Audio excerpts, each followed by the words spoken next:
Deadly Abduction, a Christian romantic suspense. Grayson's Guardians, Book 1. Written by Laura Scott. Narrated by Jason Kirkover. Chapter 1. Grady McFarland stared at his boss, Rex Grayson. Normally, he gave his former Army captain a lot of respect, but Rex seemed to have gone off the deep end this time. This mission was unlike any of the others Grayson's Guardians had sent him on. To the point, he wasn't sure he'd heard him correctly. "You really want me to be a bodyguard for a rich woman and her 7-year-old kid?" Rex nodded. The captain was only 4 years older than Grady's 32, but the grim weariness in his boss's gray eyes betrayed the emotional toil they'd suffered during the last tour in Afghanistan.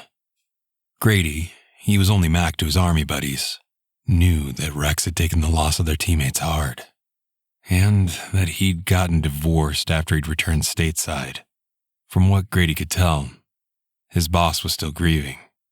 "Yeah, that's exactly what Miss Lauren Chandler is asking and paying us for. I really need you to do this." "Why me?" The question popped out before he could stop it. The truth was that someone from the team had to take this assignment. Granted, they were usually sent on rescue or recovery missions. None of them were experts in keeping an eye on a socialite and her daughter. "Because you have good instincts, and even better investigative skills." When his phone dinged, Rex reached for it. "Miss Chandler has some strong opinions on who she'll accept as her bodyguard. Besides, I have a feeling that we're going to need to work with the police and the FBI on this." Rex held up his phone. "She's here." Grady swallowed a groan as he rose to his feet. The door to the office swung open, revealing a stunning blonde wearing a long leather coat that probably cost more than his house back in Cody, Wyoming. Lauren Chandler looked rich, even without the sparkly diamond studs in her ears and the expensive-looking clothes. A large leather handbag, which matched her coat, was slung over her shoulder. She looked to be roughly his age. Her pale skin indicated she didn't get out in the sun much, or maybe it was just that it was early February in Chicago. The young girl beside her had long brown hair that was held back from her face with a pink headband. She had the same brilliant blue eyes as her mother. The little girl also wore a thick navy blue parka in deference to the freezing cold Chicago temperatures. Not unlike Wyoming, he thought with a sigh. No such luck he'd be sent to Florida or some other southern state in the winter. "Miss Chandler, this is Grady McFarland. Mac, this is Miss Lauren Chandler and her daughter Lucy." "Nice to meet you." He forced a smile on his face as he stepped forward to offer his hand. To his surprise, Lauren shook it with a firm grip. "Thanks for agreeing to help me." She glanced at her daughter and amended. "Help us." "I was just about to fill Mac in on what's happening." Rex gestured to the chairs beside his. "Please, have a seat." Lauren removed her leather bag and dropped gracefully into the chair beside his. Her daughter took the seat on her other side, almost as if Lauren had purposely put herself between him and Lucy. He frowned, not appreciating being viewed as a threat to the little girl. "A 7-year-old girl was abducted 2 days ago," Rex said, breaking the silence. "Her name is Ariel Turner, and she happens to be one of Lucy's closest friends. They attend the same private school together." Grady frowned. "And Miss Chandler believes that the abduction is an indication that Lucy is also in danger?" To his mind, this was a leap, even if Lucy's parents were rich. "Please, call me Lauren. I have the video on my laptop." She surprised him by removing a computer from her large bag and opening it. "I think when you see this, you'll understand my concern." Rex inclined his head, indicating she should go ahead with the video. Grady leaned over to see the screen as Lauren queued up the video. A whiff of her perfume teased his senses, but he ignored it. As a client, Lauren was off limits, even if she wasn't rich and had a daughter. 3 strikes, you're out, he thought wryly. Besides, He wasn't interested in dating anyone after his former fiancée broke things off. His job caused him to travel across the U.S., and frankly, he liked the different missions Rex Grayson assigned to them. Until this most recent request, he silently amended. Beside him, Lauren expanded the video on the screen and hit the play button. A young girl wearing a navy blue parka and a pink headband walked down the sidewalk. She wore white tights beneath a navy blue and green plaid pleated skirt. At first, he thought the girl was Lucy, as they both had brown hair and the same pink headband. But as he searched the girl's facial features, he realized it wasn't. A man wearing a ski mask suddenly appeared on the screen. He swooped the girl into his arms, covering her mouth with his hand as he darted away. The kidnapping happened so fast, Mac blinked in surprise when the short video ended. What in the world? He glanced at Lauren. Do the police have any leads on who did this? Is there more video that shows the vehicle the kidnapper used to escape? No. Her expression was strained. The most interesting thing is that Ariel was released less than 3 hours later. She paused, then added, after the kidnappers realized they'd grabbed the wrong girl. A chill snaked down his spine. Okay, now he understood. He caught a glimpse of Lucy's concerned face and framed his comment as carefully as possible. You believe your daughter is in danger. Lauren's blue eyes flashed. I know she is. Ariel was scared. Lucy's voice was small. But the bad man didn't hurt her. Mac's throat tightened at the thought of Lucy being snatched the same way Ariel had been. He sat up straighter, absorbing the gravity of the situation. Do Ariel and Lucy always dress alike? I mean, other than wearing their school uniform. Lauren nodded. They like to pretend to be twins. Her brow furrowed. Although, not anymore. Ariel's mother doesn't like me. Lucy's blue eyes were bright with tears. She said we can't play together anymore. It's okay, Lucy. Lauren wrapped her arm around her daughter's slim shoulders, hugging her close. Miss Turner is just upset about what happened. I'm sure that once the bad man is behind bars, everything will go back to normal. I hope so. Lucy's voice was muffled against her mother's coat. Ariel is my best friend. I know, sweetie. Lauren's stricken gaze turned to Max. Lucy needs protection, and we also need to understand the source of the threat. Grady glanced at Rex, then slowly nodded. I'm sure the local police and the FBI are working on that as well. They are, but not with the sense of urgency I expect. Lauren's blue eyes glittered with anger. Ariel being released has lulled them into complacency. They aren't taking the threat as seriously as I'd like. He arched a brow at that. When Rex didn't say anything, he nodded. Okay, let's start with who might have a grudge against you. Lauren glanced at Lucy, then back at him. I'd be happy to discuss this at length when we get home. Grady had almost argued, but then realized Lauren didn't want to go into details in front of her daughter. With a resigned sigh, he nodded. Fine. What's your address? I can meet you there. She arched a brow. I'm not leaving without you. My driver dropped us off and escorted us up to the 10th floor. From here, I expect you'll be handling all aspects of our transportation. She expected him to be her chauffeur. Great. He did his best to hide his annoyance. I'm driving a Jeep, not a limo. I didn't expect a limo. Her tone held a note of disdain. And there's one more thing we need to discuss. He glanced again at Rex, who grimaced as if he knew what was coming. He braced himself for the worst. Did she expect him to wear some sort of chauffeur's uniform or some other uniform to make sure he blended into the background when she did whatever rich socialites did? I need you to pretend to be my fiancé. Lauren turned to face him. I don't want the world to know my daughter is in danger." He blinked. That was not what he'd expected. "Your fiancé?" "Yes." A faint blush stained her cheeks. "From what I understand, you're not involved with anyone, correct?" When he managed to nod in agreement, she went on. "Then there's no reason the public in general won't buy our story." "Except for the fact that we've only seen each other for the first time today," he drawled.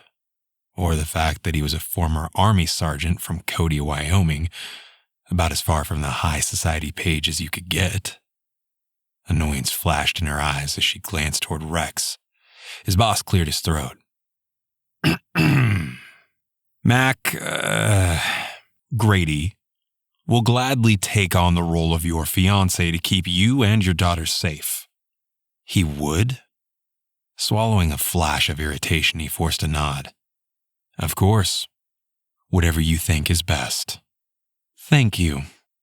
Satisfied with the arrangements, Lauren rose. She dug a check from her handbag, which doubled as a computer case, and set it on Rex's desk. "For the first week, as agreed. I'm hoping you, Grady, and the police are able to figure out who is responsible for abducting Ariel by then." "Thank you." Rex glanced at the check, then rose. He held out his hand. "Mac, Grady will protect you and your daughter with his life." "I'm counting on it." Lauren's expression was grim as she shook Rex's hand, then turned to him. "Would you like to be called Grady or Mac?" He cleared his throat. "Grady is fine. It's only my Army buddies that call me Mac." "Fine." She nodded briskly. "Let's go then." She placed her computer in her bag and was about to sling it over her shoulder when he held out his hand. It took a moment for her to realize he intended to carry it for her. "It looks like a purse," she said, clearly flustered by his action. "That's okay." He didn't care what it looked like. He wasn't about to let her carry it. He shrugged into his leather bomber jacket and took the bag from her hand. "I've got it." "Thank you." She turned to her daughter. "Let's go, Lucy." As he followed Lauren and Lucy out of the office, he turned to shoot one last look at Rex. He wasn't the only single agent Rex had working for him. They were all single, although Brody was seeing someone last Grady had heard. The only reason he was going along with this pretend fiancé/bodyguard deal was the video of the masked man snatching Ariel off the street in broad daylight and knowing Lucy was the intended target. Rex was right about one thing. He'd protect Lucy and her mother with his life if necessary, although he grimly hoped it wouldn't come to that. Lauren glanced furtively over her shoulder as she stepped out of the office building into the bright sunshine. Her face felt like it might crack from her forced smile. Every nerve ending was on high alert, waiting for the masked man to pop out of the shadows at any moment. She hadn't slept in the 2 days since Ariel had been abducted by mistake, and even with hiring a bodyguard, she couldn't relax. One man could only do so much. She'd been tempted to ask for an entire team of bodyguards, but that would only advertise the danger. "Stay a few feet in front of me." Grady's low, husky voice had her glancing at him. Then, just as quickly, she looked away. He was tall, broad-shouldered, and incredibly handsome if you liked rugged-looking men with hair that was too long and needed to be cut. Which, to her dismay, her long dormant hormones did. Grady put his arm around her waist, keeping her position to his left. She kept Lucy close, then stiffened when she realized Grady had a gun in his right hand. "Well, what did you think?" she mentally chided herself. Of course her bodyguard would be armed with a weapon. "You're supposed to be my fiancé," she whispered as he directed her to his car. He'd said he drove a Jeep, but somehow she'd expected something with a rag top that he'd use to go four-wheeling in the mountains. Not a brand new Jeep Grand Wagoneer. It was an expensive-looking car. Something she wouldn't mind driving. Yeah, but this fiancé plans to be ready for anything. He hustled her to the passenger side door. Does Lucy need a booster seat? Technically, yes, but for now, she'll be fine. The booster seat was the least of her worries, although she was a little surprised he'd mentioned it. Most single guys were clueless about that kind of thing. Unless Grady had kids. Whatever. It didn't matter as long as he did his job. Except it did matter if he was going to put his life on the line for her. She waited for Lucy to get settled in the back seat before climbing in herself. When Grady slid in behind the wheel, she asked, "Do you have kids?" "What?" "No." He looked startled by her question. "Why do you ask?" "I was surprised you knew about booster seats." "I may have grown up in small-town Wyoming, but I didn't live under a rock."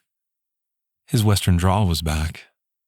"I'm friends with a guy who had 8 siblings. I'm familiar with what it's like to be around kids." "I see." She flushed. "I didn't mean any disrespect." "None taken." He said the words easily, but she sensed his annoyance. She closed her eyes and tried to calm her racing heart. There's no reason to care what Grady McFarland thought about her. He was her bodyguard and fake fiancé. Once this nightmare was over, she'd never see him again. As he waited for a break in the traffic, she twisted in her seat to look behind them. She hadn't seen anyone suspicious following her and Lucy. But that didn't mean someone wasn't lurking back there, waiting for the opportunity to make his move. The truth was, she had no idea who would want to kidnap Lucy. The motive had to be money because that was the only thing that made sense. She hadn't mentioned how she'd been kidnapped once as a child, after her father had made the news as the first Chicago billionaire. Granted, that was 25 years ago, when she was about Lucy's age. That her daughter would be targeted in the same way bothered her. She'd cooperated with the police and FBI investigation and had racked her brain for a list of suspects. But as far as she could tell, the police were no closer to finding this guy, which did not bode well for Lucy. "I'll need your address," Grady said, interrupting her thoughts. She rattled off the building number, then gestured to the skyscraper looming to the right. It looked closer than it actually was. "It's the black building behind that one. It's called Savion Enterprises. We live in the penthouse apartment." "Underground parking, I presume?" He glanced at her. "Yes." She wasn't sure why Grady made her feel nervous. If anything, it should be the other way around. She'd been born and raised here in the windy city of Chicago, and he was a fish out of water. Or he should have been. Except that he carried himself with an air of confidence that she envied. Then again, his child wasn't the intended target of a kidnapping for ransom. She and Lucy were just another job for him. Her father had recommended Grayson's guardians when she'd asked him for advice. Apparently, Rex Grayson was some sort of war hero who had led a team in combat. A team who had all earned bronze stars for their bravery under fire. She jumped at the opportunity of having someone with battle experience protecting her daughter. Now that she was sitting there beside Grady, doubts pummeled her. He looked competent enough, but she hadn't anticipated his being so big, muscular, rugged, strong. She put a hand to her throbbing temple and told herself to stop being ridiculous. Her lack of sleep was getting to her. "Are you hungry?" Grady's question caught her by surprise. "I'm happy to stop and grab something if you'd like." "No, thanks. Clara, our housekeeper, probably has dinner cooking by now." "Okay." If he was surprised to hear she had a housekeeper, he didn't show it. "Do you know anything else about the vehicle used in the abduction?" "The car was a black SUV. His Jeep was black too. I believe it was a Honda." His green gaze flicked to the rearview mirror, then back to her. Lots of black SUVs on the road. Her heart thumped painfully against her sternum. She twisted in her seat again to look through the back window. Do you see something suspicious? Just stating a fact. His calm demeanor did not make her feel any better. Traffic is so congested here that it's hard to spot a tail. That's why I was thinking it'd be good to stop and get food. See if the 2 black SUVs behind us stick around or keep going. Mom? Is the bad man back there? The fear underscoring Lucy's tone wrenched at her heart. No child should be afraid of being kidnapped. I don't think so, sweetie. Mr. Grady is just being cautious. She flashed him a pointed look. Right? Right. Grady made eye contact with her daughter. Don't worry. Nothing bad is going to happen when I'm around, okay? Okay. Lucy's tremendous smile tugged at her heart. Having divorced Nelson 5 years ago and obtaining sole custody of Lucy, she knew her daughter didn't have any memories of her father. Since Nelson was in jail for manslaughter, Lauren preferred to keep it that way.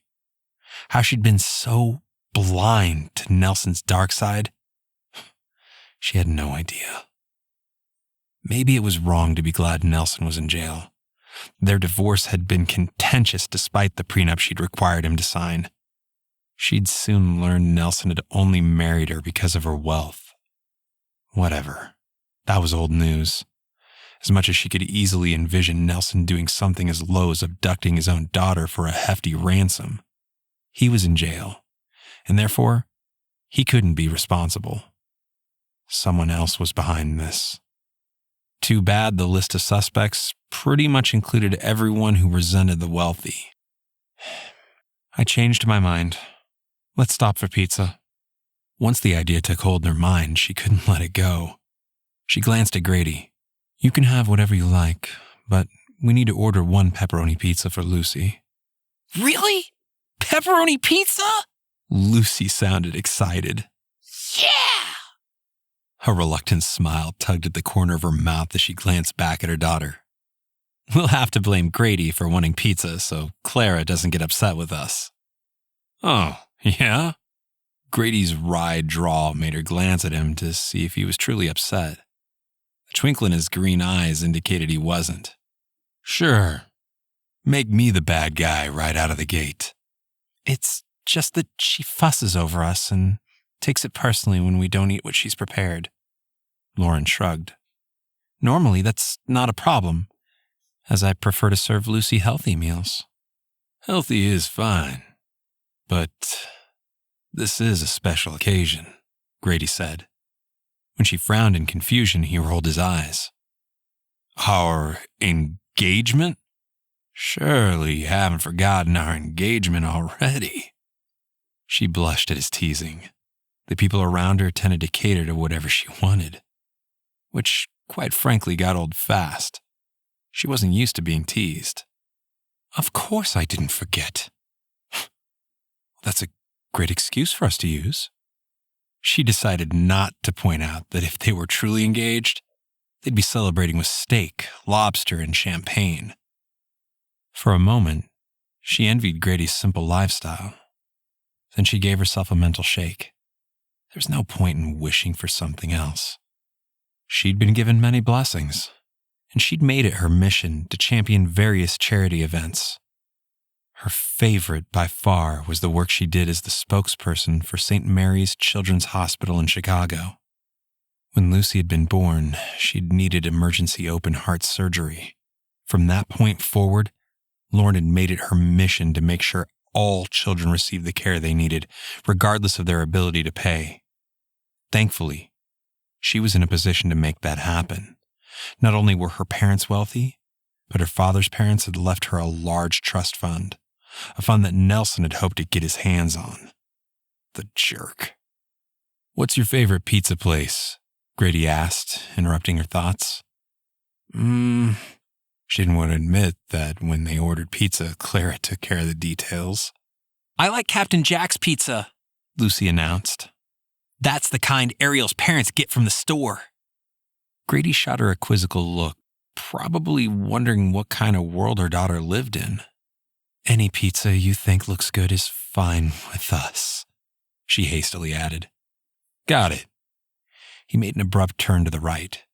She braced herself with a hand on the dashboard when she heard a loud crack. Confused, she looked around, wondering if someone had gotten in a car crash. "Down!" Grady shoved her head down as he drove the Jeep up and over a curb. The jarring motion made her teeth snap together. "Mommy?" Lucy's plaintive voice had her turning to look at her daughter.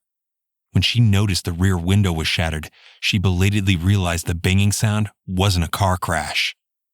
It was gunfire. Chapter 2. Mentally kicking himself for not being better prepared, Grady recklessly drove up and over the curb to get off the traffic-packed street.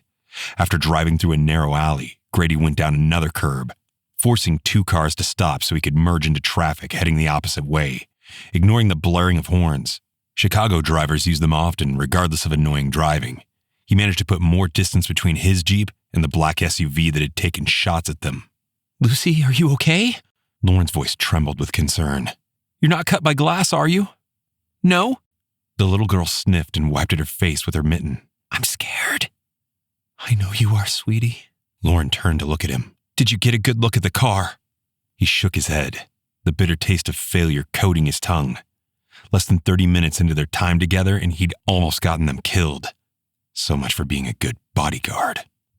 It was a black SUV with tinted windows. The cars were so close together, I didn't get a good look at the front end to identify a make or model, much less a license plate. He risked a quick glance at Lauren before turning his attention back to the street. He forced his Jeep into the next lane of traffic so that he could get off the main thoroughfare sooner rather than later. No doubt Lauren would call Rex to let him know she wanted someone else assigned to her case. He honestly couldn't blame her. For now, he needed to get them to safety. Their plan of stopping for pizza was not happening. He felt bad for Lucy, who'd seemed enthusiastic about having pepperoni pizza for dinner. It had been foolish of him to think he could do something so mundane as stopping for something to eat. He took another right-hand turn, then wedged his Jeep across the next lane of traffic to turn left at the next intersection. More horns blared at his aggressive driving. For a moment, he wished they were in Cody, Wyoming. He was more familiar with his hometown compared to this maze of skyscrapers and narrow side streets he navigated around now. "Do you mind if I turn up the heat for Lucy?" Lauren's soft-spoken question surprised him. He'd anticipated she'd be screaming at him for allowing this to happen. Maybe she was holding back until they were safe. Of course not. He pressed a button to increase the heat blowing from the vents. "I'm sorry about this. We'll be at your building soon." "I understand." Her voice was strained. She turned in her seat to face her daughter. "I'm sorry, Lucy. We won't get to have pizza tonight after all. But I'll make sure we can order out for pizza tomorrow." "Okay." Lucy's small voice tugged at his heart. Grady hadn't wanted this case, but handing Lauren and Lucy off to one of the other guys didn't sit well with him. Not that he would have much choice in the matter. Taking side streets, he managed to get closer to the black skyscraper Savion Enterprises. He searched for the entrance to the underground parking garage. "It's on the other side of the building," Lauren said, reading his mind. "Thanks." He threaded his Jeep through traffic to circle the building. When he finally got to the entrance, he was stopped by the gate. The barrier was thick and heavy enough to prevent anyone from ramming through.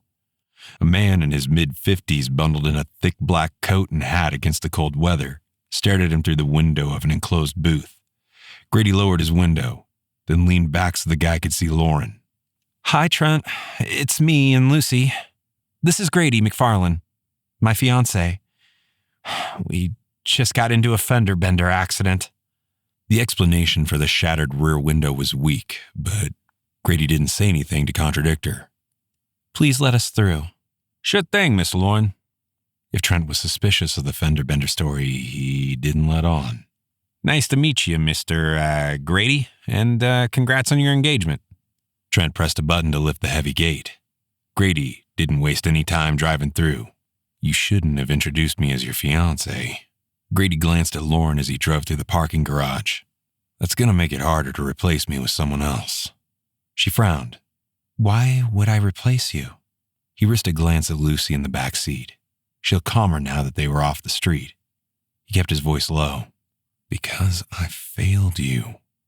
Which reminds me, we need to notify the police about the shooting attempt.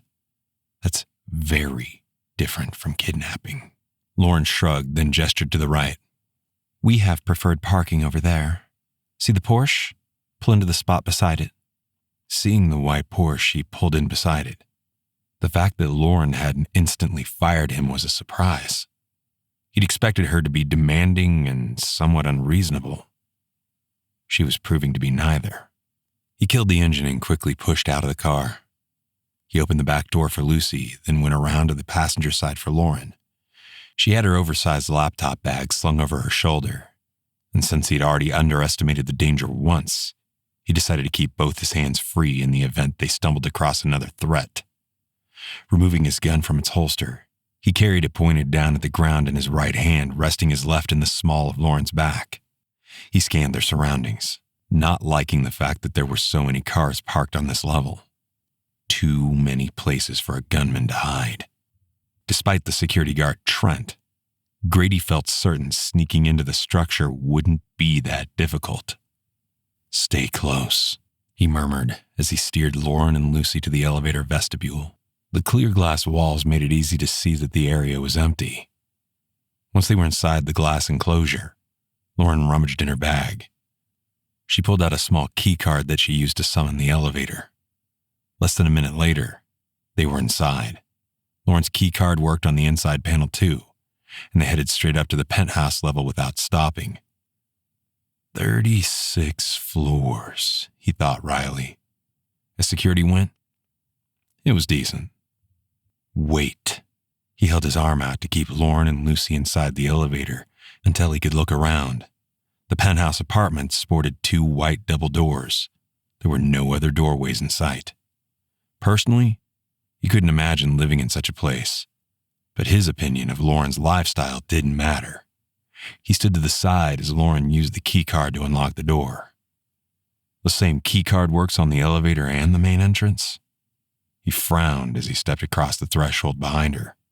It would be better to have 2 different key cards. Lauren frowned at him over her shoulder, then turned to Lucy. I'll take your coat. Why don't you run and let Clara know we'll have a guest for dinner? Lauren smiled as she ran her hand over her daughter's silky hair. Grady and I need to talk for a few minutes, okay? Okay. Lucy glanced at him, then turned to do her mother's bidding. Lauren shrugged out of her leather coat, then proceeded to hang them in the hall closet. He reached past her for a hanger to do the same. Please, have a seat.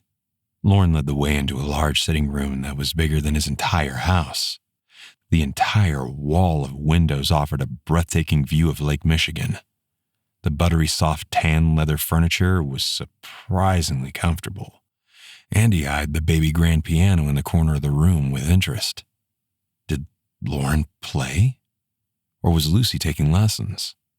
The decor of the penthouse apartment was plush, and he found himself examining the soles of his sturdy boots to make sure he hadn't dragged dirt and debris inside. This place was about as far from Cody, Wyoming as a person could get, but he kept his thoughts to himself. Instead, he watched Lauren. She looked a little nervous now as she dropped onto the sofa beside him, crossing one black-clad leg over the other. I'm not replacing you.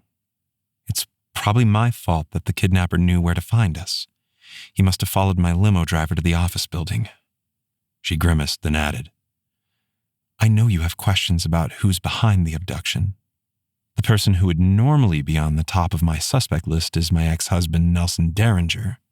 But it just so happens he's serving a 7-year stint for manslaughter and still has 2 more years to go before he's eligible for parole. The news surprised him. Who did he kill? His best friend Bobby, Robert Morton. A flicker of distaste flashed in her blue eyes. Bobby and Nelson were in the same college fraternity at Loyola. Nelson was driving under the influence, and since that was his second offense and the fact that Bobby died in the crash, the judge threw the book at him. I take it that worked out well for you in the divorce. Yes, but we were already separated, and I had a solid prenup. Nelson wasn't going to get a dime no matter what. She stared down at her hands for a long moment, then looked up at him. Nelson is the reason I wanted you to play my fiancé. He sent numerous letters from prison. I read the first few, thinking maybe I could save them for Lucy. But all he did was beg me to take him back. And he never once mentioned our daughter. Lucy's better off without him. Grady made a mental note to dig into her ex-husband's background. Even from jail, the guy could have hired someone to go after Lucy. That's correct. Her blue eyes hardened. He hasn't seen her since she was a baby, and I plan to keep it that way. So you want Nelson to believe you've moved on with someone else? He held her gaze. What happens when the kidnapper is found and we're no longer a couple? I'll figure something out. She waved that off. The charade is not just for Nelson, but for other men who seem to think I might be interested.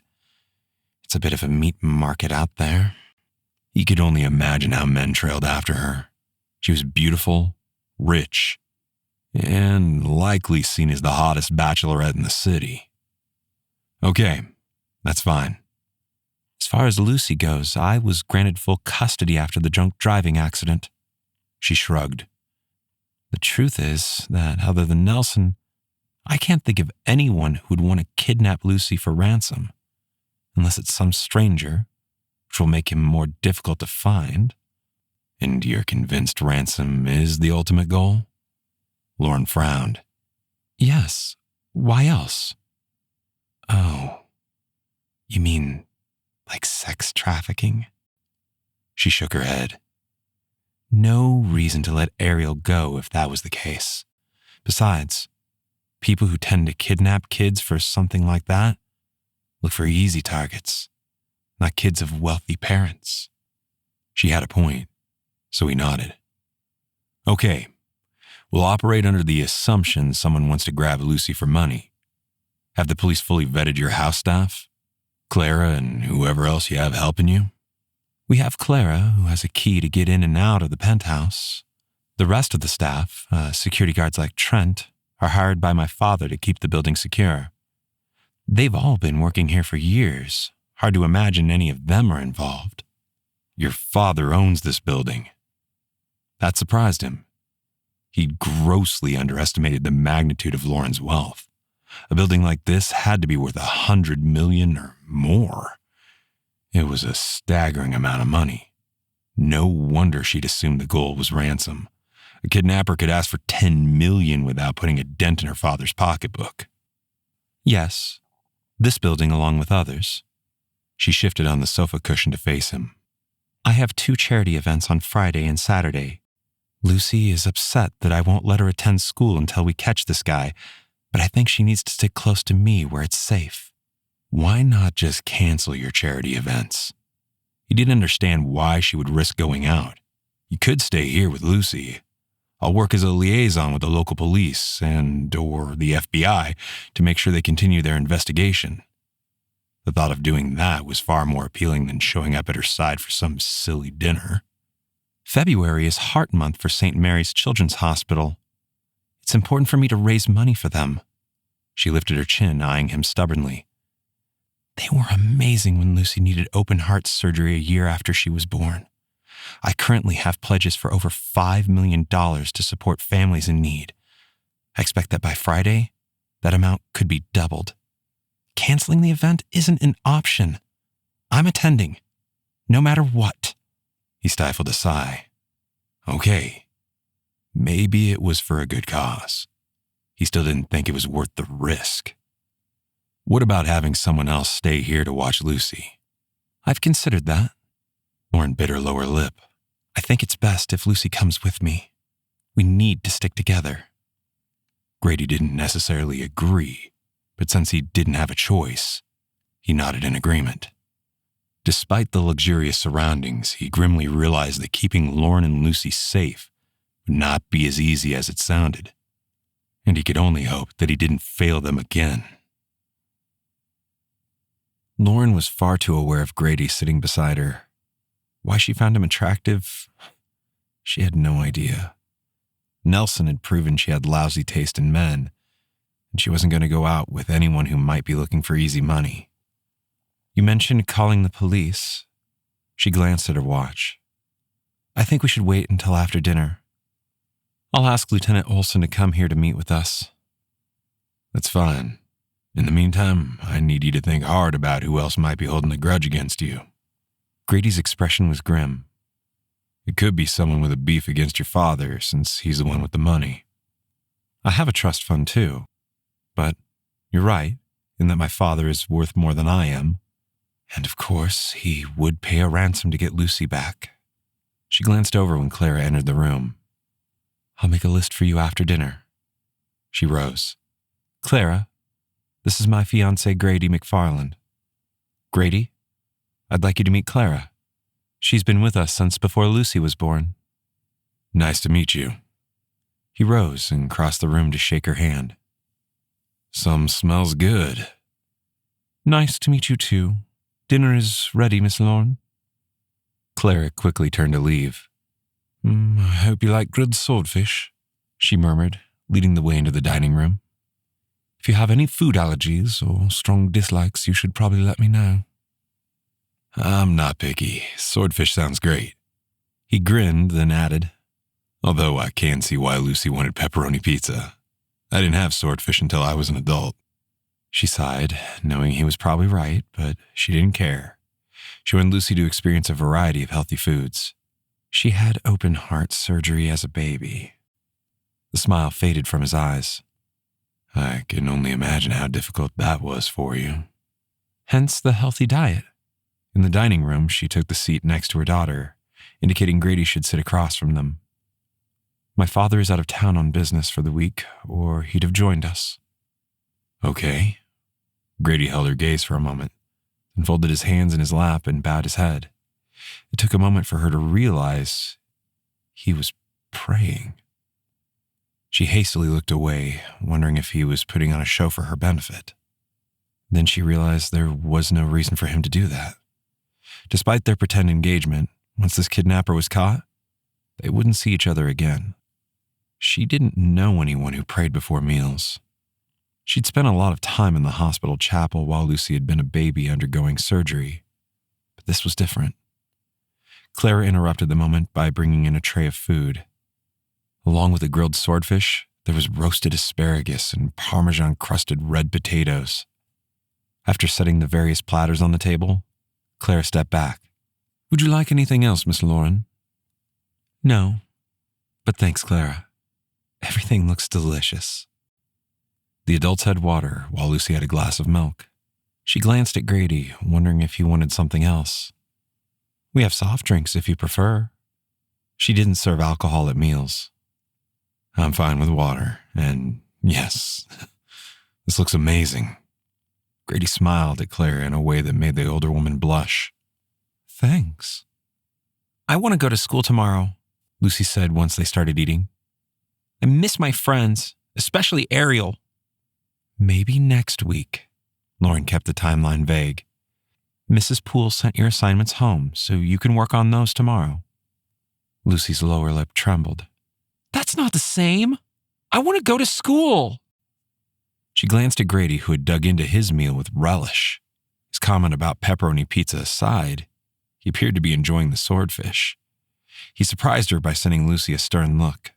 You need to listen to your mother. She's only keeping you home from school because she's worried about you. Lucy bent her head and picked at her food. I don't care. I'd run so fast that the bad guys couldn't get me. Swallowing a sigh, she gave Grady a nod of gratitude for his support. One minute Lucy was scared of the masked man. The next, she made comments like that. You can video chat with Ellie after dinner. Lucy stabbed a piece of fish and ate it. Okay, but that's not the same as going to school either. Tomorrow was Thursday, and the kidnapping of Ariel Turner had been on Tuesday. Keeping Lucy home wasn't unreasonable, but logic didn't mean much to a kid. Grady, tell us what it's like to live in Wyoming, she said, anxious to change the subject. We've never been there. It's cold, like it is here. We have a lot of snow, too. Ours comes in from the mountains. Yours is impacted by Lake Michigan. But we don't have big skyscrapers like this. Grady gestured to their surroundings. Our tallest building is a hotel that's 3 stories high. The windows overlooking Lake Michigan are nice, but we have a view of snow-capped mountains and forests outside our windows. They're pretty impressive. I'm sure they're beautiful. She'd skied down the mountains of Switzerland, but hadn't visited Wyoming. Strangely, she felt bad about that. Maybe she should make a point of taking Lucy to visit more of the states that made up their home. I own a small house in Cody, Grady went on. I've considered selling since I don't spend a lot of time there, but it's nice to have a home base. A wry grin tugged at the corner of his mouth. My friends, the Sullivans, have been using it in my absence. They've kindly fixed the damage they've inadvertently caused. Damage? Imagining a wild party, she shook her head. That's rude. Oh, they didn't damage the place on purpose. Only because they happened to be in danger and kept getting found. He glanced at Lucy, then hastily added, They're fine now, though. No injuries or other problems. I see. Except she really didn't. It seemed strange that his friends would borrow his house while knowing they were in danger. She couldn't imagine doing something like that here. She'd heard rumors of lawlessness while living in the Wild West, but she'd assumed they were grossly exaggerated. Apparently not. She thought Grady's military experience would come in handy. Maybe his life in Wyoming had contributed to his confidence too. When they'd finished eating, she told Lucy to take her dishes into the kitchen before she made her video call. Lucy sighed dramatically, but did as she was told. Grady rose to stack his plate too. Oh, You don't need to do that, she said. House rules. He winked and carried his dishes into the kitchen. Flustered, she followed. Grady didn't act like most men she knew. Maybe it was his Western upbringing. When the table was cleared, she watched as Clara pulled on her coat. Did you need anything else, Miss Lauren? No, thanks, Clara. Have a good evening. After seeing Clara to the door, she pulled out her phone to call Lieutenant Olson. He answered on the first ring. Miss Chandler, is everything okay? Not exactly. I need to report another incident that involves me and my good friend. I'd like you and Detective Kramer to come here and take a report. She planned to introduce Grady as her fiancé, but now she realized that was more difficult than she'd anticipated. She hadn't been seeing anyone when she'd met Lieutenant Olson and Detective Kramer the day before. Lying didn't come easily to her, but she pressed forward. His name is Grady McFarland. He's in town from Cody, Wyoming. I didn't realize you had a friend visiting from out of town, Lieutenant Olson said. We need to make sure he's not involved. He's not, but you can speak with him about that yourself. She hoped the police would take her statement about being engaged at face value. She called the chief of police if necessary, but decided to hold off for now. Barry Kramer and I will be there in 20 minutes, Lieutenant Olson said. And trust me, I will run your friend through the system. She barely refrained from rolling her eyes. If he wanted to spin his wheels, that was fine with her.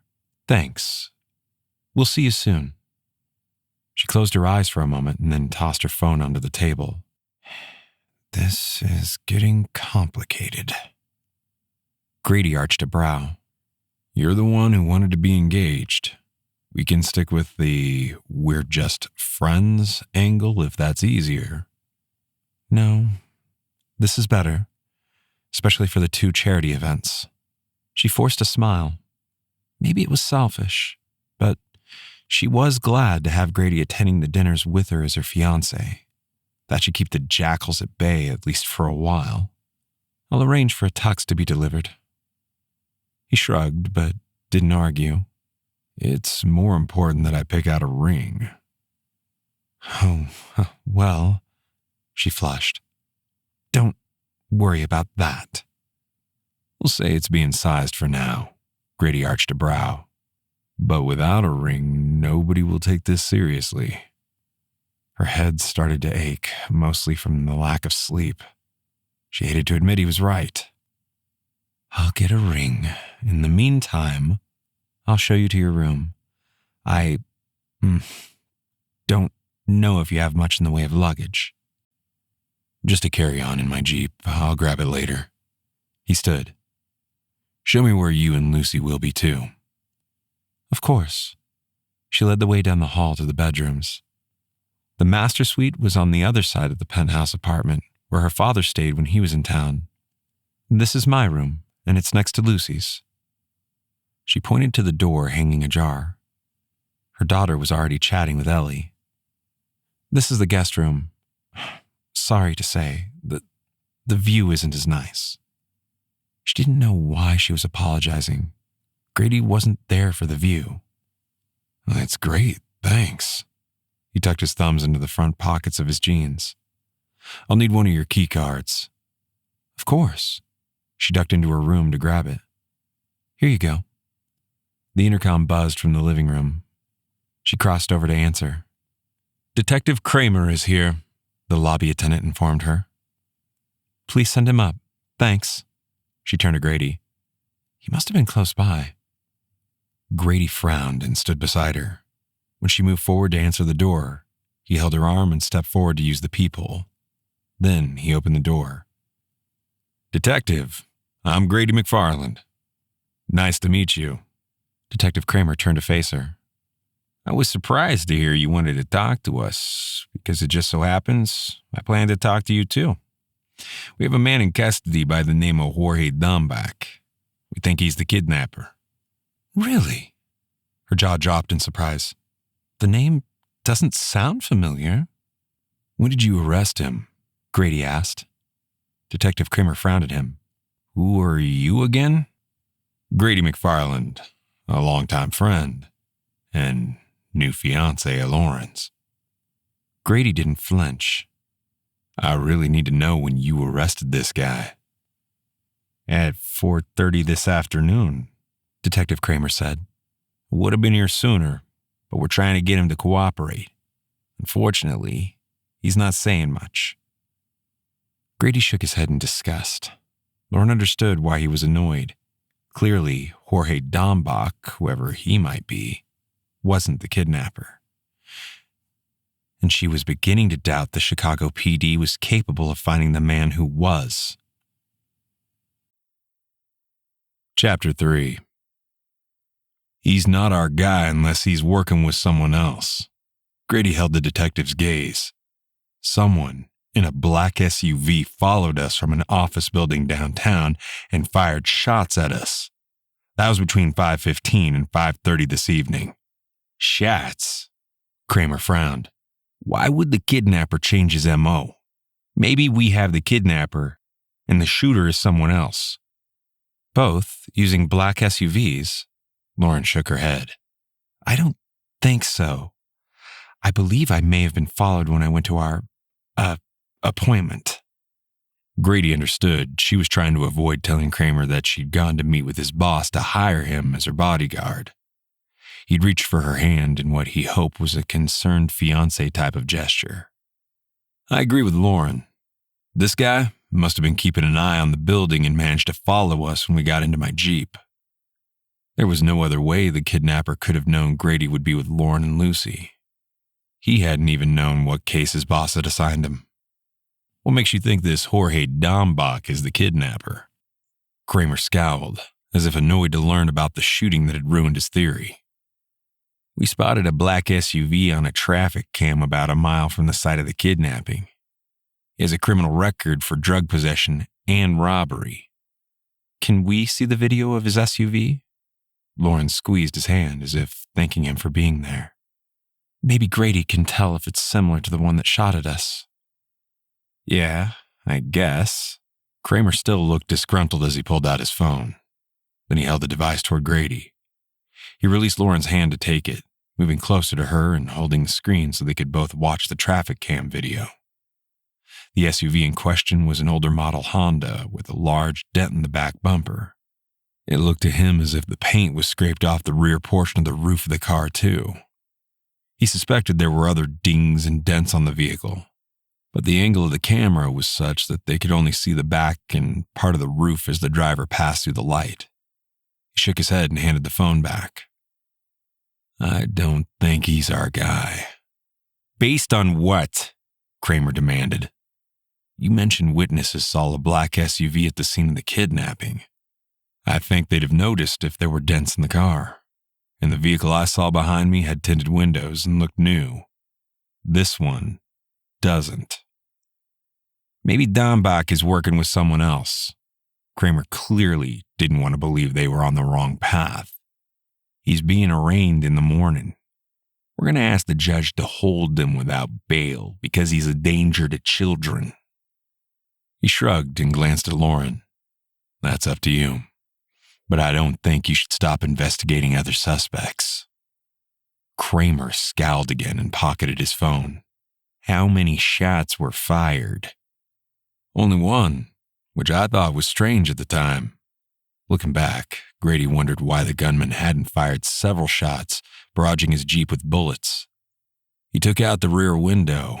I have my Jeep parked down in the parking garage if you'd like to see the damage for yourself. Before Kramer could answer, the intercom buzzed. Lauren walked over to answer the summons. Yes. Please send Lieutenant Olson up, thank you. She turned to look at him. We may as well wait until the lieutenant arrives. Then we can take them both down to the parking garage. Fine with me. He'd snag his overnight bag while they were down there, although he doubted he'd get much sleep. Being in the Army had taught him to fall asleep just about anywhere, but he couldn't afford to let his guard down while protecting Lauren and Lucy. Despite the seemingly tight security, he wasn't convinced that staying in a penthouse apartment with only one way out via an elevator ride or a zillion stairs was the best option. Lauren opened the door to let the lieutenant in. The two cops exchanged a look before the lieutenant turned toward him. You heard about our arrest? Yeah. Did you know that someone in a new black SUV with tinted windows shot at us between 5:15 and 5:30 well after that arrest? He gestured to Lauren, getting the sense she was annoyed at how the men deferred to him rather than addressing her. We've looked at the traffic cam video.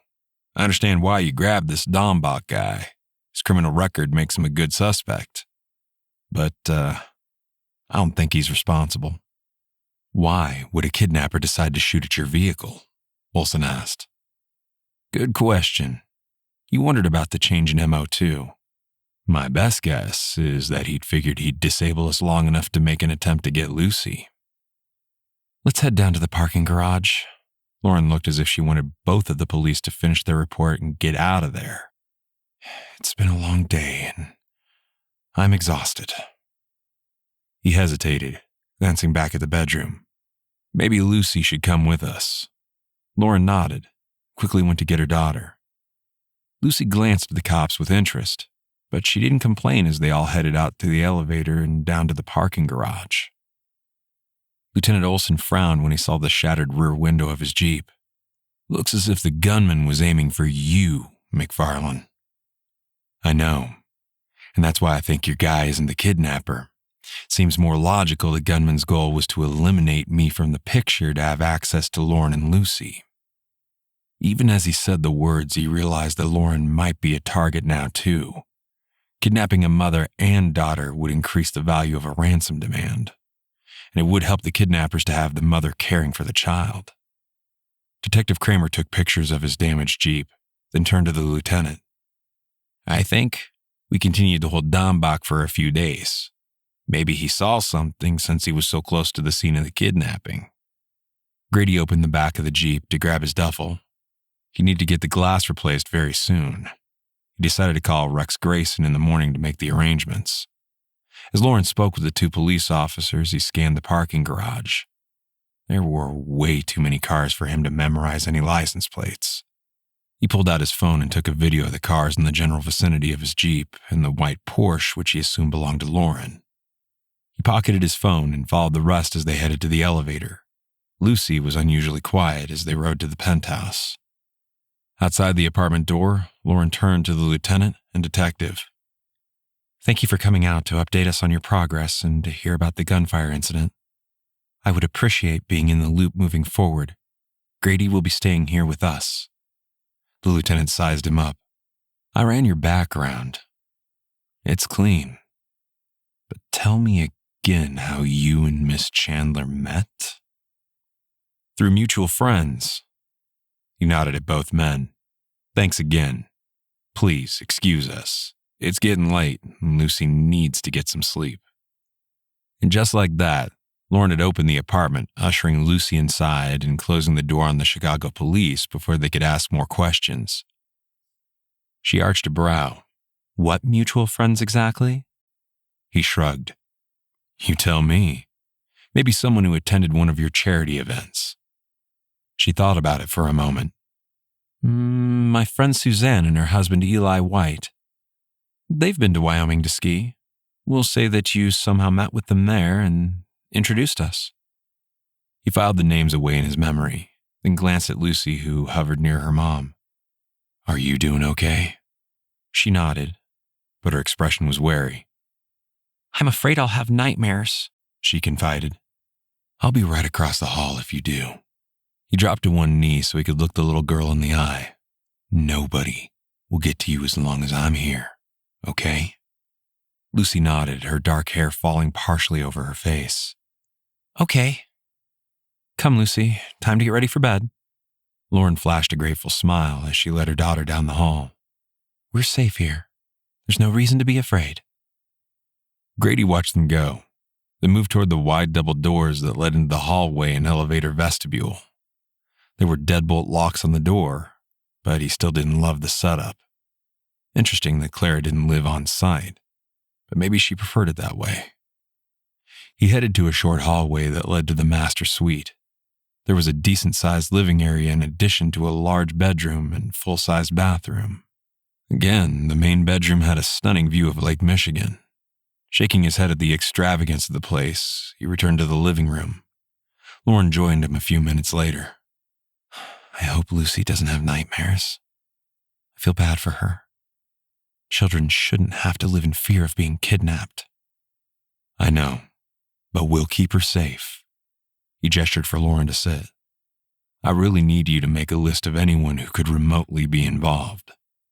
I've started one, she admitted, but I think this is the work of some stranger who thinks they deserve easy money. That's possible, but don't you think this guy is more likely someone you or your father know? She frowned, appearing lost in thought before she looked up at him. 25 years ago, I was kidnapped from school by a man named Jerry Cromwell, who had recently lost his job and decided he deserved to be wealthy. Things weren't as electronic back then, but the FBI did try to trace his calls. My father paid the $1 million ransom demand, and I was released as promised. I know most cases don't end well, but mine did. He stared at her in shock. I had no idea you were kidnapped as a child. Yeah, well, that was a long time ago. Lauren tucked her blonde hair behind her ear. The point is, the guy almost got away with it. The police grilled me for hours about where we were and what the man looked like. He didn't use a face mask like the guy who'd taken Ariel. I was able to give a reasonable description with the help of a sketch artist. A week later, the FBI caught him as he was boarding a plane to Florida. I'm glad they caught him. Grady's heart twisted at how frightened she must have been, not just during the kidnapping, but afterward. It would have been a harrowing experience that had to be difficult to recover from. Is Cromwell still in jail? I believe so. She shrugged. If not, he's too old to be involved in this incident. He was 35 at the time, which makes him 60 now. The man we saw in the video moved quickly enough that I anticipate he's much younger than that. Age alone doesn't preclude someone staying in shape, he pointed out. And 60 isn't that old. People that age are still running marathons. Some men use being in jail to get into shape. Cromwell could have done that too. We need to make sure he's still in jail. Maybe, she sighed. I can add his name to the list. My only reason for telling you the story was that I didn't know Jerry prior to his taking me from school, and neither did my father. This was a case where he'd caught something about us on the news and decided to use me to get rich.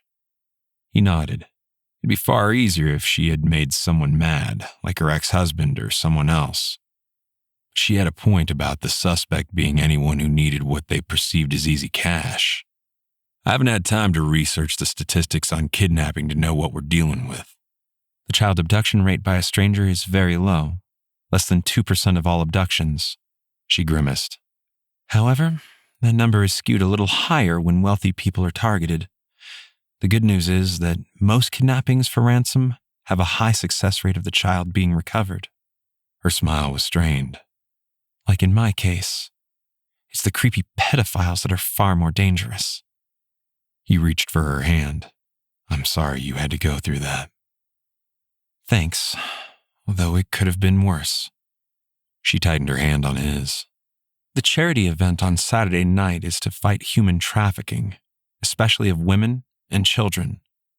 I know it takes more than money, but I've funneled a lot of funds to various organizations who work on recovering those victims and supporting them afterward. It's another cause that's near and dear to my heart. He nodded slowly. His opinion of Lauren being a socialite who spent her days at the spa was changing by the second. She might be rich, living in a fancy penthouse apartment, but she was doing her part in tackling the world's problems. In her own way, which is more than most people did, he thought wryly. That's a very worthy cause. Yes. She gazed at their clasped hands for a moment, then pulled free and stood. Well, I need to finish my list of suspects. You should get some sleep. He rose.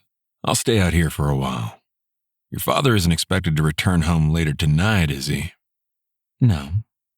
He has business in New York through the weekend. Good night, Grady. Thanks again for being here. Of course. He found it odd that Lauren's father would go on a business trip while knowing his granddaughter was targeted by a kidnapper. Then again, he didn't know that much about the relationship between the three of them. Lauren, what happened to your mother? She passed away 15 years ago from cancer. She managed to smile.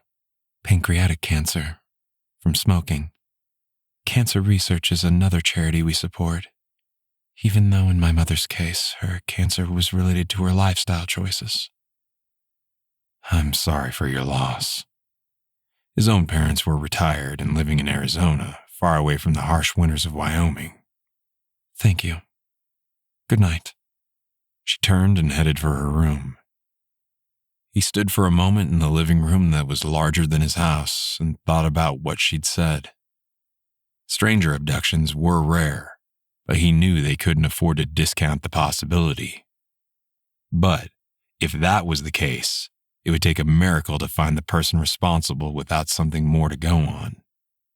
He could only hope and pray that this kidnapper would slip up along the way, giving them the opportunity to find and arrest him.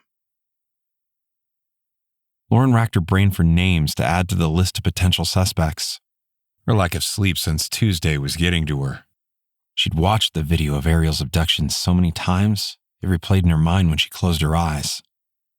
There was nothing remotely familiar about the masked man.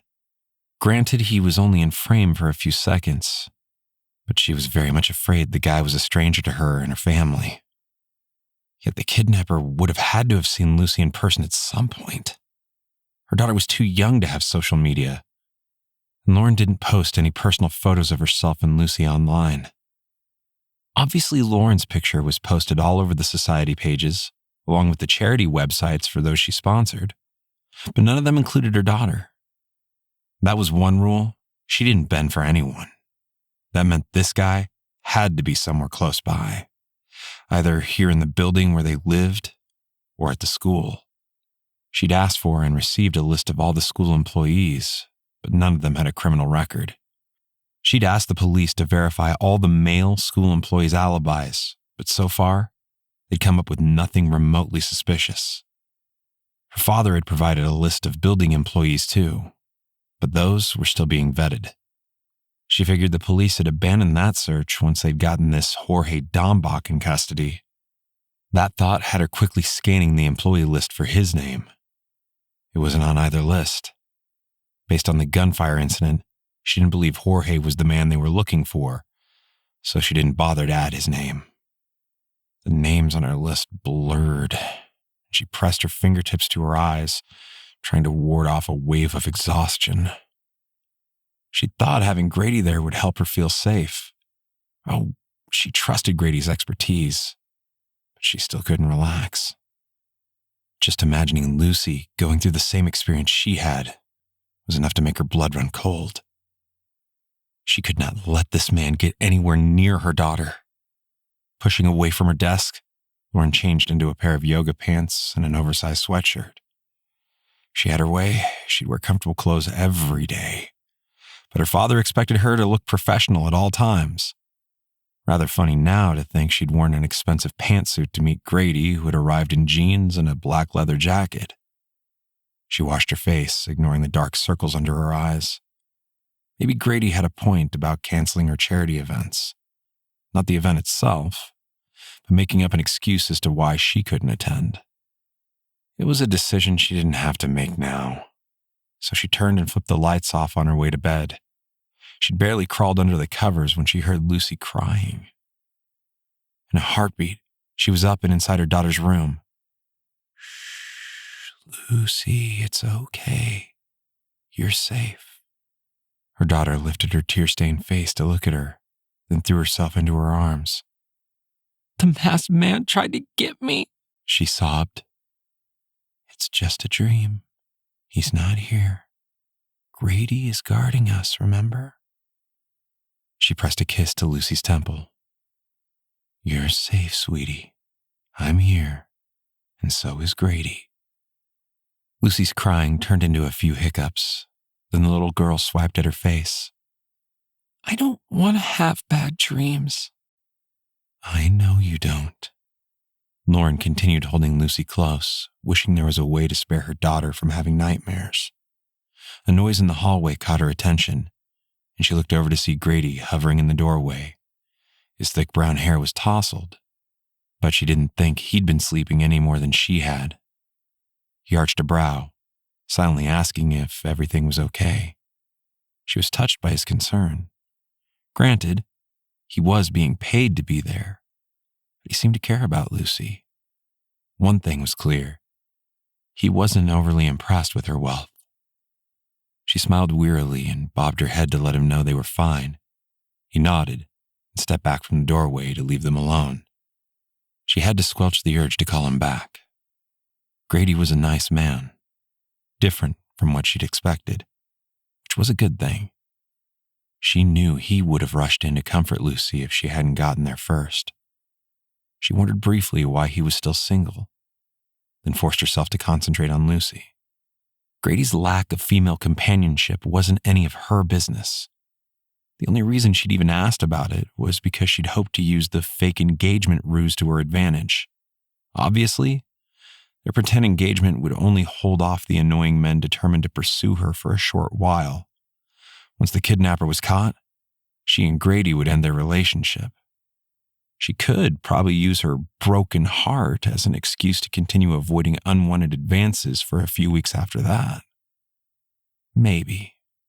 At least for those who had half a brain. Why didn't these men understand their attempt to pursue her was so exhausting?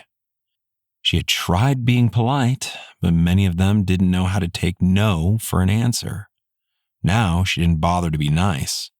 But even her rude and abrupt comments didn't seem to deter them. Could one of them be involved in the kidnapping attempt? A chill snaked down her spine at the thought. Maybe one of the men who were more persistent had arranged the kidnapping so he could heroically swoop in and save the child. No, that was something out of a movie. Real life didn't work that way. She told herself to stop letting her imagination run wild. She couldn't believe any man who wanted to date her with the goal of marrying her would stoop that low. This was the work of a stranger looking for easy cash or someone else who thought she owed them. Nelson would fit that bill perfectly, except for his being in jail. He could have arranged for someone else to do the dirty work. But how would her ex get access to the ransom demand? The more she considered that angle, the more that didn't play out for her either. She was driving herself crazy imagining different scenarios. She gave herself a mental shake and continued to rock back and forth with her daughter cradled in her arms. When the little girl finally relaxed, she eased her down onto the bed and pulled up the covers. "Stay with me," Lucy said sleepily. "I will, sweetie. Go to sleep now." She stretched out beside her, listening as Lucy's breaths deepened. Lauren closed her eyes and tried to do the same. They were safe now that Grady was nearby, watching over them. For the first time in what seemed like eons rather than days, she relaxed. She must have fallen asleep because something caused her to wake up. Pushing up on one elbow, she blinked in the darkness, looking down to make sure Lucy was still sleeping. Had she heard something? Or was it nothing more than her imagination? Listening intently, she forced herself to relax. Maybe she'd heard Grady moving around. She'd left the door to Lucy's room open. She rolled away from Lucy to slip out of the bed. Her daughter hadn't moved, so she tiptoed past her head to the door. A loud crack, followed by shattering glass, startled her. She froze, trying to assimilate what she'd heard. It almost sounded like the gunfire that had shattered the back window of Grady's Jeep. Then Grady was suddenly there. "Get your shoes and your coats while I grab Lucy." Without waiting for her to respond, he brushed past her to pick Lucy up from the bed, bringing her blanket along with the little girl. "We need to get out of here." "What happened?" "Hurry!" he snapped, carrying Lucy out of the room. She darted into her bedroom to slide her feet into running shoes. Her heart thundered against her sternum as she followed Grady out into the living room. The cold wind blowing through the shattered window made her gasp in horror. Someone had shot at the apartment.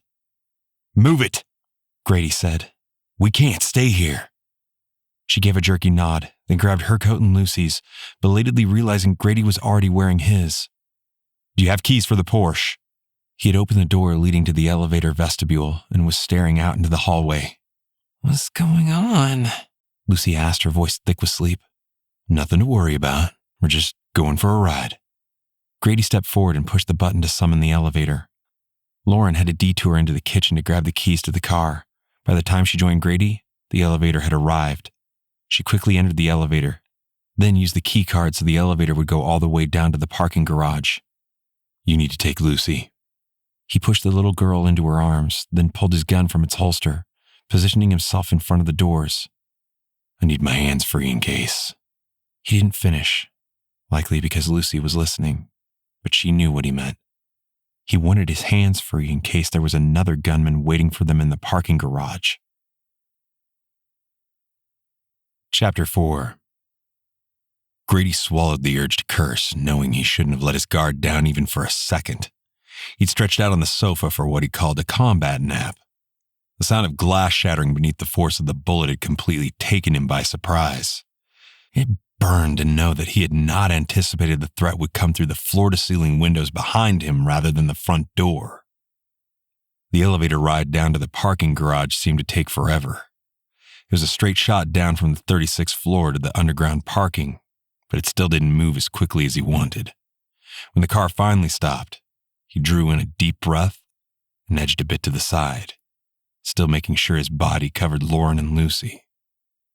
The doors slowly opened, and he waited. When nothing happened, he stepped out with his gun raised, sweeping the immediate area for a threat. So far, so good. He glanced back at Lauren. "I'll drive. Please get Lucy in the car." Lauren looked scared to death, but she did as he directed without complaint. He continued sweeping his weapon across the area, noticing several new cars were parked in the garage since they'd last been down there. The video he'd taken wouldn't help him now, so he didn't bother to retrieve his phone. Instead, he waited until he heard the door of the Porsche slam before he quickly rounded the car and slid in behind the wheel. He'd never driven a Porsche before, but he didn't let that stop him. He backed out of the parking spot, then cranked the wheel to drive toward the security gate. Thankfully, the gate lifted automatically so he didn't have to stop. "Where are we going?" Lauren asked as soon as he cleared the parking garage. He didn't immediately answer, distracted by a flash of headlights barreling toward them. "Hold on!" Stomping on the gas, he wrenched the wheel again, turning to the left to avoid being hit. Lauren gasped, but didn't scream as the car flew behind them, missing the Porsche by inches. He kept his foot down, weaving between other cars on the road to escape. The headlights were too bright for him to make out the make and model of the car that had nearly rammed into them, but he grimly realized the shooting at the penthouse apartment had been done for the sole purpose of flushing them out of the building. A ruse that had pretty much worked. The only reason they were still alive was because Lauren's Porsche had a turbocharged engine under the hood, enabling him to escape the planned collision. The small size of the car had worked to their advantage too. Yet the fancy, expensive sports car was more noticeable than he liked, which did not help their cause. He drove like a man on a mission, doing everything possible to avoid being followed. When it was clear they'd gotten away, he murmured a quick prayer of gratitude. Lauren shot him a questioning look but didn't say anything. He had learned about faith from the Sullivan family, although he didn't attend church as often as he knew he should. His schedule made that difficult. He hoped God didn't mind. Traffic was lighter at 3:30 in the morning, so he was able to zip through the city streets without too much difficulty, taking several turns to help throw off any possible tail. After a few moments, Lauren broke the silence. "I can give you directions if you tell me where we're going."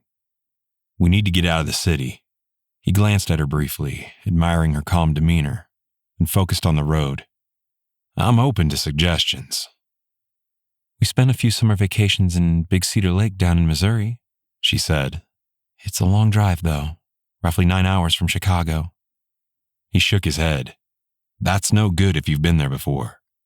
We need to head somewhere these guys wouldn't expect us to go." She shot him an exasperated look. "I've never been to Ohio or Wisconsin. Does that help?" "Yeah, it does." He quickly turned at the next intersection. "Let's find the interstate so we can head north to Wisconsin." "Okay, keep going on this road for another couple miles." Lauren turned in her seat to look at her daughter. "Are you okay, Lucy?" "Why is this happening?" Lucy's voice was small and frightened. His heart ached for the little girl. She didn't deserve this, and neither did Lauren. "I don't know, sweetie. Some people choose to be mean and break the law." Lauren reached back to pat Lucy's knee. "But Grady is going to keep us safe. Are you warm enough under the blanket?" "Yeah." Lucy sniffed and wiped at her face. Grady belatedly realized that the little girl had been crying. She was in her booster seat, with the bedding wrapped around her. Her navy blue parka was on the seat beside her. "Except for my toes." "Here, let's wrap them up." Lauren unbuckled her seatbelt so she could stretch back to use the end of the blanket to protect Lucy's feet. "Better?" Lucy nodded. "Thanks." Lauren's expression was somber as she settled back in her seat and reclasped her seatbelt. Grady wanted to say something reassuring, but he was all too aware that he'd almost gotten them killed. Again. Once they were on the interstate, he kept their speed within 5 miles of the posted limit. Despite his desire to get as far away from Chicago as humanly possible, he didn't want to be stopped by the local police. Expensive cars like this Porsche were often targeted by law enforcement. Silence stretched for several long minutes, then Lauren gestured to a building off to the side of the road. "My father has a plane hangar over there." He barely glanced toward the dwelling. "I don't think using your father's plane is going to help. It's bad enough we're in your car." He glanced at the rear view, noticing Lucy was still awake and listening. "We'll switch this car out for something else when it's daylight. For now, I'm hoping the trip to Wisconsin throws them off." "I understand." She turned to look at Lucy. "Try to get some sleep, sweetie, okay?" "Okay." Lucy yawned and rested her head back against the seat cushion. The plush leather seats were very comfortable, but he didn't think the booster seat was conducive to resting. He kept his eye on the traffic behind them. The darkness along with the bright headlights made it impossible to identify specific vehicles by make or model. He debated getting off the interstate to use lesser-known highways, but he wasn't familiar with the area. Better to stay on the interstate for now until they crossed the Illinois-Wisconsin border. "She's going to need clothes and shoes," Lauren whispered. "I know." He offered a reassuring smile, glancing at Lucy to see she appeared to be asleep. Keeping his voice soft, he added, "We'll find a place to shop once the store's open." "I can't believe someone shot at the penthouse." Lauren shivered. He cranked the heat, but knew the temperature wasn't the problem. It was the fear of how they were nearly caught. The crash had been designed to disable the vehicle long enough for the bad guys to grab Lucy, or Lauren. Maybe both. "I think the car that tried to ram us was an SUV," Lauren murmured. "I only got a quick glance, though. It was dark in color. I can't say for sure if it was black and had tinted windows." He arched a brow. "Good job. You saw more than I did." A wry smile tugged the corner of her mouth. "You were busy pretending to be a race car driver." That was true enough. His only goal had been to get Lauren and Lucy away unscathed. One thing about the recent turn of events bothered him, though. There has to be more than one kidnapper involved. "What do you mean?" Lauren frowned, then slowly nodded. "The shooter and the driver of the SUV. There wasn't enough time between the two events to have been done by the same person." Exactly. He cut a quick glance to the rearview mirror. So far, he was reassured that most of the cars coming up from behind were passing them. Another good reason to stay within the posted speed limit. We only saw the one masked man in the video, but he likely had someone driving the getaway car. She frowned. "I don't remember the police mentioning two men, only one." Maybe they decided to keep that bit of information to themselves. Or maybe Ariel was too scared to have noticed the driver. There were several factors that could have come into play. But now, we know for sure there are two men. "We need to call Detective Kramer and Lieutenant Olson. I'm also worried about what Clara might find when she arrives in a few hours." The bad guys will be long gone by then. Hopefully, Clara will call the police. He glanced at Lauren. "I'm sorry she'll be walking into a mess, but my only goal was to get you and Lucy to safety." "I understand." She grimaced. "I just hope Clara can forgive me." He nodded in understanding. He felt bad, but he was convinced Clara would be fine. "Oh, I forgot my phone." Lauren patted her coat pockets. "I don't even have any cash." He had some cash that Rex had given him. Emergency funds, which he realized was exactly what they'd landed in the middle of, an emergency. Besides, he could get additional cash through Rex if needed. "Don't worry about it. I'm glad you don't have your phone." He lowered his window and tossed his out. "It's more important that we stay off grid." "But," Lauren cut herself off and sighed. "Never mind. You're right. I've never been in a position like this before. It's a little surreal, to be honest." "We'll be fine." He mentally added replacement phones to the list of things they needed to buy. "Try to get some rest. I'll let you know when I find a place to stay." She glanced at him, then slid down in the seat. "Thank you, Grady." He winced, knowing she shouldn't be thanking him.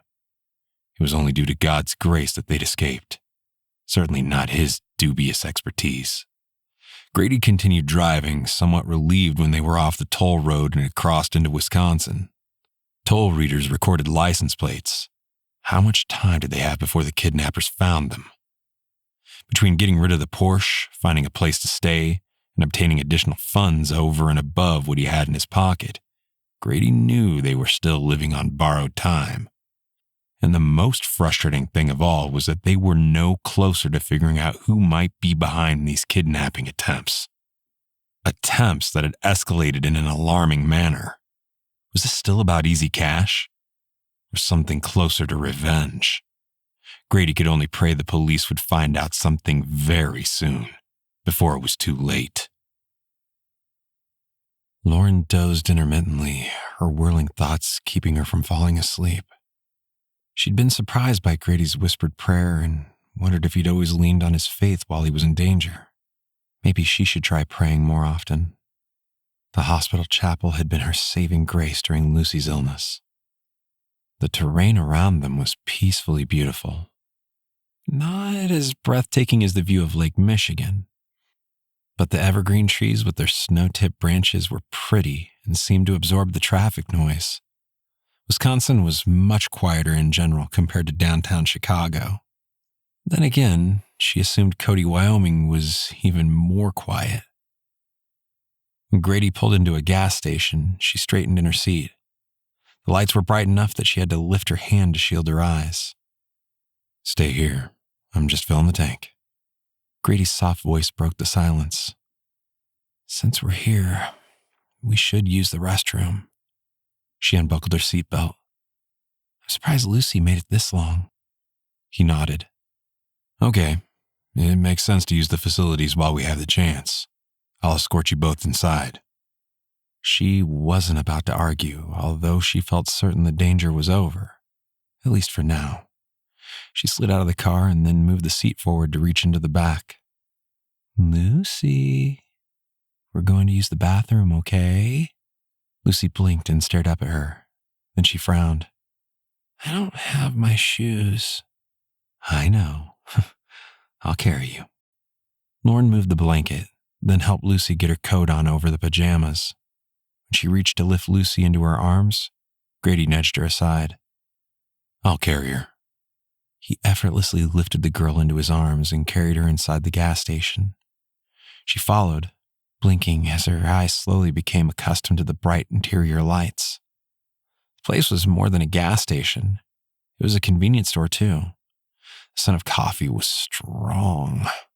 There were baked goods and even some items of clothing, although nothing for a 7-year-old girl. Strangely, there were some socks, though. She snagged a pair as they walked past. They would be too large for Lucy, but they were better than nothing. Grady set Lucy down, then nodded at the socks. "Good idea. I'll grab us some coffee, too. Are you hungry?" Having something to eat would be good. She smiled, then urged Lucy into the bathroom. 5 minutes later, they emerged to find Grady standing near the food case.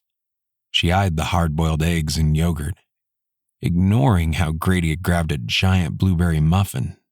"Can I have a donut?" Lucy looked excited at the prospect.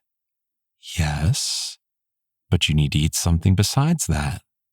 She found a children's brand of yogurt and grabbed another container of eggs. Then she hesitated, hoping Grady had enough cash in him to pay for everything. "Maybe I should use the ATM." "Nope. We're not leaving an electronic trail. I've got this." He carried their items to the counter, along with 2 cups of coffee and a small container of milk for Lucy. She watched nervously as the clerk rang up their bill. She didn't normally worry about how much things cost and was surprised at the large total. "That's crazy expensive," she whispered as Grady picked Lucy back up into his arms to carry her outside. "It's not even that much food." He shrugged, offering a wry smile. "Says the woman who probably hasn't stopped at a gas station ever in her life." That was true, so it was hard to argue. She normally asked one of the security guards to fill her car up for her when she even bothered to drive herself from point A to point B. It was strange to buy things with cash rather than use her credit card. But she was still horrified at how much money Grady was spending out of his own pocket. And then again, she'd paid Grayson's guardians the going rate, including expenses. Grady would likely be reimbursed. Dawn peeked over the horizon. As she opened their food purchases for Lucy, Grady filled the gas tank. Lucy drank her milk and ate her donut first, dropping crumbs in the back seat. Not that Lauren cared about the mess. The large socks went all the way up to Lucy's knees, but they were thick and warm, which was all that mattered. Lucy was so preoccupied with her donut treat that she didn't complain. When Grady finished paying for their gas, he slid in behind the wheel. "All set?" "Yes." She opened his muffin and handed it to him. "I can't believe it's already almost 6 a.m. "Yeah." The clerk mentioned a series of outlet malls about 2 hours away. "They don't open until 9, but they should have what we need."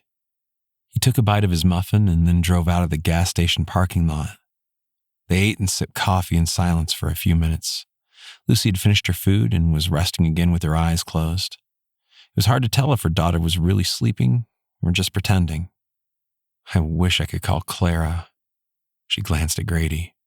"She's worked for us for almost 10 years. I feel bad not knowing if she's okay." "We'll get phones at the outlet mall." He frowned, then added, "But I think you should call the police, not Clara directly. I don't know if these guys have the ability to track phone calls or not." She grimaced. "Okay, that's fine. I've been thinking about following up with the FBI. Do you know if they're letting law enforcement take the lead on the case?" "Yes." She hadn't liked the decision. Like I said, after Ariel was released, they didn't seem to be acting with a strong sense of urgency. "Well, they better get cracking now," Grady drawled. She found his Western accent cute. "Because the danger sure hasn't gone away." "I know. I think the agent I spoke to was David Braun." "I know an FBI agent back in Wyoming, too. I'll go through him first. See if he has any insight to add." She frowned. "I can't imagine Wyoming has much experience in this sort of thing." "You'd be surprised. There's crime everywhere, unfortunately." "Mommy, is the masked man going to find us?" Lucy asked. She swiveled in her seat to smile reassuringly at her daughter.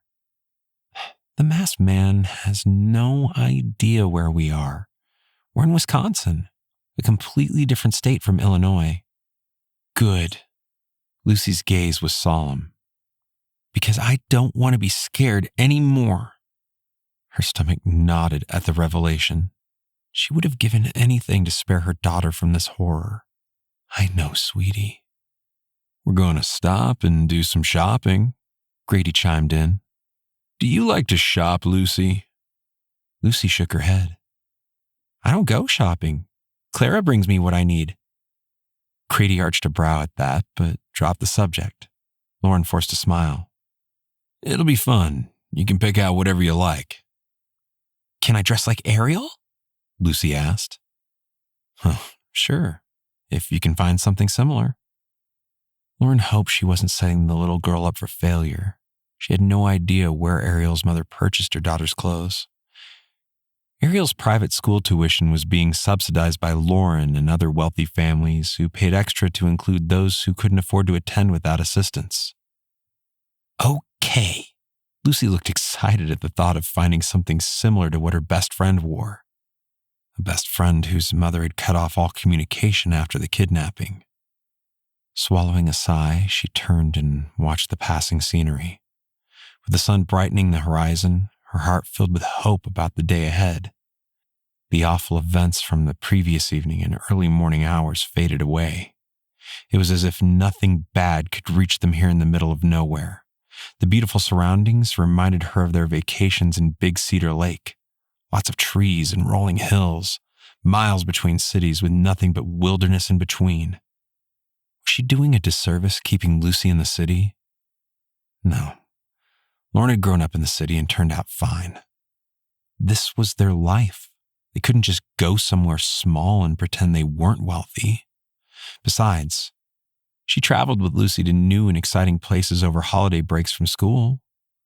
Yet as she looked at the woods around them, she wondered if their next trip should be to someplace remote and peaceful like this. They went through a couple of bigger cities along the way, hitting some congested traffic thanks to road construction. Still, the hours passed faster than she'd anticipated. When Grady indicated the outlet malls advertised at the next exit, she craned her neck to see what sorts of stores were featured. None of the brands were familiar, but that was okay. It wasn't like she was planning to buy anything fancy, especially since she had no idea how much money Grady had left to spend. She decided they'd focus on the basics for Lucy, nothing more. She could keep wearing her yoga pants and sweatshirt. Grady pulled into an empty parking space, but didn't kill the engine. He glanced at his watch and shrugged. We still have a few minutes until they open. She hesitated. I think Lucy just needs jeans, a sweatshirt, shoes, and socks. Hopefully they won't be too expensive. Sounds good. If he was worried about the prices of the items they needed, he didn't let on. Oh, and don't forget the replacement phones. She had noticed there was a department store across the street. I need to follow up with the police. I won't. He nodded toward the store closest to them. Looks like they're unlocking the doors now. Great. She pushed out of the passenger seat. As before, Grady insisted on carrying Lucy inside. The store had plenty of options, and Lucy ran straight to the rack of pink sweatshirts. Ooh, I like this one! She eyed the price tag, then realized this was silly since she didn't know how much money Grady had. She handed it to him. You need to stop her when you've reached your limit. No worries, I'm good. He didn't even look at the price, simply setting the item on the counter. Just get what you need. I'm going to head over to buy the phones and a few other things. They continued to shop while he got what they needed. She found a pair of sneakers in Lucy's size, along with a pair of jeans and pink socks that matched the sweatshirt. It took a while to make sure the items would fit. Grady returned carrying a large plastic bag. He came up to stand beside her as she was eyeing a pair of snow boots in Lucy's size. She didn't know where they'd end up and figured the boots might be necessary. Grady reached over to grab the pair she'd been looking at, added it to the pile on the counter. Anything else? She flushed. I think we're good. Grady nodded and quickly paid the bill. Again, it seemed like a lot for a store that was allegedly offering discounted bargains. But she kept her thoughts to herself, even as she realized this was the sort of thing Ariel's mother probably wrestled with every day. When they were finished with their purchases, she took Lucy into the dressing room to change into her new things. Lucy seemed excited to have everyday clothes. She even insisted on wearing her new snow boots. When they emerged from the dressing room, she caught Grady's grim gaze and instantly knew something was wrong. What? This way. He took the bag from her hands and led them quickly to the side exit. She didn't understand why he was so upset until he glanced back through the clear glass of the front door. That's when she saw it too. A black SUV with tinted windows was driving slowly past the store. She sucked in a harsh breath. The kidnappers had found them. Chapter 5. Grady had expected the kidnappers would eventually find Lauren's Porsche. It wasn't exactly the kind of car that was useful in staying off grid. But they'd gotten here far quicker than he'd anticipated. How had they known they'd come to Wisconsin? Was it as simple as accessing electronic toll information? There wasn't time to worry about how the black SUV had found them there. He needed to get Lauren and Lucy out of harm's way. Ducking out the side door to the shopping mall, he thrust Lauren and Lucy behind him as he quickly scanned the parking lot. They needed a ride out of there, and fast. Where are we going? Lucy asked. Shh, we need to be quiet, okay? Lauren's voice was a hushed whisper, as if she feared the kidnappers could hear her from the other side of the building. He hated knowing they were in danger. Again. It took a minute for him to spot their best option. After making his choice, he glanced over his shoulder at Lauren. Stay beside me as much as possible. We're heading for that dark blue car, third in from the corner. Lauren frowned in confusion, clearly not understanding his intent. Yet she would soon enough.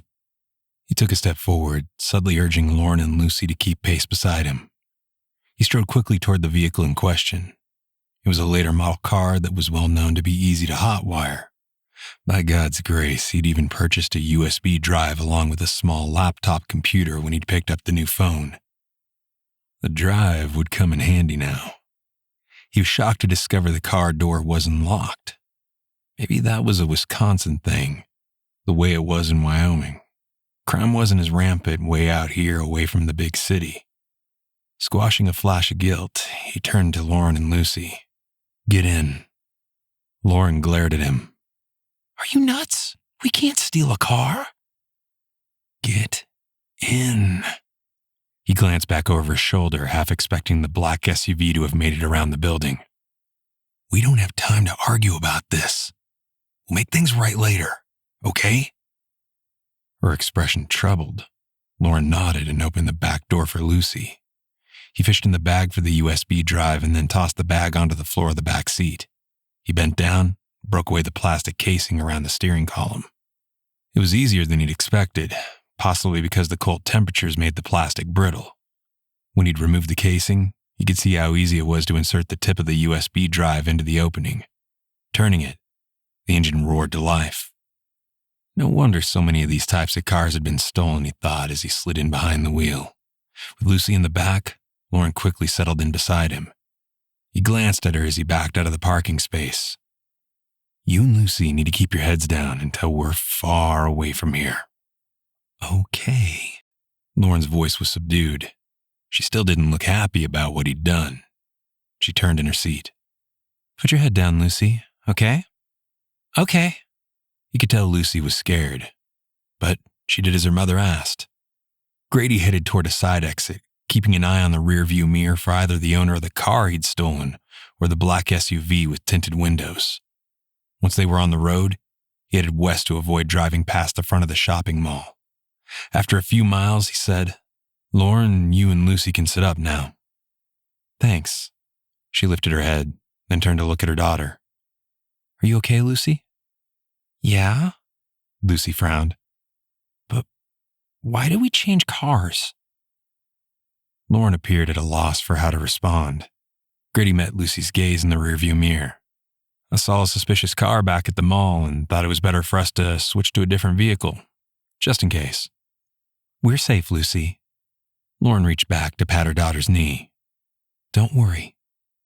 Lucy nodded and looked less scared, which was a good thing. Grady fell silent as he followed the winding highway lined with trees on either side of the road. Only after they'd traveled a solid 10 miles from the shopping mall on the interstate did he relax his tense muscles. Even then, he knew the danger was far from over. Maybe they'd escaped the kidnappers, but they were still in a stolen car. He was glad they'd gotten warm clothes and shoes for Lucy, along with the electronics he'd wanted. Now, they needed to find a place to stay. As they approached an intersection, he decided to turn right, heading north. The farther they stayed away from civilization, the better. "I'll pay the owner for the car," Lauren said in a low voice. He nodded, not surprised by her comment. "I'm sure Rex can reimburse the owner too. I wouldn't have taken drastic action if I'd had another option." "I understand." She tucked her blonde hair behind her ear.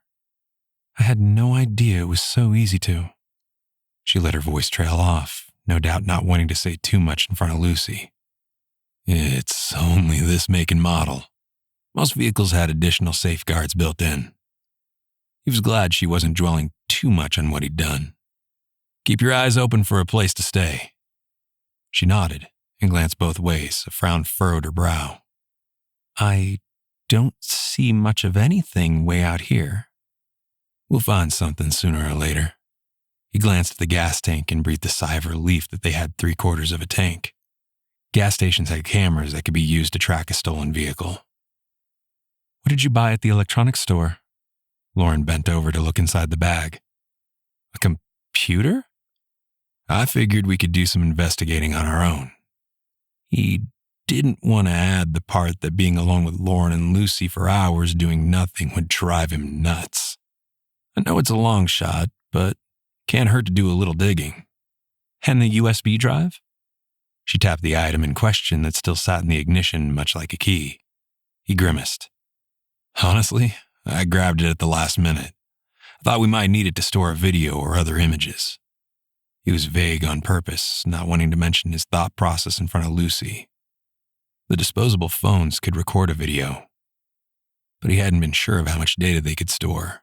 The devices he'd purchased were relatively basic, without any of the bells and whistles of a smartphone. As it turned out, The USB drive had been a lifesaver in a very different way.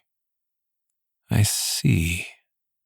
Lauren's troubled expression indicated she didn't really follow his logic, but she dropped the issue.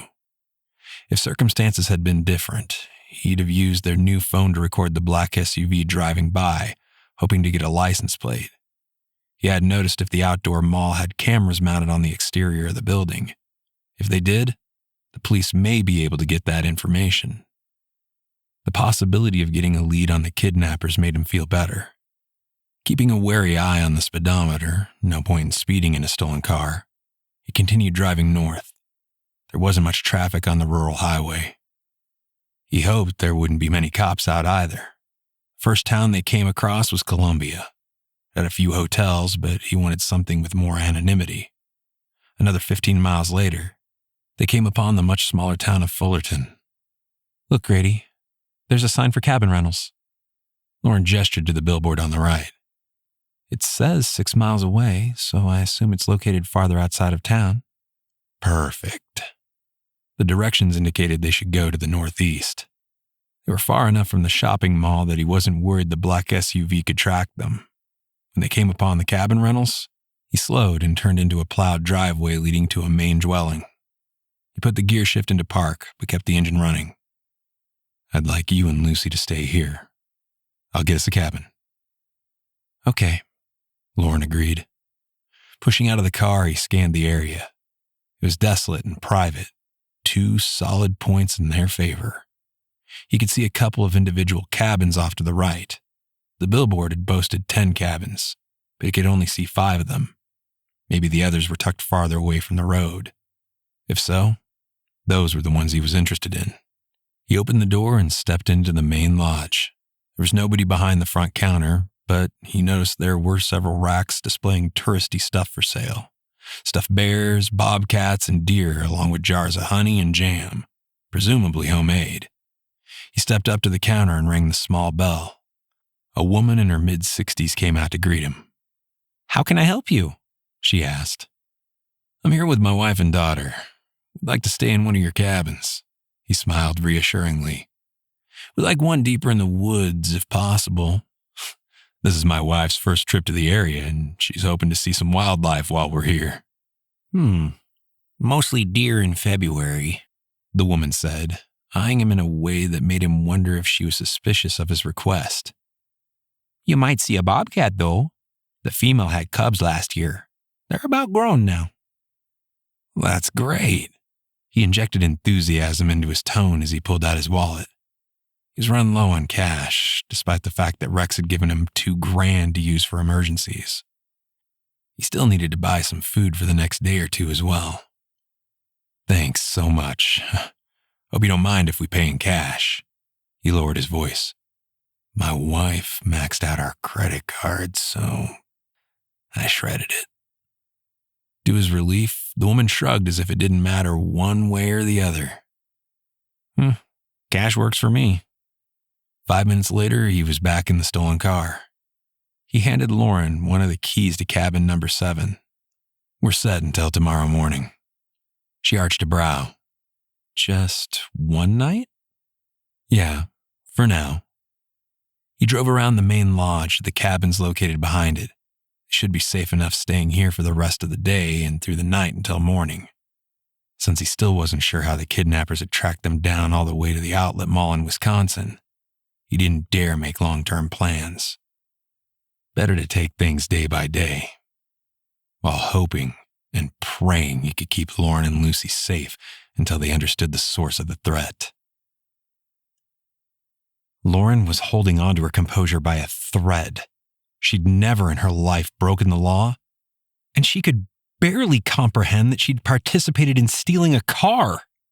Granted, she'd gladly reimburse the owner, but for all she knew, they'd left the owner stranded inside one of the stores without any means of getting home. What if the owner had kids? What if taking the car meant the owner couldn't go to work?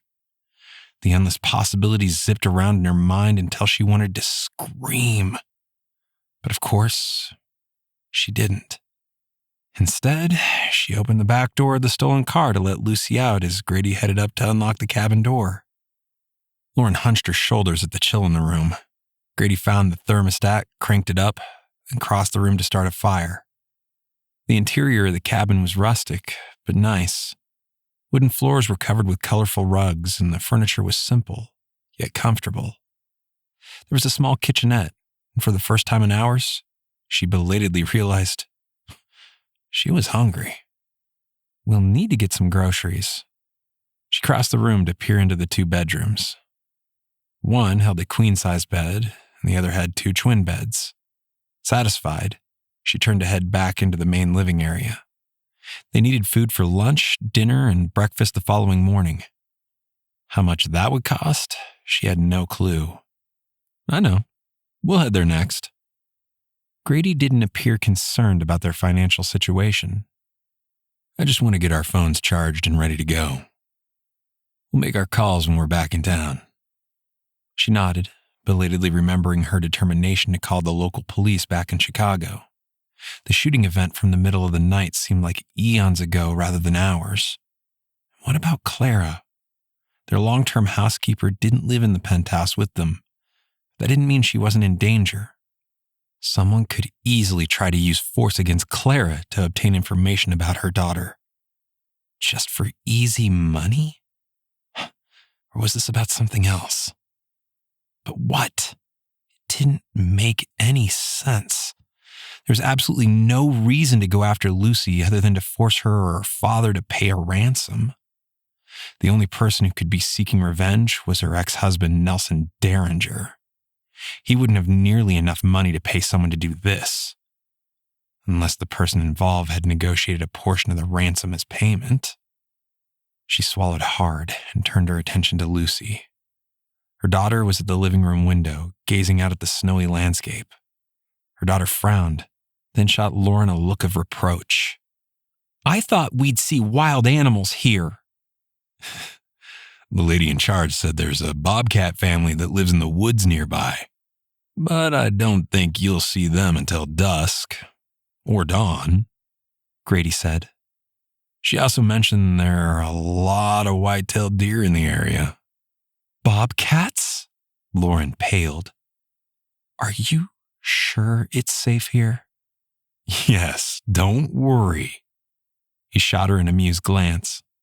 They won't bother us. They prey on small animals, not people. Easy for him to say, she thought darkly. There hadn't been any bobcats at the Big Cedar Lake in Missouri. At least, not that she was aware of. When Grady finished with the phones, he handed her one. Do you know the number of the police station? If not, I can use the computer to find it. I don't have the number memorized, so please look it up for me. She felt foolish, but really, how many people in the world knew their local police department phone numbers by heart, especially in this age of smartphones? Less than a minute later, Grady had the number.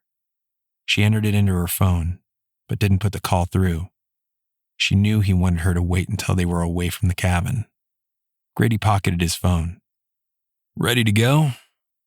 She nodded. Lucy, let's decide what you want for lunch and dinner, okay? How about pepperoni pizza? Lucy and Grady both said at the exact same time. She couldn't help but smile as her daughter dissolved into a fit of giggles. Lauren rolled her eyes and threw up her hands in surrender. Captain Jack's Pizza it is. Lauren wondered how big of a risk they were taking by heading back into the town of Fullerton. She felt as if they were driving a car that had stolen written across the back window in neon paint. But surprisingly, they didn't pass a single police car on the road. She wasn't sure that the lack of police presence was a good thing. What if the bad guys showed up there?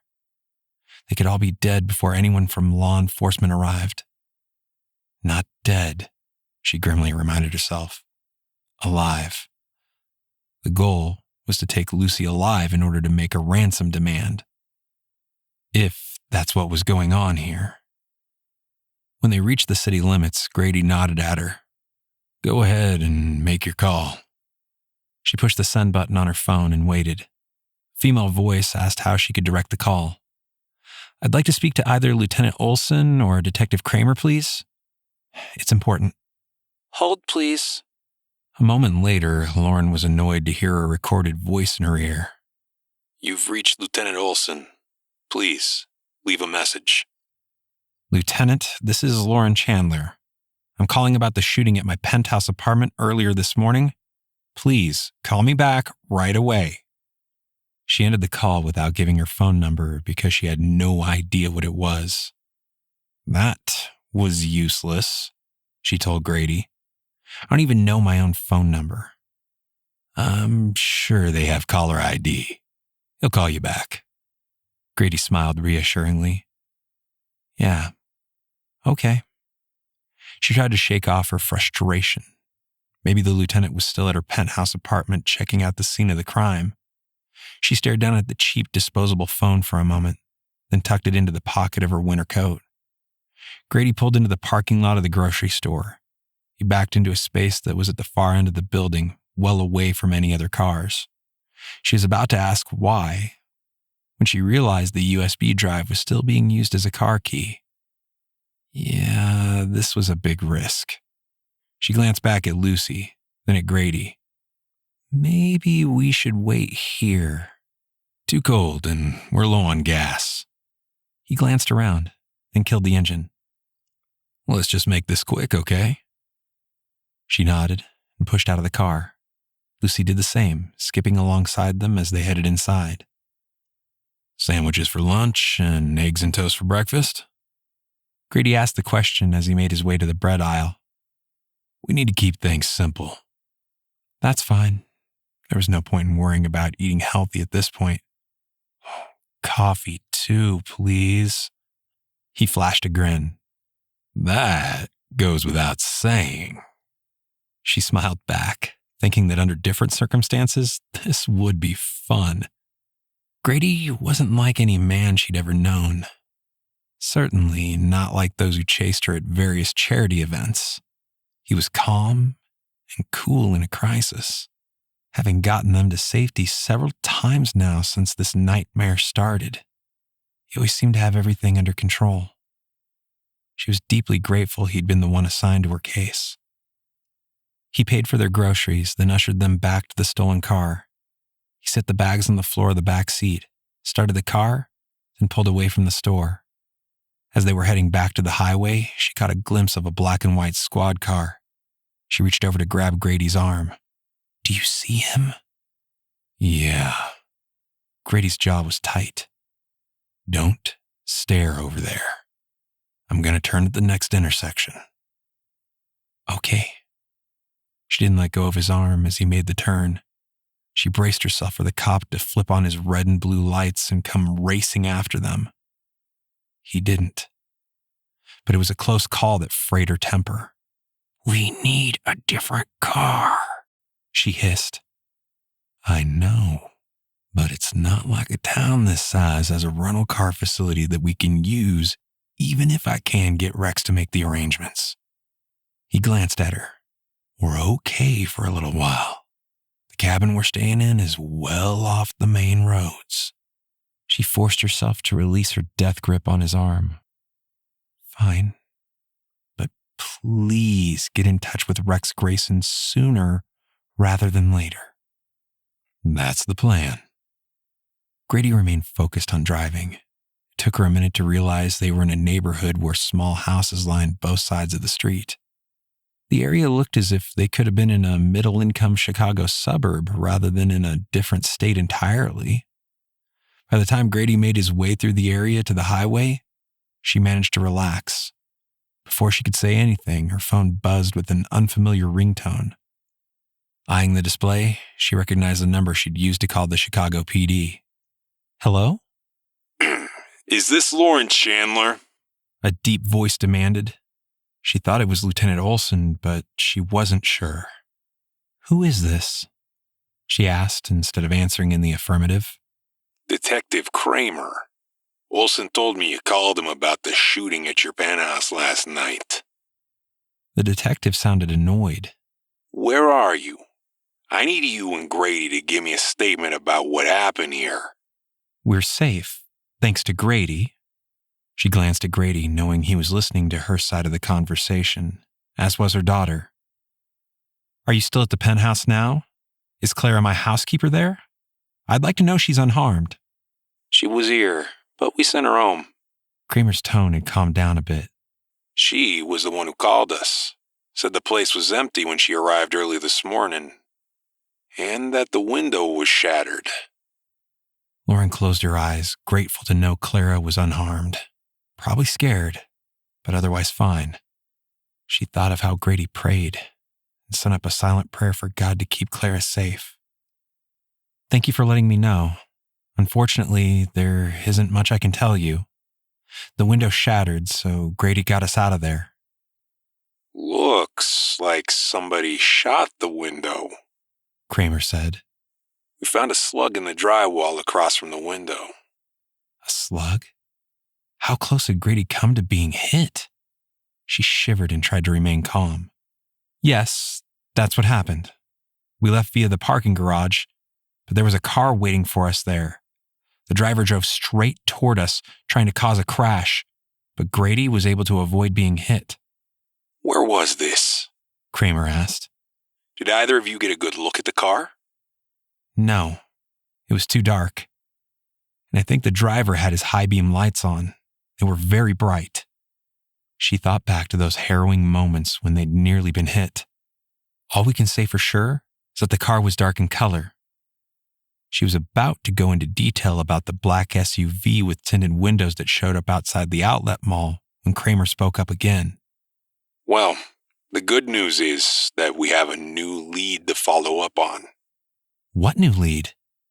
She glanced at Grady, who had turned into another neighborhood of homes.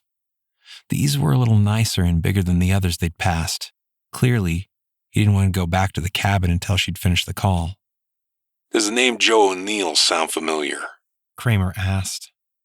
She frowned, then nodded even though she knew Kramer couldn't see her. Yes, Joe O'Neill was a security guard that worked for my father. He left our employment maybe 9 months ago? I don't understand. Why are you looking at him? Do you know why he left your father's employment? Kramer pressed. No, I assumed he got another job. Even as she said the words, she realized that wasn't likely. Most of the staff at the Savion building enjoyed their work, and they knew they were paid a decent salary, better than most of the other security guard positions. We were told by your building manager, Mark Jonas, that O'Neill was fired for theft. The news shocked her. What did he steal? He stole items from some of the residents' apartments. Not yours. That would have been too obvious. Kramer added. From what I understand, they didn't figure out it was him right away because he was able to tamper with the security video to mask his movements. And he chose apartments that were undergoing remodeling. When he was arrested, he'd stolen jewelry from Mrs. Ashley Pauly's apartment. He returned those items, but still did a few months in jail. She couldn't believe it. Why didn't anyone mention the details about O'Neill's arrest to her? And you think Joe O'Neill has decided to try another way to get money? Yep. We've issued a bolo for him. Where are you? Kramer sounded cranky again. We still need to talk. I'll be in touch. Thanks for letting me know. She quickly ended the call and shut down the phone. Was Kramer right about the former security guard? Had Joe O'Neill really decided to try to kidnap Lucy to get a big payday? She wanted to think that it could be that easy, but she couldn't bring herself to believe it. Chapter 6. What was that about a man named O'Neill? Grady glanced at Lauren as he pulled away from the curb. My father's manager fired him for theft 9 months ago. She shook her head, looking dazed. Detective Kramer has issued a BOLO, whatever that means, for him. The acronym stands for Be on the Lookout, Grady explained. But it's a stretch to think this guy would go from stealing stuff to kidnapping. Not to mention shooting at them, but he didn't add that because Lucy was in the back listening. Does he have any police or military background that you're aware of? No. She glanced at him, then back at Lucy and nodded. You're wondering about the penthouse window. Yep. He wasn't sure anyone who lived and worked in the city made time to shoot weapons at a firing range, unless that person happened to be an avid hunter. Most of the men and women in Wyoming could hit what they were aiming at, but they lived in small towns nestled near forests and mountains, not skyscrapers. Seems a stretch to me. I agree. Lauren frowned. He would also know what Lucy looked like. I can't imagine he'd kidnap another child by mistake. He shrugged and made his way back to the highway that would take them to their cabin rental. Some people aren't as observant as others, but I really don't think he's our guy. Yeah, she sighed. I was hoping he was, though. He understood her concern. She wanted this kidnapper/shooter caught and thrown behind bars. He wanted that too, but he wasn't going to let his guard down either. The black SUV with tinted windows was fresh in his mind. They'd escaped, but he still didn't understand how the driver of the car found them in the first place. He made a mental note to discuss options with FBI Special Agent Griffin Flannery. Griff was married to Alexis Sullivan and lived on the Sullivan Canine Search and Rescue Ranch with the other Sullivan siblings. The property was 40 minutes southeast of Cody. Grady had met the guy a few times, mostly after Joel or Justin Sullivan caused damage to his house while they borrowed the place to escape from danger. He hadn't really minded that they made themselves at home. They were good people who had followed through on paying for the repairs. He and the twins, Joel and Justin, had gone to school together. He'd enjoyed the time he'd stayed at the Sullivan Ranch. Grady knew he could trust Griff to be straight with him. The black SUV should not have been able to find them at the strip mall in Wisconsin, unless he'd overreacted and the car showing up had been a coincidence. No, he didn't think so. It was too similar to the one he'd seen the previous day. Deep down, he was beginning to suspect there might be a dirty cop involved in this scheme. And if that was the case, this was way more than a simple kidnapping for ransom. Keeping a wary eye out for another cop, he left the city of Fullerton. He grabbed some black electrical tape from the grocery store so he could alter the license plate. The trick should buy them a little time, although in the daylight it might be easy to spot the alteration. The rest of the trip to the cabin was uneventful. He breathed a sigh of relief as he pulled up to cabin number 7. They were almost directly behind the main lodge, so the car and their cabin could not be seen from the main road. Let's help with the groceries, Lucy. Lauren pushed out of the car. I've got them. He quickly grabbed the 5 bags in 2 hands. Just hold the door for me, okay? Lucy did so, and he belatedly realized Lauren had wanted her daughter to assist in the minor chore. Lucy, will you help me put the groceries away? He set the bags on the sturdy oak kitchen table. Okay. Lucy scrambled up on the chair so she could remove items from the bag. When Lauren sent him a grateful look, he nodded at her. I'm new to this, he murmured in a low voice. I know. She stored the Captain Jack's pizza in the freezer. But I want her to be self-sufficient someday. He understood, but didn't mention that having Clara running the household wasn't likely to assist her in reaching that goal. It wasn't any of his business how Lauren raised her daughter. He was only there to pretend to be her fiancé and to keep them both safe from harm. When the groceries had been put away, Grady set up the new computer and connected to the cabin rental Wi-Fi network. First, he entered Joe O'Neill's name into the search engine. There proved to be way too many possibilities, as Joe, Joseph, and Joey were all very common names. He considered calling Detective Kramer to get a date of birth for the guy, but decided to wait until after he talked to Griff. He did another search on Lauren's ex-husband, Nelson Derringer. The newspaper article related to Nelson's fatal car crash and his DUI arrest popped up on the screen. He scanned the information. A little disappointed there was nothing new to learn. The article did mention his friend Robert Morton, who had been declared DOA at the hospital following the crash. Nice to know that Nelson had been held responsible for his actions, he thought, as he looked at the image of Robert Morton's smiling face. Drinking while driving was never good, and it always seemed to him that innocent people were more likely to die than the intoxicated driver. There was no mention of Robert's blood alcohol level. He glanced at Lauren, who was making sandwiches with Lucy for lunch. It was early, but their gas station breakfast had been hours ago. Do you know if Bobby was drinking at the time of the crash? Lauren nodded. He and Nelson were both intoxicated. Nelson supposedly had less to drink than Bobby, but probably not by much. I feel bad that Bobby was killed. Although they made the decision to go out drinking without a plan to get home safely. Yeah.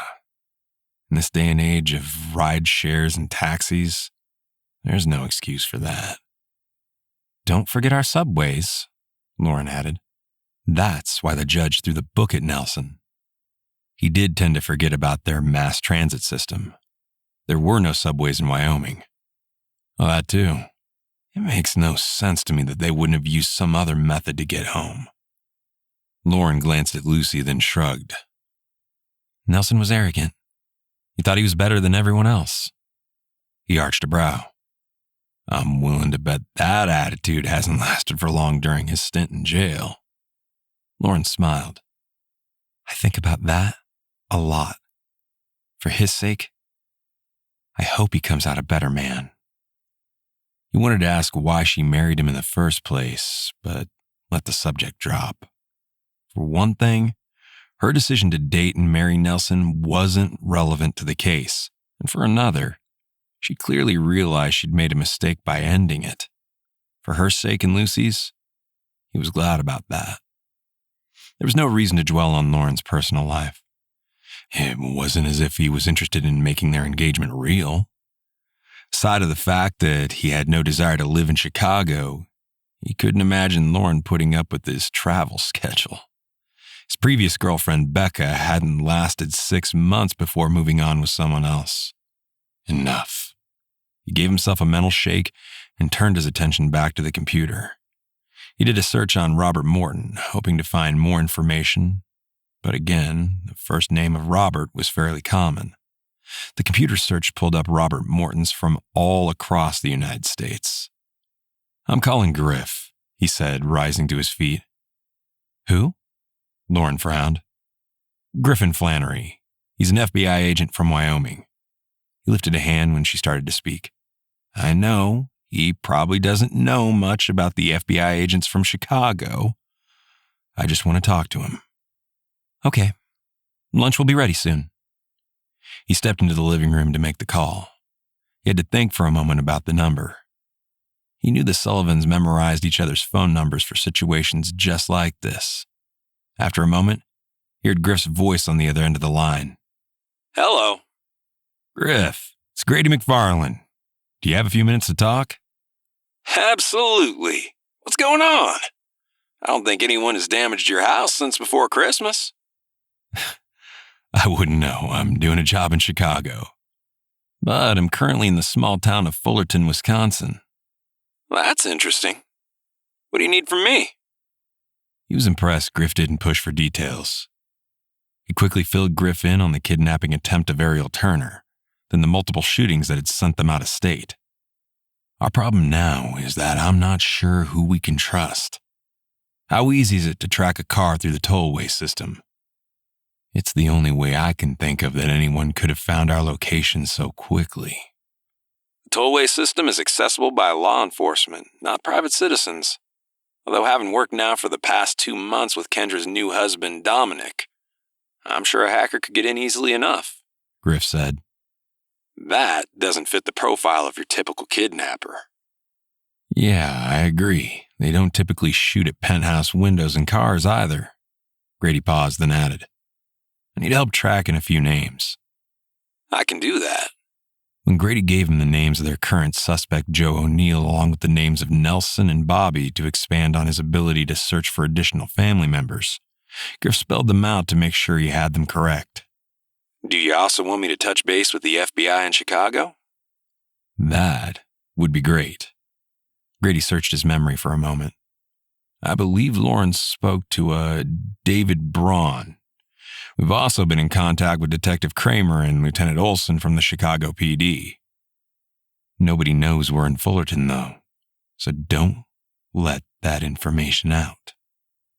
I'll keep your location confidential, Griff promised. Let me see what I can do with these names. Are they all from Chicago? As far as I know, yes. Nelson and Bobby were in a fraternity together at Loyola University. That will help me narrow it down. Griff sounded thoughtful. Anything else I can do? When you reach out to the FBI agent from Chicago, ask if he's been kept informed of the recent shooting attempts against Lauren and Lucy. I want to be sure the local police are doing their part in this. Not a problem, Griff said. If this David Braun wants to talk to you and Lauren, can I give him this number? Yes, that works. Thanks, Griff. I owe you one. Nope. You've helped the Sullivans over the past year when they were in trouble. This is the least I can do. I'll be in touch. With that, Griff ended the call. Feeling better, Grady pocketed his phone and headed into the kitchen. Seeing the black electrical tape sitting on the counter, he remembered he needed to head outside to alter the license plate. Are you ready to eat? Lauren set a plate of sandwiches to the table. Sure. He reached over to close the laptop, pushing it aside to make room. When Lauren and Lucy were both seated, he dropped into his seat, cleared his throat, and said, I would like to say grace. Lauren flashed a startled glance at him, but then she nodded. Of course. Lucy, fold your hands together, like this. She demonstrated for her daughter. Why? Lucy asked, doing what she was told. Because we're going to thank God for our blessings. He wasn't used to praying out loud, but having been around the Sullivans for years, he was no stranger to how it was done. Dear Lord Jesus, we ask you to bless this food we are about to eat. We also ask that you keep us all safe in your care as we seek the truth. Amen. Amen, Lauren echoed. She looked pointedly at Lucy until her daughter added, Amen. There. Now that we've said grace, we can dig into our meal. He grinned and took a big bite of his sandwich. He was glad Lauren and Lucy had participated in the prayer. The danger surrounding them, he knew they needed God's protection now more than ever. Lauren had only heard part of Grady's side of the call with the Wyoming FBI agent. It was nice to know that he had friends in law enforcement. She trusted Grady to keep her daughter safe. She wished, not for the first time, that Grady would stick around after the danger was over. But that wasn't going to happen. Grady was clearly at home in the middle of nowhere, which was good because his skills were necessary to keep them hidden. But she couldn't imagine living in a place like this year-round. Can I play outside in the snow? Lucy asked between bites of her sandwich. I want to build a snowman. Okay. She hadn't purchased snow pants for Lucy, but had noticed there was a small washer and dryer unit tucked into the corner of the main bathroom. I can take her outside with me when I alter the license plate, Grady offered. Thanks. She'd have to head outside too. She couldn't just leave Lucy out there alone, but she was grateful he'd be nearby as well. I appreciate that. When lunch was over, she asked Lucy to help with clearing the table. Deciding to wait to do dishes, she bundled Lucy up in the winter coat and new snow boots from the outlet mall. Grady snagged the black electrical tape as he led the way outside. Lauren guided Lucy to the open area behind the cabin. Lucy enthusiastically dug her mittened hands into the snow, throwing it up into the air with glee. Watching the little girl made her chest tighten with love. That anyone would try to harm an innocent child made her angry. Come on, Mom! Let's make a snowman! With a sigh, she did so. Grady worked on the license plate, then came over to help them. He worked faster than she did, expertly making a large ball of snow for the base. By the time they'd finished, Lucy was shivering with cold. Okay, let's go back inside now, Lauren said. I need to dry your clothes. Yours too, Lucy said, eyeing her wet yoga pants. Yep. She was cold to the bone, but hadn't wanted to stop Lucy from having fun. After everything they'd been through, they deserved some downtime. Your snowman looks great, Lucy. Grady grinned at her daughter. He needs a snow wife and kid, Lucy declared. Lauren felt herself flush, knowing her daughter didn't mean that the way it sounded. That's a project for another day. For now, let's go inside. Inside the cabin, she took Lucy into the bedroom to have her strip out of her clothes. Then she wrapped the little girl in a blanket. Have a seat on the sofa, she said, guiding her into the living room. Maybe Grady can figure out how to work the television. Grady nodded at her wet clothes. I can do that, but you need to change too. I will. Do you have anything you wanted washed? Again, her cheeks heated with embarrassment. When she'd asked for a bodyguard, she hadn't imagined they'd be living together in a log cabin in the middle of the woods. Why don't you let me wash the clothes? He seemed to understand the source of her discomfort. You sit on the sofa with Lucy. I'll take care of everything. You know how to do laundry? She asked in surprise. I've lived alone for years, so yeah, I know how to do laundry.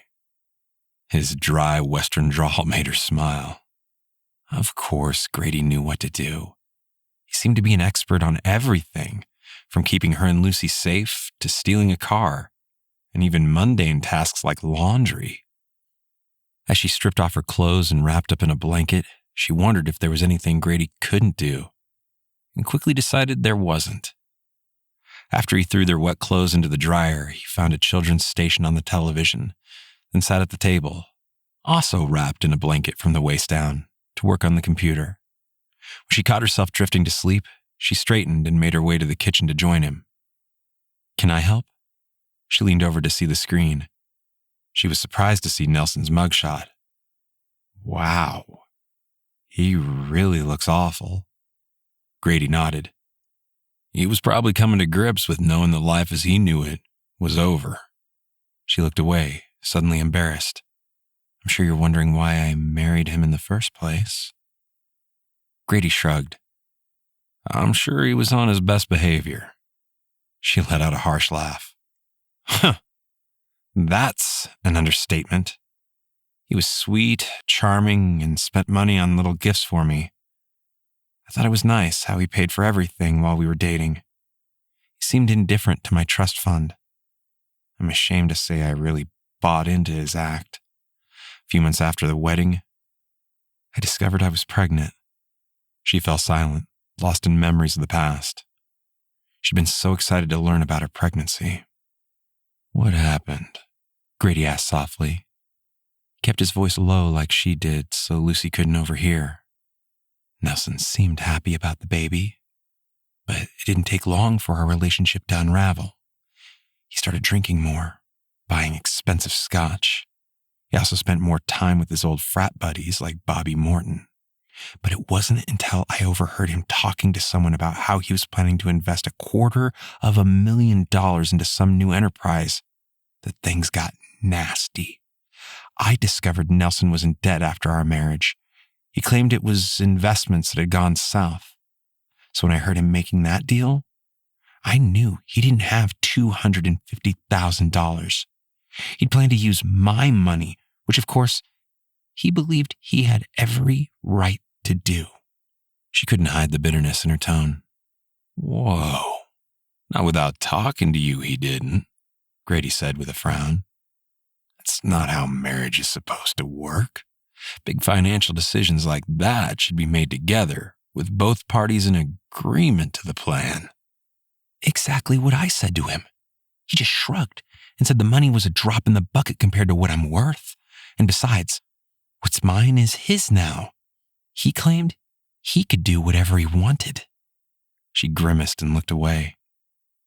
That's when I knew it was all a lie.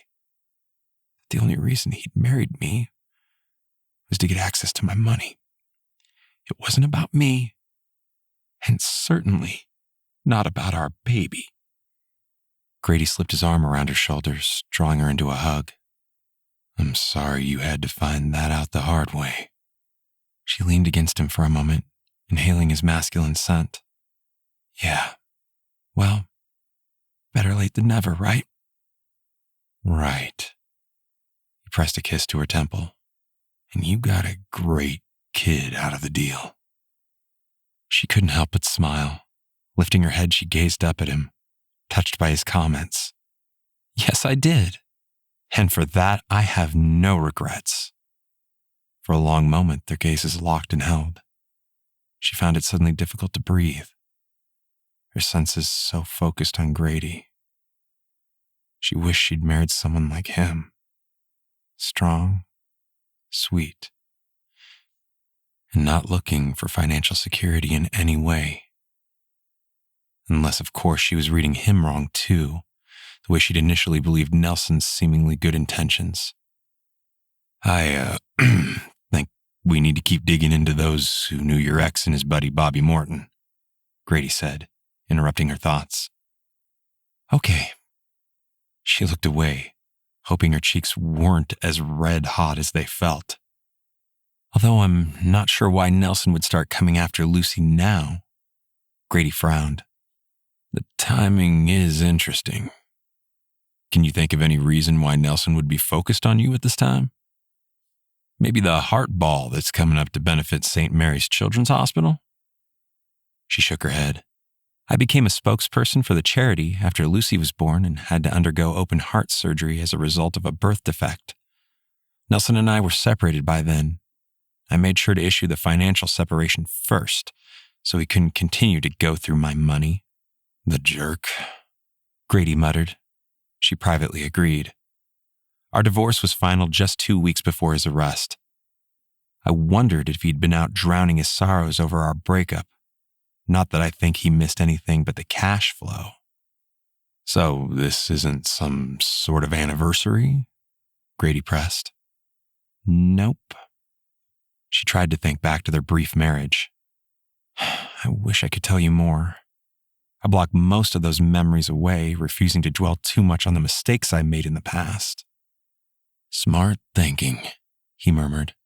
I'm surprised he didn't drag the divorce on longer, though.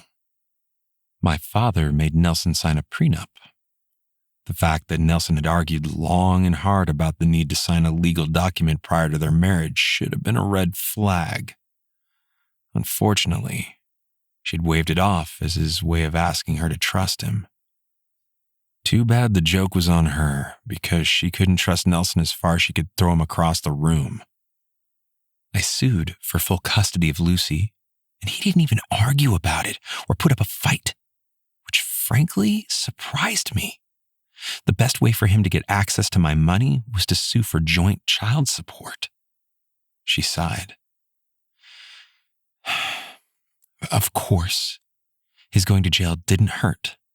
The judge granted me sole custody without blinking an eye. His loss, Lauren. Grady's compassionate expression was so intensely kind and sweet that it was all she could do not to kiss him. Then, as if he'd read her thoughts, Grady leaned in and brushed his lips against hers.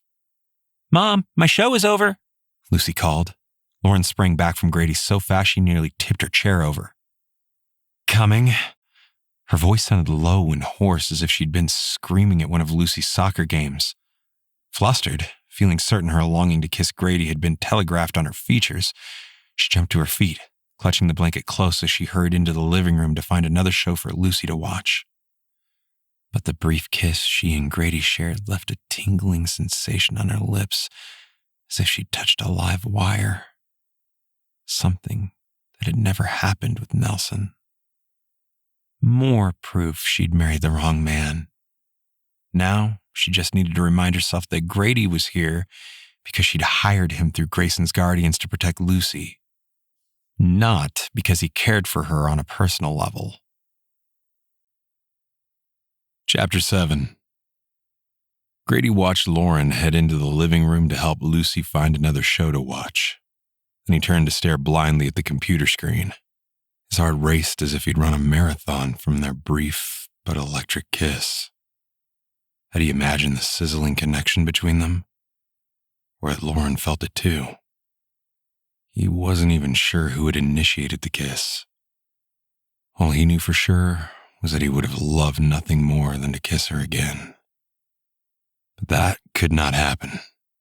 He knew better than to get emotionally involved with a protectee under his care, especially a single mother with a daughter. If he didn't keep his head clear, he might fail in his mission to protect them. He absolutely needed to stay focused on the threat, not how much he was beginning to care for Lauren and her daughter. He scrubbed his hands over his face, wondering if the lack of sleep was messing with his brain. Not that it mattered. He had a job to do and forced himself to get back to the task at hand, uncovering the source of the threat. The more he heard about Lauren's ex-husband, the more he loathed the man. Not just because he'd married her for her money, but because of his decision to drive under the influence to the point he'd killed his best friend. Yet Nelson was still in jail. It would not be easy to prove the man was manipulating someone into kidnapping his own daughter. Not just one person, but two, which seemed even more unlikely. He needed to ask Griff to find out if anyone had visited Nelson Derringer in jail recently, like over the last 3 to 4 weeks. All visitors were logged into the system, so that might be a place to start. The washer beeped, indicating the load of clothes were finished, so he crossed over to toss everything into the dryer, then returned to the kitchen. He hated to keep bugging Griff, but he pulled out his phone to make another call. Hey, Grady. If Griff was annoyed, he didn't let on. I've updated Agent David Braun on our conversation. He should be calling you shortly. Thanks. I have another favor to ask. Will you please find out if Nelson Derringer had any visitors recently, say in the past few weeks? My theory is that Nelson could be orchestrating the kidnapping attempt from behind bars, promising a big payout once Lauren's father hands over the ransom. Great minds think alike, Griff said. I've requested the information from the correctional facility where he's being held. I'm hoping to hear back soon. Thanks. You should have known Griff was on top of things. Anything else? Griff asked. Not at the moment. He tapped the mouse pad to bring the computer screen to life. I'd like you to dig into both Bobby Morton and the former security guard Joe O'Neill. I would have expected the FBI or local law enforcement to have already done that, but I just can't sit here twiddling my thumbs. I understand your frustration. Hopefully, you'll learn more when Agent David Braun gets in touch with you. Thanks, Griff. I appreciate your help. Grady ended the call, then glanced over to where Lauren was still playing with the remote. He rose, secured the blanket around his waist, and crossed over. Need help? Yes, please. She gratefully handed over the device. I don't know why this television seems more complicated than the one we have back home. It's satellite service. He flipped through the menu. These cabins are too remote for wired cable plans. At least it's not just me being an idiot. Lauren flashed a wry smile. Never. This service is a little different from the one we use in Wyoming, too. He managed to find another kid's station, then handed the remote back. Before he could say anything else, his phone rang.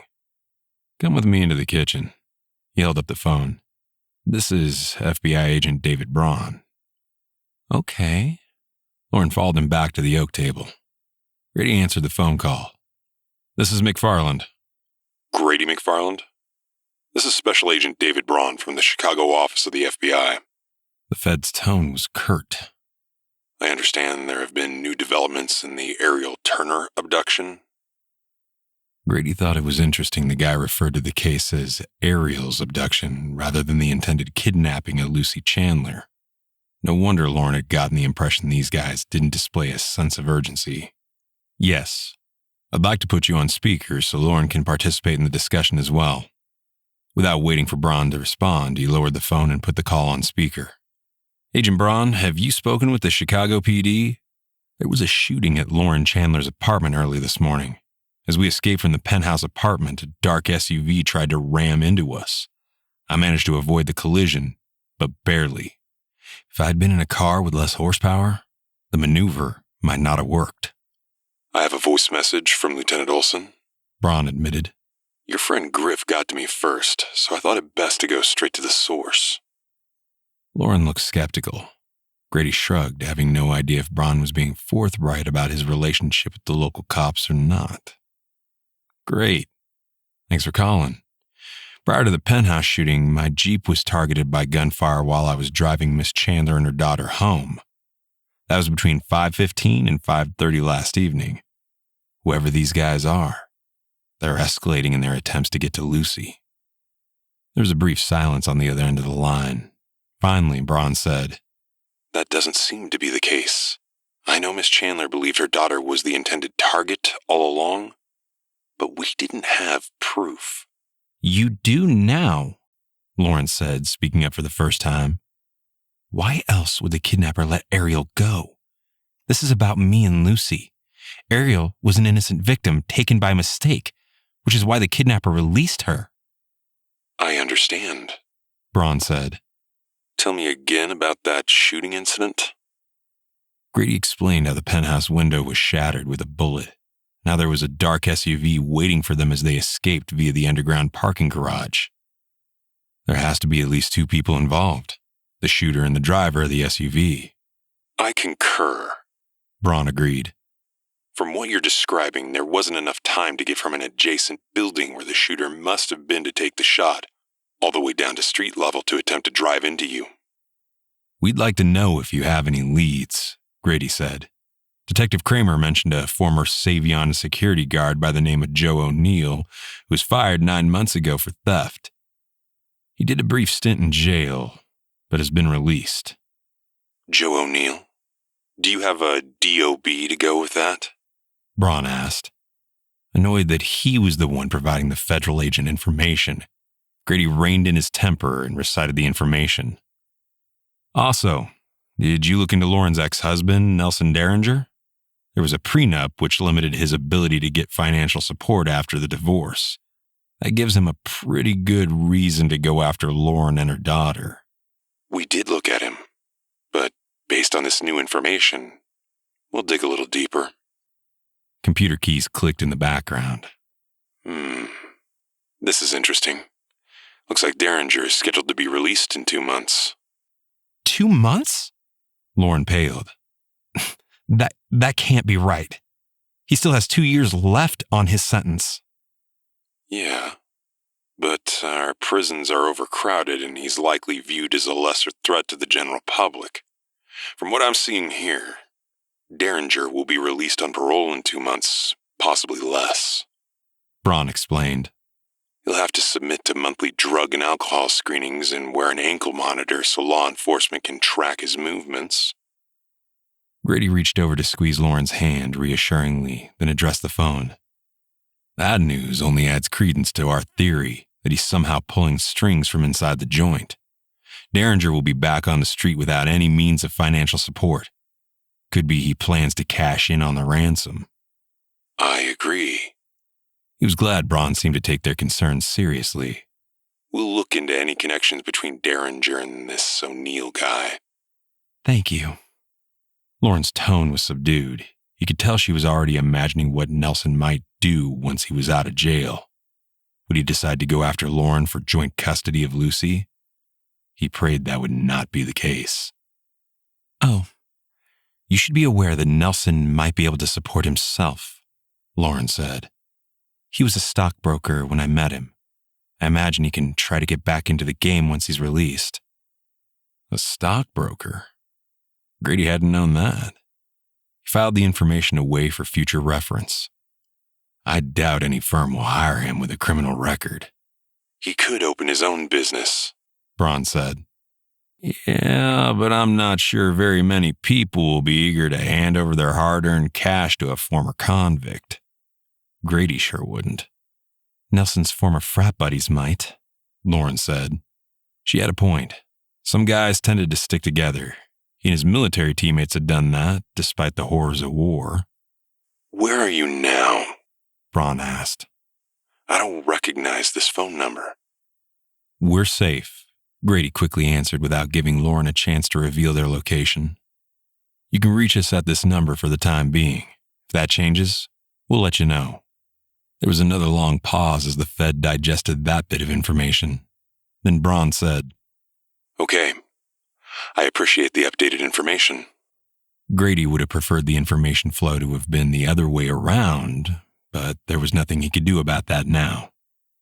Thanks, Agent Braun. We'll be in touch.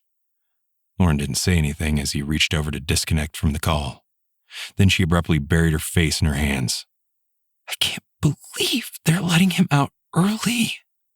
I'm sorry. He rested his hand on her shoulder. The good news is he'll still be on parole. And that he'll be monitored. She shook her head, sniffed, then finally looked up at him. What if... Don't. He shook his head. There's no point in going down that path. A lot of things can happen over the next few weeks. If we find out Nelson is part of this, he'll face new charges. He could get into a fight or something within the correctional facility too. Even if he does get out, he could do something to break his parole, which would send him back behind bars. Let's just focus on uncovering the source of the danger. She closed her eyes for a moment, then sighed. You're right. The current threat is more important than what might happen a few weeks from now. Exactly. He smiled reassuringly. We'll get through this. He glanced over to where Lucy was watching television. This is going to sound terrible, but I hope Nelson is the one responsible. Nothing would make me happier than his being kept in jail for the rest of his life. I understand. He wished he could reassure her that she had nothing to worry about. But from what little he knew of Derringer, he wouldn't put anything past the guy. What are you going to do now? Lauren asked. I'll keep poking around to see what, if anything, I can find online. He wasn't an expert in investigating cases, but he needed to keep busy. You and Lucy should relax for a while. I know you didn't get much sleep last night. Okay. She hitched up her blanket and stood. How much longer until the laundry is done? He glanced at his watch. Roughly 30 minutes. She nodded and moved back into the living room to sit beside her daughter. Grady had to pull his gaze away to focus on the computer. Griff and Agent Braun were looking at Nelson Derringer, so he switched gears to dig into Joe O'Neill. With the DOB Griff had provided, he was able to home in on the guy. The former Savion security guard was a 42-year-old man who did not have military or law enforcement background. Grady found a divorce on file, which was interesting. The timing of the divorce made him think the guy had resorted to theft to deal with his legal bills. Not a smart move, since his arrest had only added to his money troubles. Had O'Neill turned to kidnapping? Anything was possible. But he didn't think the guy would be able to set up somewhere in a nearby building to shoot at him through the penthouse apartment window. But O'Neill could have been the guy on the road who'd tried to ram into his car, especially since Joe O'Neill likely knew Nelson Derringer as Lauren's husband. Lauren? He glanced at her over his shoulder. He winced when she opened her eyes as if she may have been asleep. Did you and Nelson live in the penthouse together? Yes. She yawned and rubbed her eyes. Then, understanding what he was thinking dawned on her features. I'm sure Nelson and Joe knew each other, at least on sight. She wrinkled her nose. Nelson wasn't much for befriending the hired help. He saw them as beneath him. I'm not sure Nelson would have even known Joe's first name. He nodded. Okay, that helps. For the next half hour, he dug through Joe O'Neill's social media without finding anything remotely useful.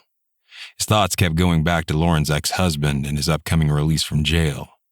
When the dryer was finished, he unloaded it and quickly handed Lauren and Lucy their clothing. As he changed, he tried to imagine what Nelson would do when he got out of jail, and silently admitted he didn't like the idea of being too far away from Lauren to support her when that happened. Dangerous thoughts. He was there to protect her from a kidnapper. Nothing more. Once this case was over, he'd go back to his home in Cody, Wyoming, until Rex Grayson assigned him to something else. His path and Lauren's would never cross again. Deeply shaken by the thought of Nelson getting out of prison early, Lauren couldn't concentrate. She had not anticipated that. She'd gone along in her life thinking she had 2 years before she had to worry about Nelson. Lucy was still too young and impressionable. What if Nelson filed a petition to see his daughter? Sure, she could fight him in court, but if he claimed to be a reformed man, determined to be a loving father, she wasn't sure she'd win.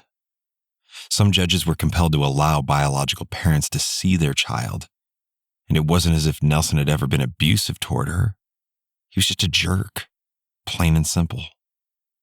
Her chest squeezed painfully at the thought of handing her daughter over to a virtual stranger.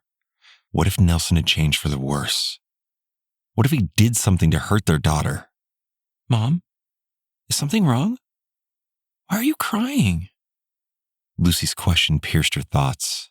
She quickly swiped at her eyes. Nothing is wrong, sweetie. I'm just tired. How do you like your show? It's good. Lucy leaned against her as if sensing her mother's sadness. Grady will keep us safe. Yes, he will. She forced herself to sound upbeat and reassuring. The last thing Lucy needed was to live in fear. And her daughter was right about the fact that they were safe here at the cabin with Grady. What time can we eat dinner? Lucy asked. We're having Captain Jack's, right? Yes. We'll eat soon, okay? She wrapped her arm around Lucy, hugging her close. She'd figure out how to handle Nelson later. As Grady pointed out, there were other factors that could prevent Nelson from being released. Part of her wanted to pray that Nelson would get into a fight or do something else bad enough that they had to cancel his release. Yet somehow, she didn't think God would appreciate that approach. Better that she pray for Nelson to find peace and to move on with his life, leaving her and Lucy alone. Pushing up from the sofa, she headed into the kitchen. The frozen pizza wouldn't take that long to cook, so she'd wait until 5:30 to throw it in the oven. She dropped into the chair beside Grady. Will you help me with something? Of course. Grady instantly turned away from the computer to face her. What do you need? She flushed. I need you to help me pray. I don't want Nelson to be harmed in any way. I can't stand the thought of his fighting for joint custody of Lucy. She glanced over to make sure her daughter couldn't hear. She doesn't even know him. He's a complete stranger to her. I can't just let him have her every other weekend or whatever arrangement the judge allows. I just can't. Lauren, don't torture yourself like this. Grady took both of her hands in his. Nelson isn't even out of jail yet. I know that. She bit back a flash of anger. But hiding my head in the sand isn't going to help either. He's getting out sooner or later, and I need to be prepared. Okay, you're right. Let's pray. He bowed his head, continuing to hold both of her hands in his. She drew in a deep, calming breath and let it out slowly. It took Grady a moment before he cleared his throat and began. Dear Lord Jesus, we ask you to please protect Lauren and Lucy from danger. We also humbly ask that you lead Nelson down a path to a more fulfilling life. Please show him the best way to move on is to avoid disrupting his daughter's life in a negative way. We ask this in Jesus' name. Amen. Amen. She tightened her grip on Grady's hands. That was perfect. Thank you. Anytime. He searched her gaze for a moment. I believe in the power of prayer. I hope you continue to lean on your faith to get through this. I'm trying. She offered a lopsided smile. I'm not used to praying like you are. I'm no expert either. He grinned. The Sullivans taught me everything I know about faith and prayer. She cocked her head to the side. Are these the same friends who damaged your house? Yeah. There are 9 siblings altogether, and they have a search and rescue ranch with highly trained canines. I went to school with Joel and Justin Sullivan. They're twins. We lost touch for a while when I was in the Army, but reconnected after I got out. 9 siblings? Her eyes widened in shock. I can't imagine their poor mother giving birth to 9 babies. I hear you. They lost their parents over 6 years ago now, and every single one of them is married. All within the past year or so, he added wryly. Kinda amazing when you think about it. She was still trying to imagine giving birth 9 times. Well, I'm glad you have friends like them. He looked like he was about to say something, but changed his mind. He released her hands and stood. Do you want me to throw the pizzas in the oven? I can do it. She gestured to the computer. Have you found anything interesting?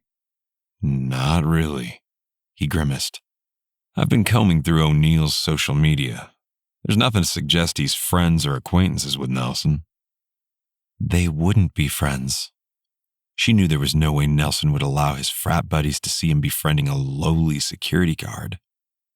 Former security guard. Maybe we should look at Nelson's other friends from the fraternity. Maybe one of them is helping him with these attempts against us. Maybe. Do you know what frat he was a part of? Grady sat and turned the computer toward her. If you can find the right one, I can ask Griff to get us a list of names. She frowned, leaning forward. I think it was Delta Sigma Chi fraternity. She typed the information into the search bar, adding Chicago Loyola University to narrow the field.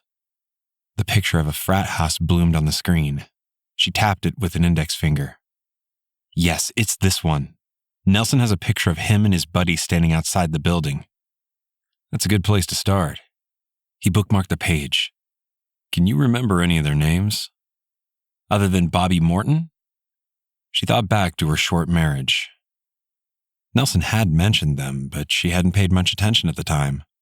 She remembered thinking Nelson was spending too much time talking about the glory days of his past, rather than being focused on the present, especially his new wife. I'm sorry. Nothing comes to mind. That's okay. Grady shrugged. When Griff calls, I'll get the list. Maybe seeing a name written down will spark a memory. Okay. She glanced at her watch and stood. I'll throw the pizzas into the oven. It's early, but I know Lucy is hungry. I am too, he teased. Thanks. It took her a few minutes to figure out how to work the oven. It wasn't that she was clueless. It was just that she was accustomed to the newer appliances they had. This oven looked as if it were 30 years old or more. Not that she was complaining. She was grateful to be in an isolated and rustic cabin with Lucy. And Grady. While the oven preheated, she read the directions on the back of the frozen pizza box. Feeling Grady's gaze on her, she flushed and quickly unwrapped them. They looked a little like cardboard to her. But Lucy loved them, which was all that mattered. When Grady's phone rang, she whirled to face him. It's Griff, he said before answering the call. Put it on speaker, she whispered, crossing over to join him. Lucy was still enthralled with her movie, which was a good thing. Hey, Griff, I'm putting you on speaker so Lauren can hear this. Grady lowered the phone to the table. We spoke to Agent David Braun. He seems to be on board with continuing the investigation. That's good. I'm not sure why he was taking such a laid-back approach anyway. She arched a brow and shrugged. Grady nodded. We aren't sure either. When we told him about the gunfire incidents, though, he changed his tune. Did you find anything new? Yeah, that's why I'm calling. I have 2 names for you. Both of these people visited Nelson Derringer at the Correctional Institute over the past 6 weeks. Other than his lawyer, who was only there once from what I can see. 2 names? Lauren's heart filled with hope. Who are they? A woman by the name of Carla Dalton and a man by the name of Eric Howington. Do either of those names ring a bell? No, they don't. She frowned, then asked, I'm surprised a woman visited him. Actually, she visits on a weekly basis, Griff said. I'm wondering if they're romantically involved in some way. Romantically involved? She stared at Grady. I hope they are. Maybe that's an indication he's moved on. Or he's charmed this Carla into helping him, Grady said, deflating her balloon of hope.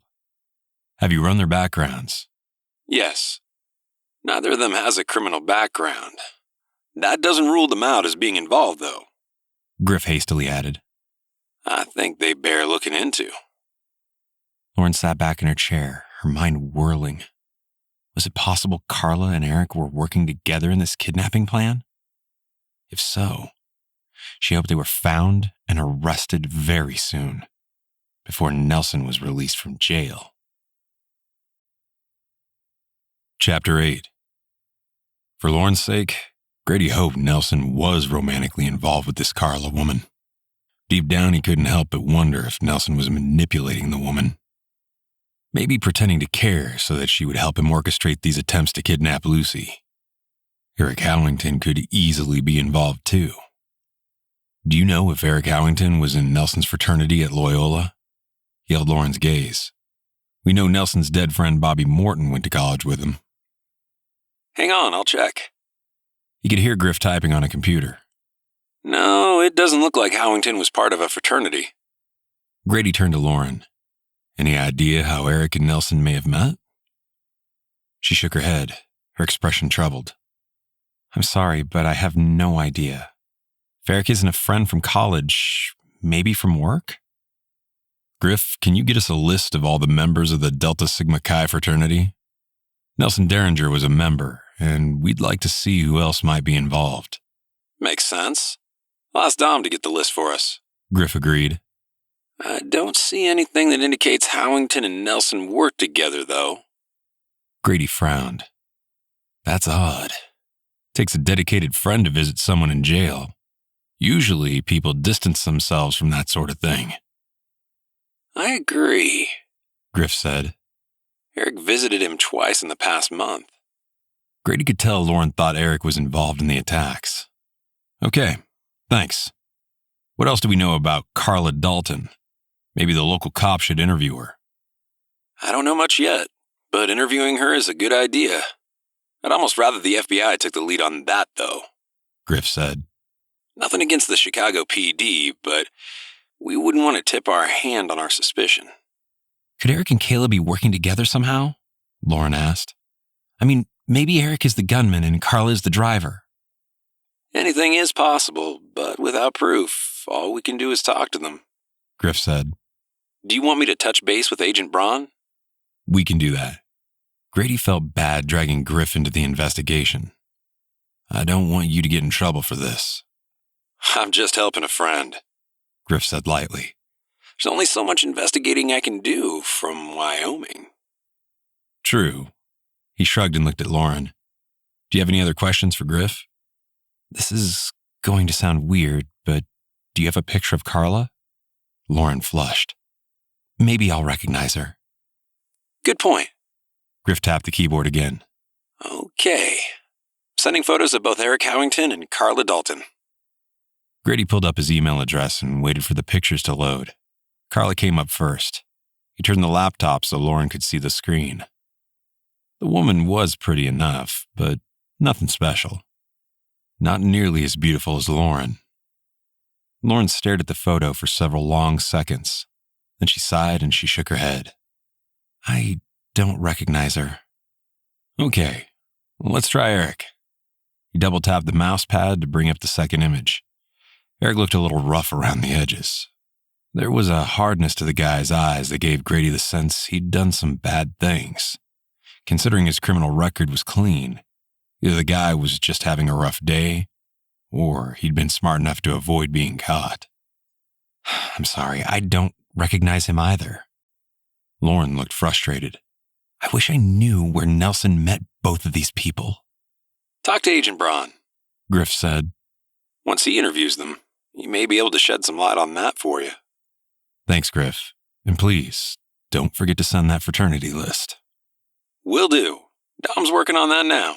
Should have an email sent to you within the hour. Griff disconnected from the line. Lauren reached over to enlarge Carla's picture. It was a rather unflattering driver's license photo. I don't know what to think about her. hard for me to understand why any woman would choose to get involved with someone who was serving time for manslaughter. I'm sure they were involved prior to his arrest. Grady nodded at the screen. Unless she's one of those women who are fascinated by prisoners. Lauren wrinkled her nose. I personally don't get the appeal. Why not cut her losses and find someone else? Nelson is not worth waiting for. He wasn't sure what to say to that. Lauren knew Nelson better than anyone, having been married to the guy. It's possible Nelson had changed since their divorce, but he doubted it. We'll call Agent Braun next. Maybe she's hanging on to Nelson because she's helping him with these attacks in exchange for a big payout. Good idea. Lauren minimized the photo and sat back. He reached over to pick up the phone to make the call. He put the call on speaker so Lauren could participate too. This time, Agent Braun answered the call rather than sending it to voicemail. Braun. Agent Braun, this is Grady McFarland. We spoke earlier. I'm here with Lauren Chandler. We have you on speaker. We recently learned 2 people have visited Lauren's ex-husband in jail over the past few weeks. He quickly gave the FBI agent the details Griff had given them. Lauren doesn't recognize either of these individuals. She hasn't been close to her ex since their divorce. How did you get this information? Braun asked. Through a friend. Grady knew the federal agent could probably figure out they'd gotten the intel through Griff. We understand these individuals don't have a criminal record, but we think it's worth interviewing them. Oh, you do, huh? There was no mistaking the sarcasm in Braun's tone. What makes you think they haven't already been interviewed? Grady arched a brow at Lauren. I guess I'd have expected you to mention that when you updated us on the case. Braun sighed loudly. Okay, look, I appreciate your efforts to help, but we're handling the investigation. All you need to do is to stay low and out of harm's way until we have this guy behind bars. Excuse me, Agent Braun, but it's my daughter's life that's on the line. Despite the polite words, Lauren's voice was sharp. If you think I'm just going to sit back and do nothing, you're sadly mistaken. If I need to escalate my concerns to the governor or our state senators, I will gladly make some calls. Grady smiled encouragingly, then added, Lauren has put her life on hold because of this, and Lucy is missing school. This has already gone on for longer than it should. I expect you to update us with the results of the interviews. Braun was silent for a moment, as if he was remembering how wealthy Lauren was. Okay, fine. I'll update you as soon as I have more information to share. Braun's vague response made it clear the interviews had not been done. Grady managed not to mention that, and simply thanked the agent and disconnected from the call. Maybe I should make some calls to the politicians my father supported. Lauren's expression was troubled. I knew they didn't seem to be moving on this case with a sense of urgency, but Agent Braun's attitude made me want to smack him. I understand. I think you made your position on this loud and clear. He reached over to take her hand. I'm sure they'll follow through with the interviews. Don't worry. Now, I think the pizzas are probably done. Her blue eyes widened in horror as she jumped to her feet. I forgot all about them. It's okay. He rose and quickly took the hot pads from her hands. The pizzas were golden brown, not burned. He grinned and pulled them out. See? They're perfect. She flushed and shook her head. You must think I'm lame. Not at all. He knew she could do everyday things. It was more likely that she wasn't accustomed to doing them. Lauren smiled ruefully, then called to her daughter. Lucy, time to eat. Mom, my show is still on. I thought Captain Jack's was your favorite, Lauren asked. It is. Lucy tore her gaze from the television and scrambled off the sofa. Okay, I'm coming.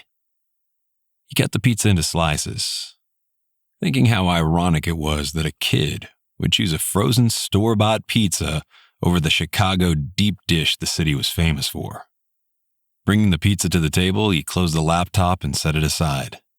His attempts to investigate the case on his own weren't going as well as he'd hoped.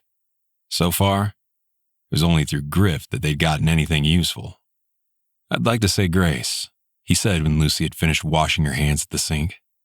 Lucy glanced at her mother, but didn't argue. "Bow your head, Lucy," Lauren said. He cleared his throat. "Dear Lord Jesus, we thank you for this food we are about to eat. We also continue to ask you to keep us all safe in your care. Amen." Amen. Amen. Lauren and Lucy echoed. He waited for Lauren and Lucy to take what they wanted first before digging into his own pizza. For something they'd picked out of a grocery store freezer, it wasn't terrible. He smiled at Lucy. "I can see why this is your favorite." Lauren shot him a skeptical look, but simply added, "It's good, isn't it, Lucy?" The little girl nodded, her mouth full of pepperoni pizza. Grady was glad Lucy had gotten some playtime, building a snowman and watching TV. He hoped the fear of the gunfire had faded so that she wouldn't suffer more nightmares. When they finished eating, Lucy darted back into the living room. "Mom, can you help me find my show?" "Normally, I don't allow her to watch this much television," Lauren said in a low voice. "Too much screen time isn't good for kids." "I know, but this is extenuating circumstances, don't you think?" He stacked their plates and carried them to the sink. Their lunch dishes were still there too. "Yes, I do." She joined him, watching as he filled one side of the sink with warm, sudsy water and went to work. "I can do the dishes." "So can I," he grinned. "I bet I have more KP experience than you do." "KP?" She frowned. "Kitchen what?" "Kitchen Patrol. The Army loves its acronyms." He nodded at the dish towel. "You can dry and put away." They worked together in silence for a few minutes before Lauren asked, "Do you think Carla is one of the people involved in these attempts?" He shrugged. "As Griff said, anything is possible. I served with some women, not many, but they were good soldiers." She nodded thoughtfully. "I really want to believe a woman wouldn't kidnap someone's daughter. But if she's not a mother, she may not realize the agony she's causing. Or she doesn't care, because in her mind, the end justifies the means." He tried to smile reassuringly. "Don't dwell on this, Lauren. If she's involved, the police will find the evidence they need and arrest her." "I hope you're right about that." She dried the plates and put them away. They've escaped being caught so far. He hated to admit she was right. With all the cameras in the city, I'm surprised they didn't get something more from the initial abduction. "Me too." She glanced over at Lucy. He noticed the little girl was wrapped in a blanket, her eyes drooping with fatigue. "Maybe by tomorrow this will be over." "I hope so. If Carla and/or Eric Howington were involved, it shouldn't be too difficult to track their movements over the past 24 hours. And there was still Joe O'Neill, the former security guard of Savion Enterprises, to consider. They had more now than when they'd started, which was encouraging. When he finished washing the dishes, Grady moved back to the kitchen table. A few keystrokes later, he found the list of the fraternity members from the few years Nelson had been there. The list was longer than he anticipated, and he hoped Lauren would be able to identify someone who they could zero in on. If not, he'd methodically start digging into each of the names himself. Besides, it wasn't as if he'd planned to get much sleep. A few military combat naps at the most was all he could afford. Grady needed to stay alert and on guard until the kidnapper was caught and safely behind bars. When the dishes were dry and put away, Lauren crossed over to join Grady. He glanced at her, then gestured to the screen. "Here's the list. Can you point out Nelson's friends? I figure they're the logical place to start." She stifled a yawn and sat beside him. "I'll do my best." The list of fraternity members was long, as it spanned several years. She rubbed her eyes and began to read. "Here's one. Archer Bloom." She continued reading as Grady made a note of the name. The list was in alphabetical order, and she quickly passed her ex-husband's name, searching her memory for more tidbits from their brief marriage. Jack Henry is another. You're doing great, Grady said. She appreciated his attempt to sound positive. The truth was that they had no idea if any of these former fraternity brothers of Nelson's were involved. After hearing how Eric Howington and Carla Dalton had visited her ex while he was in prison, something she was convinced these frat boys would never do, she felt certain Eric and Carla should be put higher on the suspect list. These frat brothers had probably all moved on with their lives and wanted nothing to do with a loser like Nelson. She frowned when she passed Bobby Morton's name. The poor guy had paid the ultimate price of being Nelson's friend. Granted, Bobby had gotten in the car with her ex that fateful night, despite how they'd both been drinking. Bobby could have chosen to walk or take a ride share. Shaking off the memories, she pushed on. Andrew Salzberg. Nelson called him Drew.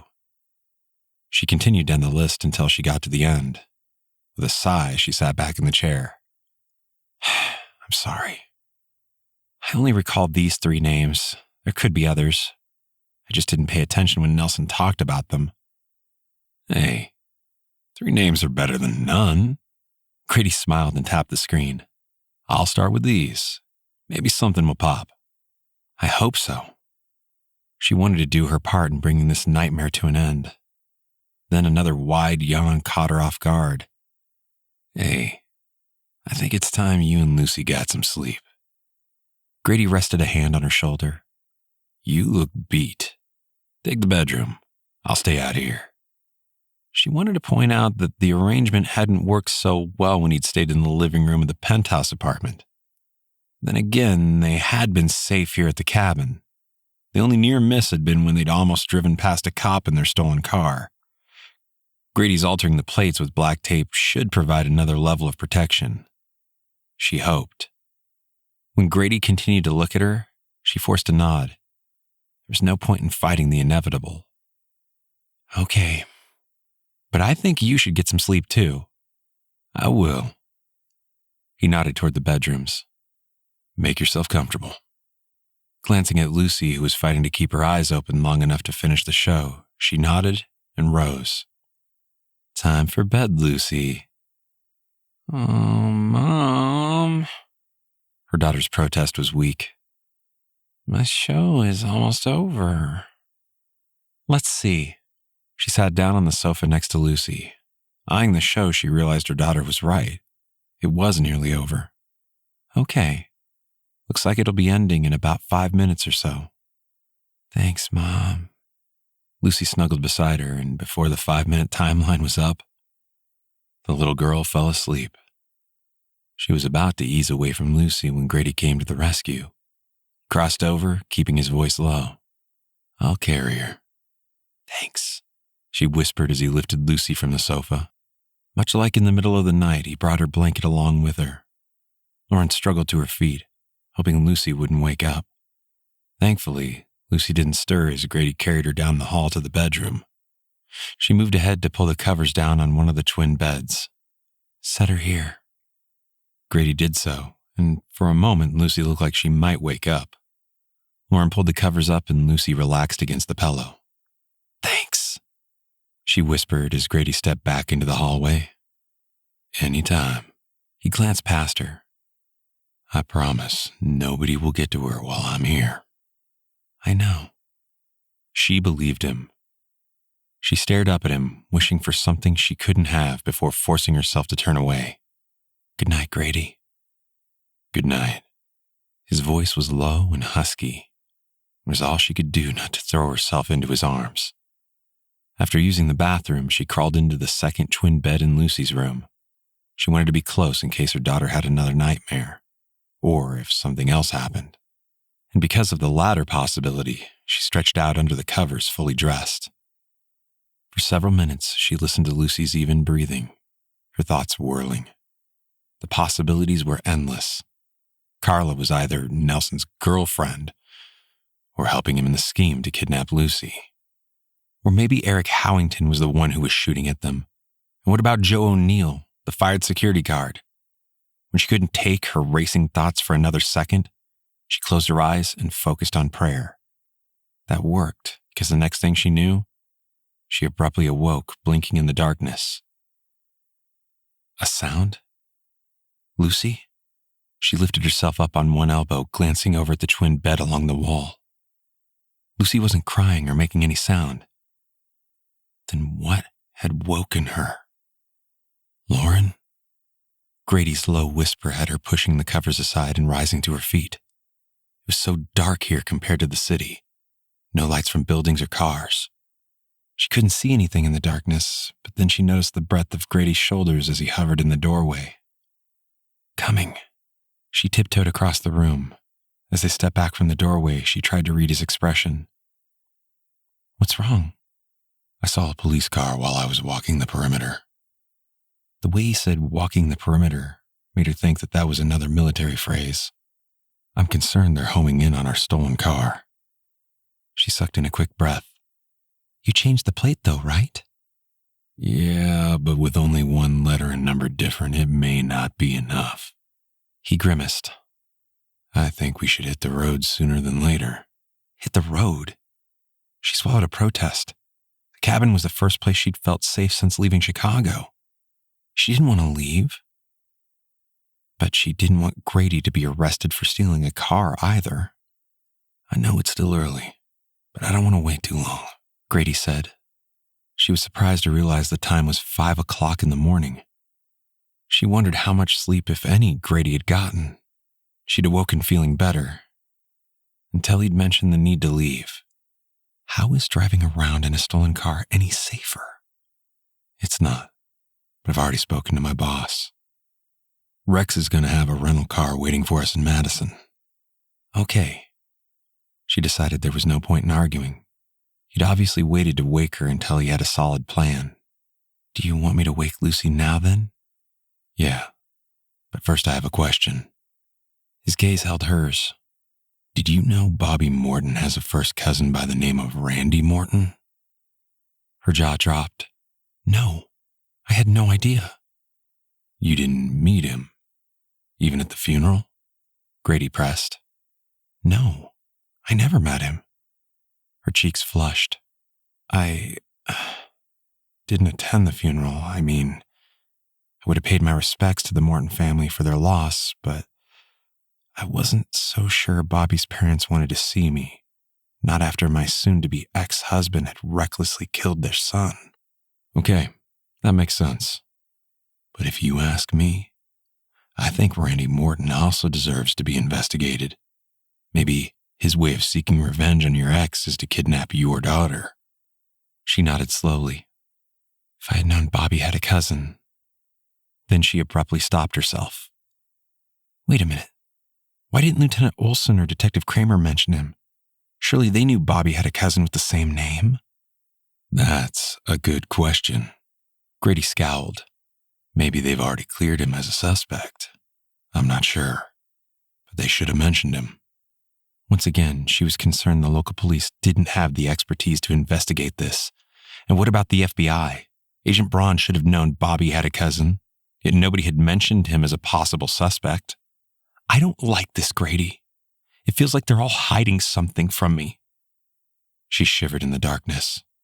The warmth of the fire had faded, leaving a distinct chill in the air. Either that, or they're all grossly incompetent. Let's give them the benefit of the doubt, Grady said.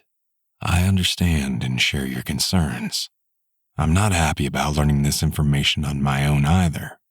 Once we're safe, we'll follow up with FBI agent David Braun again. He offered a wan smile. You may have to make good on your threat to go up the chain of command. I have no problem with that. She would do whatever was necessary to protect her daughter. She glanced back at the bedroom, then sighed. You really want to leave now while it's dark? We could wait until Lucy wakes up. I think the sooner we get away from this cabin rental, the better. He wrapped his arm around her shoulder, giving her a brief hug. Get your coat, and Lucy's too. When she's ready, I'll carry Lucy to the car. Okay. She decided not to question his judgment. She headed into the main living space and pulled on her long coat. Then she grabbed Lucy's shoes, tucking them in a grocery bag. She headed back into the bedroom with Lucy's coat and boots. "No," Lucy whined when she shook her daughter awake. "Leave me alone." "Come on, Lucy. We're going to drive to a new city." She managed to thrust one of her daughter's arms into the coat. "Please, Lucy, we need to go." "No. Leave me alone." Her daughter kicked her feet, making it impossible for her to slip on the boots. "Lucy, stop it. We need to go right now." Grady's deep voice did the trick. Lucy stopped fighting, looking up at him with a frown. "Why?" Lucy asked the question, but didn't resist when Lauren put her other arm in the coat sleeve and zipped it up. Then she slid both boots onto her daughter's feet. "Because it's not safe to stay here." Grady scooped Lucy into his arms and strode through the cabin. Lauren didn't see the computer on the table. Presumably, Grady already had it out in the car, as the vehicle was running and ready to go. It didn't take long to reach the highway. They were headed southwest when she spotted twin headlights growing brighter as a car approached. Moments later, she saw the light bar across the top and grabbed Grady's arm. "It's a cop."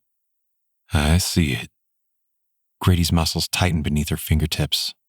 When the light bar flashed on, red and blue lights swirling, she gasped, overwhelmed by a sense of dread. This was it. They were heading to jail. She closed her eyes and prayed for God to protect them. Chapter 9. Tightening his grip on the steering wheel, Grady mentally reviewed what he'd say to the police officer when they were pulled over. Not that the cop would likely be interested in his side of the story once it became clear Grady had hot-wired the car. Maybe he could call Griff to help explain the situation they were in, especially since he knew Lauren would want to pay for the owner's car anyway. Then the police cruiser whipped past them. He blew out his breath, looking over at Lauren in shock. Shifting his gaze to the rearview mirror, he wondered if the cop would turn around to come at them from behind. But he didn't. Instead, the squad car disappeared around the bend. Because of the early hour, the red and blue lights still lit up the sky, but eventually they faded away as well. "I don't understand," Lauren whispered. "Where did he go?" "No idea." He flexed his fingers. "I'm just glad he didn't come after us." "Why are we hiding from the police?" Lucy asked. "You told me that if I'm ever scared and alone, to run to the closest police officer." "We're not hiding from the police," Lauren said. Grady arched a brow because the truth was, they absolutely were hiding from the cops because of the stolen car. She turned in her seat to smile at her daughter. "We didn't want to be stopped because that would take extra time, and we want to get to the new city as soon as possible." "But if I'm alone and scared, I should still go to the policeman for help, right?" Lucy asked. Grady realized this must have been a conversation between mother and daughter after Ariel's abduction. "Yes, absolutely. The police are the good guys," Lauren said firmly. "You can always run to them for help." "Okay." Lucy seemed to buy that answer. Then she asked, "Why do we have to go to a new city?" "You remember Mr. Rex Grayson, right?" Grady caught Lucy's gaze in the rearview mirror. "He's arranging for us to have a different car, but we have to get to a city called Madison to pick it up." "What's wrong with this car?" Lucy asked. "Nothing's wrong, but we borrowed it for a little while and the owner wants it back." Lauren's brow furrowed as she expanded on their fib. "That's why we asked Mr. Rex for a different car." "Okay." Lucy yawned, then said, "I need to go to the bathroom." Of course she did. Grady swallowed a groan. He should have realized that and had her use the bathroom prior to leaving the cabin. He glanced at Lauren. "We'll pull off at the next gas station." "Sounds good." Lauren turned to look at Lucy. "Can you hold it for a few minutes?" The little girl nodded, but the way she squirmed in her seat was not reassuring. Grady didn't want to have to stop for more clothes if she had an accident. He pushed the speed limit, relieved when he saw they were approaching a small town. "Almost there," he said encouragingly. He slowed and turned into a gas station parking lot. He'd barely gotten the car shifted into park when Lucy had her seatbelt off and was getting out of the car. Lauren pushed out too, and together they hurried inside. He pulled up to the nearest pump, then followed them inside. He smiled at the attendant and pulled cash from his wallet. $20 on pump number 2? Got it. The clerk opened the register, then unlocked the pump. He hurried outside to fill up the tank, hoping the $20 would get them all the way to Madison. When he'd spoken to Rex earlier, he'd mentioned the need for more cash, as well as a clean car, complete with booster seat for Lucy. Rex had agreed to make the vehicle arrangements and to transfer funds into his account via a cash app. Grady would then need to find a bank to do a withdrawal. The solution wasn't perfect. He'd rather stay completely off-grid, but with Rex being in Chicago, this was the best they could do. When he finished filling the tank, he headed back inside. Lucy and Lauren were just coming out of the bathroom. "I don't see much to eat," Lauren whispered. "I know. This gas station wasn't as nice as the last one. There wasn't even fresh coffee available. Let's just get out of here." Lauren understood he didn't want to linger. "Come on, Lucy. We need to get back out to the car." "But I'm hungry," Lucy whined as they headed outside. "We'll find a place to stop for breakfast soon," he promised as he opened the back door. "What's your favorite breakfast meal?" "Strawberry waffles," Lucy said without hesitation. He noticed Lauren's wince, but he nodded. "Great. We'll find a breakfast restaurant that serves strawberry waffles." "Yummy," Lucy said with a wide smile. To her credit, Lauren didn't protest. There was a time and a place to worry about eating healthy. Being on the run from gunmen was not one of them. His goal was to keep Lucy happy as they made their way across the state. "You can't just give her whatever she wants," Lauren said in a low voice. He shrugged, glancing at her as he headed back out to the highway. "These are extenuating circumstances," she sighed. "I know." The early morning hour worked to their advantage. After the cop had passed them, red and blue lights flashing, there hadn't been much traffic. He was relieved, as it was easy enough to spot a potential tail when they were alone on the highway. Yet he also knew that would change as the sun came up and citizens headed out to work. He kept a wary eye on the road behind them in case the gas station clerk had noticed their stolen car and reported it. An unlikely scenario, but he couldn't relax until he knew they'd gotten the new rental. Big cities like Chicago and Milwaukee had police cameras mounted on key intersections for the sole purpose of reading license plates to identify stolen vehicles. But smaller towns did not. Madison was the state capital, so he was pretty sure they had the camera technology. Would his black electrical tape help hide them as they entered Madison? He hoped so. "Looks like there's a family restaurant up ahead," Lauren said, breaking into his thoughts. He nodded. "That works." He caught Lucy's gaze in the rearview mirror. "Ready for breakfast?" "Yes!" Lucy looked happy to hear they were stopping soon.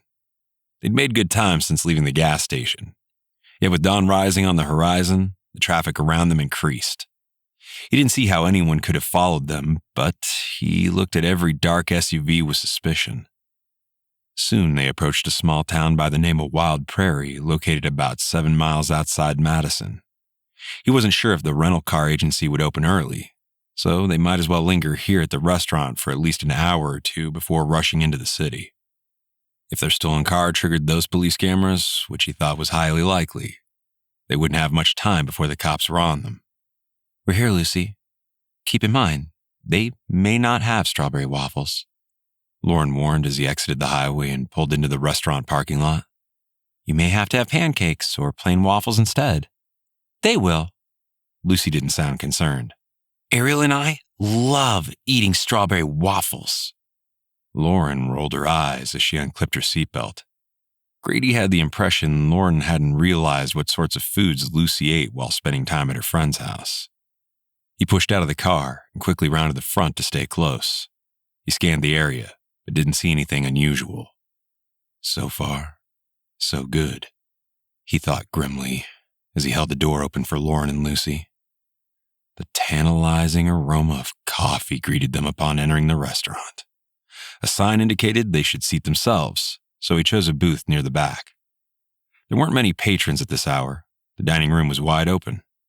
He positioned himself so he could see both the main entrance and the side hallway where the restrooms were located. A young woman came with menus and 3 water glasses a minute later. Good morning. My name is Dee. I'll be your server. Would you like coffee or tea? Coffee, please. He and Lauren answered at the same time. Dee smiled and Grady knew she assumed they were family. That was what Lauren had wanted, right? A pretend fiancé? He told himself not to think about how wealthy Lauren was. Mom, can I have chocolate milk? Lucy asked. Grady could tell by Lauren's narrowed expression that Lucy was pushing the limits of her patience. Please. Lauren sighed and relented. Fine. 1 glass of chocolate milk, please. Coming right up.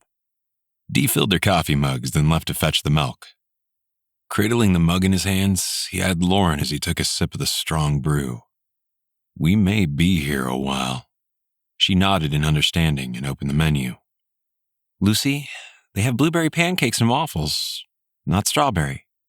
I like blueberries, Lucy said with enthusiasm. Can we ask for whipped cream on the waffles? We'll see. Lauren reached for her coffee and lowered her voice.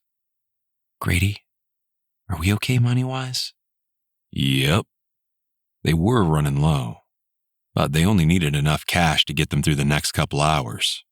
He smiled reassuringly. Don't worry. Order whatever you like. She nodded and looked back down at the menu. When Dee returned with Lucy's chocolate milk, they placed their order. He went with a farmer's omelet, while she had 2 eggs over easy with toast. Lucy was ecstatic to have her blueberry waffles with whipped cream.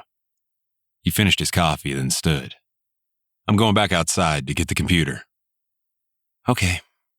Lauren turned her attention to Lucy. Save some of your chocolate milk for when your meal arrives. Grady was back in the booth a few minutes later. Lucy had crowns and was coloring on a piece of paper that Dee must have provided. His coffee cup had been refilled too. What are you looking at?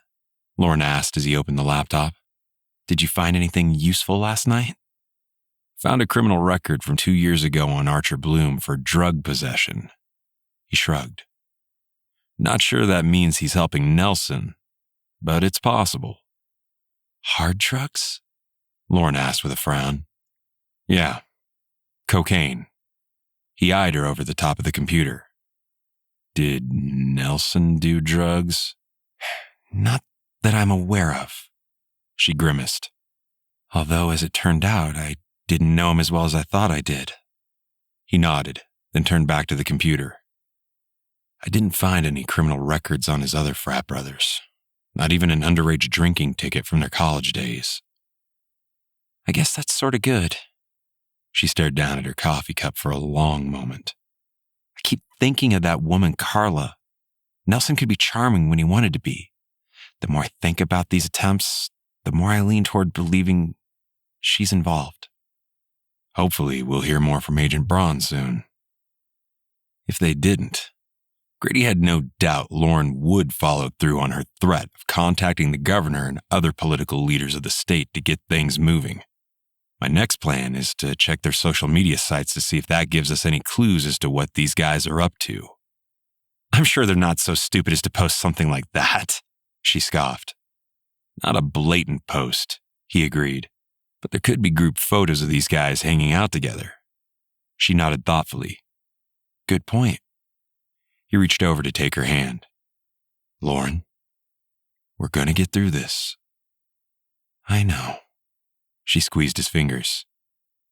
Thank you, Grady. Anytime. This was the job she'd hired him to do. Yet he also knew that he was allowing Lauren and Lucy to get too close on a personal level. He'd never forgive himself if he failed to protect them. Lauren clung to Grady's hand for a long moment.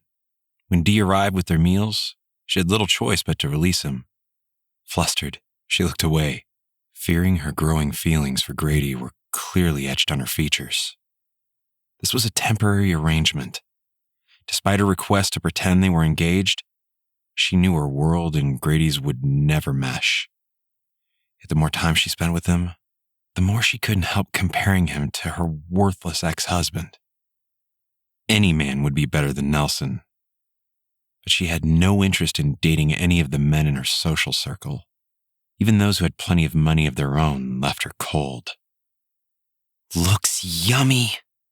Lucy lowered her head to swipe a dollop of whipped cream. "Hold on, Lucy. We need to say grace."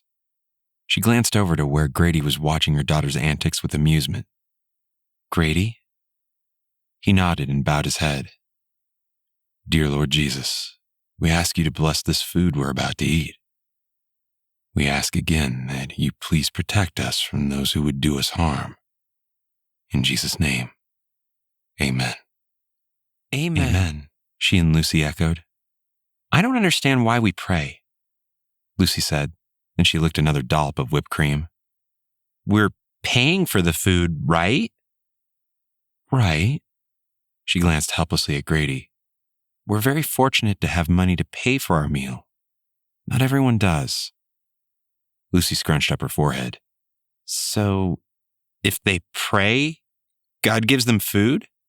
"I think the point is that we need to thank God for what we have." She wasn't an expert on faith. Jesus had fed the poor and hungry, but mentioning that may confuse the issue. Your mom is right. We are blessed to have money to pay for our meal, and we need to thank our Lord for keeping us safe. Grady smiled at Lucy. Look at how long we've been able to stay away from the bad guys. That's partially because our Lord and Savior is always listening to our prayers. "But I don't see God. Do you?" Lucy asked. No, but I can feel him in my heart.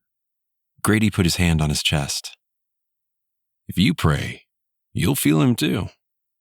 Lucy didn't look convinced, but dropped the subject to dig into her waffles. Lauren tried not to sigh as her daughter ate the whipped cream first before trying the waffle itself. Grady's farmer's omelet was huge. She was glad she hadn't ordered something similar. Her eggs were good, and they ate in silence for a few minutes. Dee came and refilled their coffee mugs. When Grady finished eating, he reached over and opened the laptop, clearly intending to go back to work. "What time do you want to head into Madison?" She glanced over to where Lucy was still eating her waffles. Coloring aside, she knew her daughter would get bored if he really intended to sit there for a while. I'm checking the rental agency's hours of operation now. His gaze remained focused on the screen. With his thick, dark, tousled hair and the shadow of his beard darkening his jaw, he looked incredibly attractive. Completely different from the men she normally associated with. Maybe that was the reason she was so drawn to him. He was different in a good way from the men she knew. Then she frowned, abruptly realizing that if her daughter hadn't been targeted by a kidnapper who'd taken the wrong girl, she would never have met him. Divine intervention? No, that didn't seem right. She was the one who'd gone to Grayson's guardians to hire him based on her father's recommendation. She was reading too much into the past 36 hours they'd been together. Time to focus on the present. They'd managed to escape the kidnapping threat thus far, but they still needed the police and the FBI to do their part to find the men or women responsible. And if they didn't get cracking soon, she'd climb up the chain of command to add pressure. Okay, looks like we need to stay here a few minutes longer, Grady said. The rental agency opens at 7:30. That was only a half hour from now. She stacked her empty plate with Lucy's and set them aside. "Sounds good. Lucy, why don't you finish coloring your picture?" "Okay." Her daughter pulled the coloring supplies over to pick up where she'd left off. Grady worked on the laptop computer, which left Lauren with nothing to do. She sipped her coffee, staring out at the dining room that was slowly filling up with patrons. Would they make it back to Chicago in time for the Heart Ball for St. Mary's Children's Hospital? As much as she wanted to support the charity that was deeply personal to her, she wouldn't risk putting Lucy in harm's way to attend. No matter how much she'd been looking forward to seeing Grady in a tux. Enough! She leaned over to watch Lucy. Her daughter was intently coloring the entire paper placemat Dee had given them. "Looks nice," she praised. Lucy smiled and set her crayon aside and held the drawing up toward Grady. "Grady, do you like my picture?" Grady shut the computer and nodded, giving Lucy all his attention. He took the drawing from her fingers and admired it. "It's beautiful, Lucy. You did a nice job. I love all the different colors you used." "Thanks. I colored it for you." Lucy held the drawing out for him. "It's yours. I hope you can put it up on your refrigerator." Wow. Really? Thank you so much. Grady gushed as if Lucy had given him something of value. I love it. And of course I'll put it up on my refrigerator. "I'm glad." When Lucy blushed, Lauren realized her daughter was crushing on Grady, seeing him as a father figure she could look up to and admire. It was probably something Lauren should have anticipated, but hadn't. Hard to blame her daughter, considering Lauren felt the same way. They were quite the pair, mooning over a man they wouldn't have met under normal circumstances. The worst part was that she didn't want Lucy's heart to be broken when this nightmare was over and they never saw Grady again.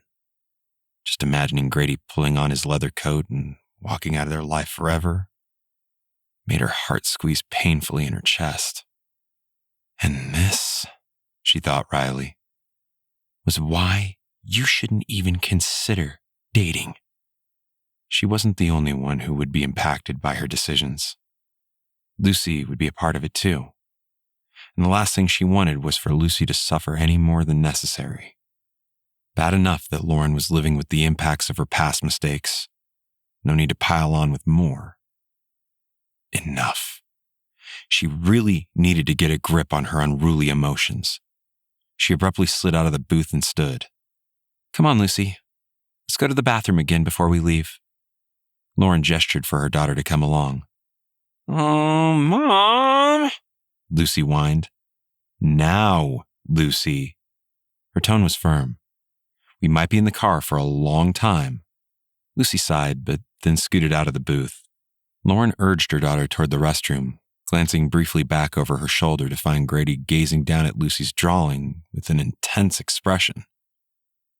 Almost as if nobody had ever given him a simple gift like that before. Lucy made things for her at school all the time, something she'd taken for granted. Now seeing the impact through Grady's eyes, she realized how precious these small tokens of appreciation really were.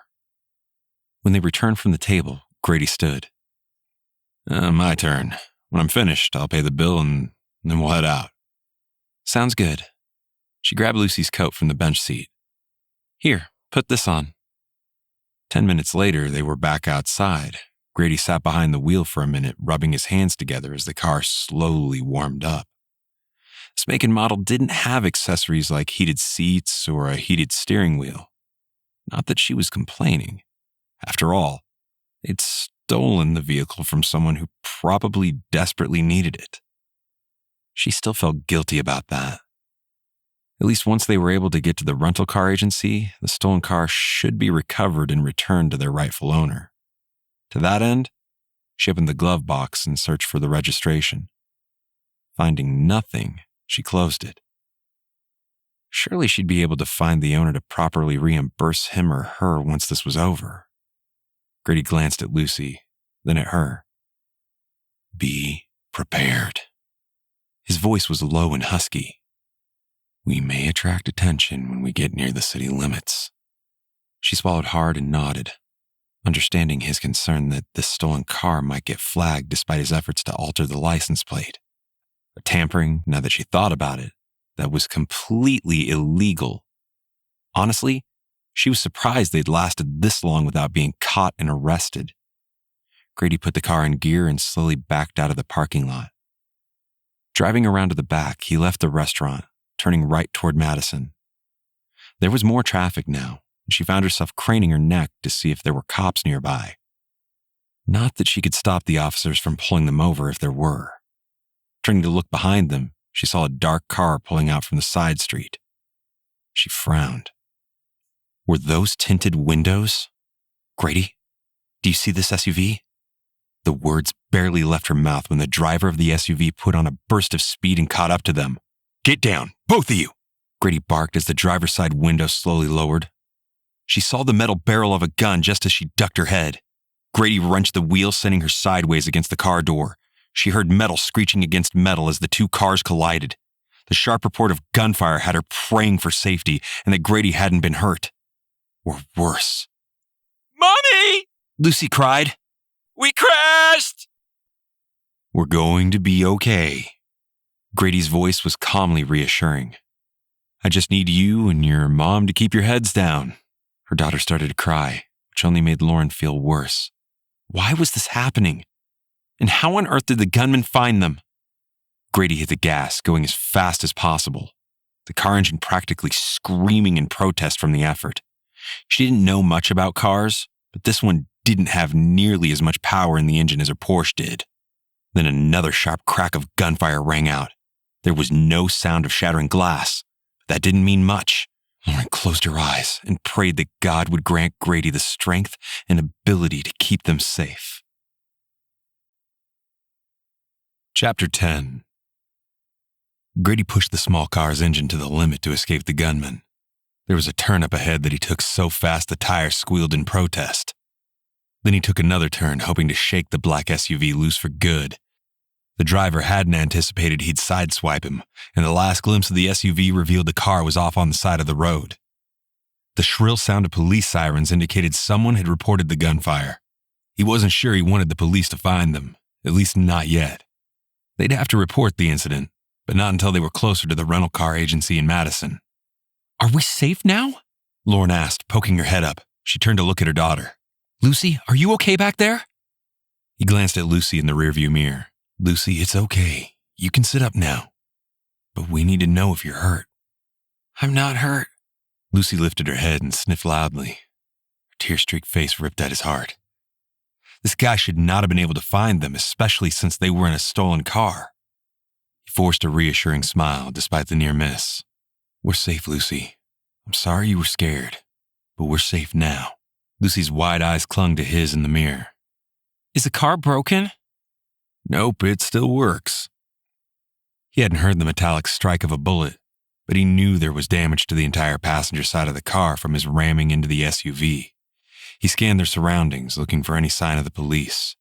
Seeing flashing red and blue lights up ahead, he turned into a neighborhood to avoid being seen.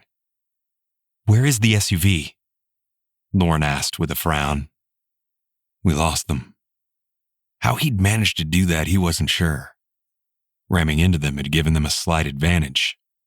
We're still a few miles from the rental agency. He shot her a concerned glance. "I'll get closer to the rental car agency, but we may need to abandon this car and walk for a while." Lauren grimaced but nodded. "Whatever you think is best." He made his way through the neighborhood homes, then got back onto the main thoroughfare. After a mile, though, he saw another pair of police cars. Maybe whoever had reported the incident had mentioned the make and model of their car. He found another neighborhood and turned. Then he stopped to park on a dead-end street. "We'll walk from here." He reached down for the laptop. "You carry the computer. I'll carry Lucy." "She can walk," Lauren protested. "Maybe for a while, but I'll carry her until we're back out on the road." He slid out from behind the wheel and opened the back. "Ready, Lucy?"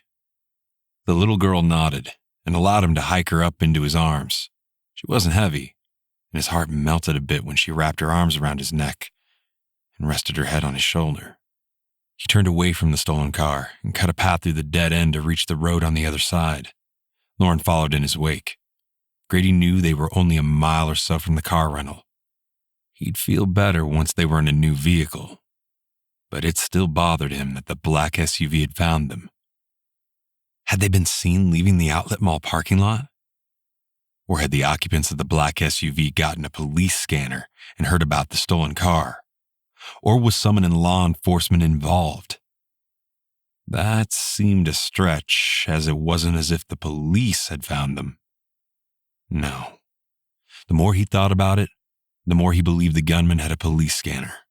But knowing the make and model of the car they'd taken didn't account for how they were found outside of Wild Prairie. It was disheartening that these gunmen kept getting so close. If he hadn't reacted as quickly as he had, the guy may have succeeded in killing him or Lauren. Was Lucy still the ultimate target? It was hard to imagine the goal was still to grab Lucy. Yet the video of Ariel's abduction indicated the kidnapping threat was real and very dangerous. "I can walk now," Lucy said after a few minutes. "Okay." He bent to set her down. "But if you get too tired, let me know and I'll carry you again." Lucy nodded and took a position between him and Lauren. She glanced up at her mom. "Can we make another snowman?" "Maybe later." Lauren glanced at him. "Do you have an idea of where we should stay?" He shrugged. "Something like the cabin rentals we used. I like being away from the city. I'll search for a place once we get the rental car." "That works," Lauren agreed. A police cruiser rolled past, and Grady could tell the cop behind the wheel was watching them. Maybe because people didn't normally walk the streets in February when it was cold. They weren't breaking the law, though, so he hoped the officer wouldn't pull over to ask them a bunch of questions. His driver's license was from Cody, Wyoming. Lauren's was from Chicago. The minute he knew they were walking to a rental car agency, the cop would be able to put two and two together to come up with the fact that they'd stolen the car. Grady silently prayed the cop would keep going as they made their way down the street. The officer may have tracked them in his rearview mirror, but he didn't stop or turn around to talk to them. When the sign for the rental car agency came into view, he relaxed his tense muscles. They'd made it. He held the door for Lauren and Lucy as a rush of warm air greeted them. "Wait here," he said to Lauren. He went to the counter and gave the clerk the information Rex had used to rent the car. 10 minutes later, he had the keys in hand and was headed back outside to get their dark metallic gray SUV. As requested, there was a booster seat in the back for Lucy. "This is nice," Lauren said when they were once again back on the road. Grady headed north away from the city. "You should stop near a coffee shop so we can use the internet to find another place to stay." "Good idea." He wanted to leave the city as soon as possible, but having a destination in mind would help. Seeing a well-known coffee shop up ahead, he pulled into the parking lot and parked. Lauren opened the laptop and connected to the free internet. After a few minutes of searching, she turned the computer so he could see the screen. "How about this place? It's just like the cabin rental." He scanned the information on the screen. "Looks like they have openings and are only about an hour away. I need to stop at a bank first, then we'll head out." "A bank?" She frowned. "I thought we were staying off the radar. I can pull money out of my account if needed." "I don't want to use your name in an ATM transaction." It was bad enough he was going to use his own. Whoever was behind these attacks likely knew his name by now, and that was the first step to being able to track his movements. Yet it couldn't be helped. They needed cash, and obtaining the funds from a bank here in the city was their best option. The bank wasn't far. He had Lauren and Lucy wait in the car while he withdrew the money. Having $2,000 in cash made him feel better, although he also knew they'd need to stop at a grocery store again to buy more food. Lauren put a kibosh on buying more Captain Jack's pizza. Instead, they settled on soup and sandwiches for lunch and dinner. He really wanted to talk to Griff, then depending on what he learned from that conversation, he'd reach out to Agent Braun. He empathized with Lauren's frustration over the lack of progress on the case. He didn't understand why it was taking so long for the FBI to find kidnappers. It occurred to him that if Braun had arranged to interview Eric Howington and Carla Dalton back in Chicago, then they couldn't be riding in an SUV here in Madison firing a gun at them. "Turn left here," Lauren said, interrupting his thoughts. "The next highway will take us where we want to go." Okay. He headed north to get out of the city. The cops that had been around earlier seemed to have dispersed. Maybe they'd already found their abandoned stolen car. The trip didn't take long, but he realized this particular section of the state was composed of several acres of farmland. He passed one smaller farm, but the next one was huge. Not only were there big stretches of open land, but the farm had a huge outbuilding and barn to go along with the white farmhouse. I haven't seen a large farm like this before, Lauren murmured as they drove past. Guess living in the city makes it easy to forget that someone has to grow and raise the livestock to provide the food we eat. Where are the cows? Lucy asked. They might be in the barn since it's cold outside. He wasn't an expert on farming either. The Sullivan K9 Search and Rescue Ranch had horses and dogs. Lots of dogs. But they didn't run cattle or raise chickens. When they passed the farm, he caught a glimpse of a cluster of cattle huddled behind the barn. There they are, seeking shelter from the wind. Ooh, I see them! Lucy looked excited. He nodded, turning at the next intersection. The cabin rentals Lauren had found weren't far. As he followed the signs leading them to Calvin's cabins, he was surprised to see there was a small patch of woods on either side of the cabin rentals, while the open farmland stretched beyond the other.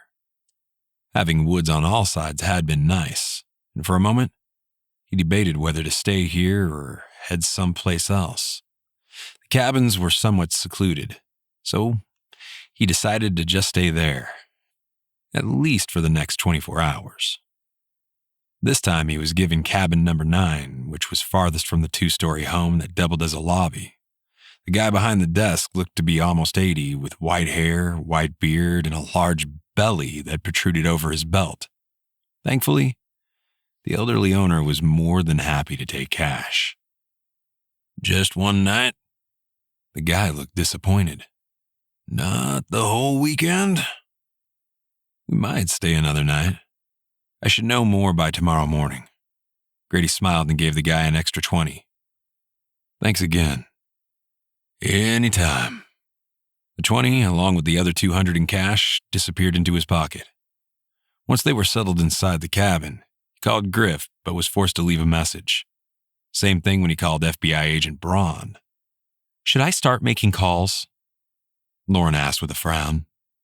They should be getting back to us about what they'd found. Not yet. He sat at the table and opened the computer. He still hadn't finished going through the social media posts of Nelson's frat brothers. Let's do a little more work first. She sighed and glanced over at Lucy, who was watching television. I don't love all this screen time. I really hate knowing she's missing school. I understand. He hoped the case would be solved by Monday.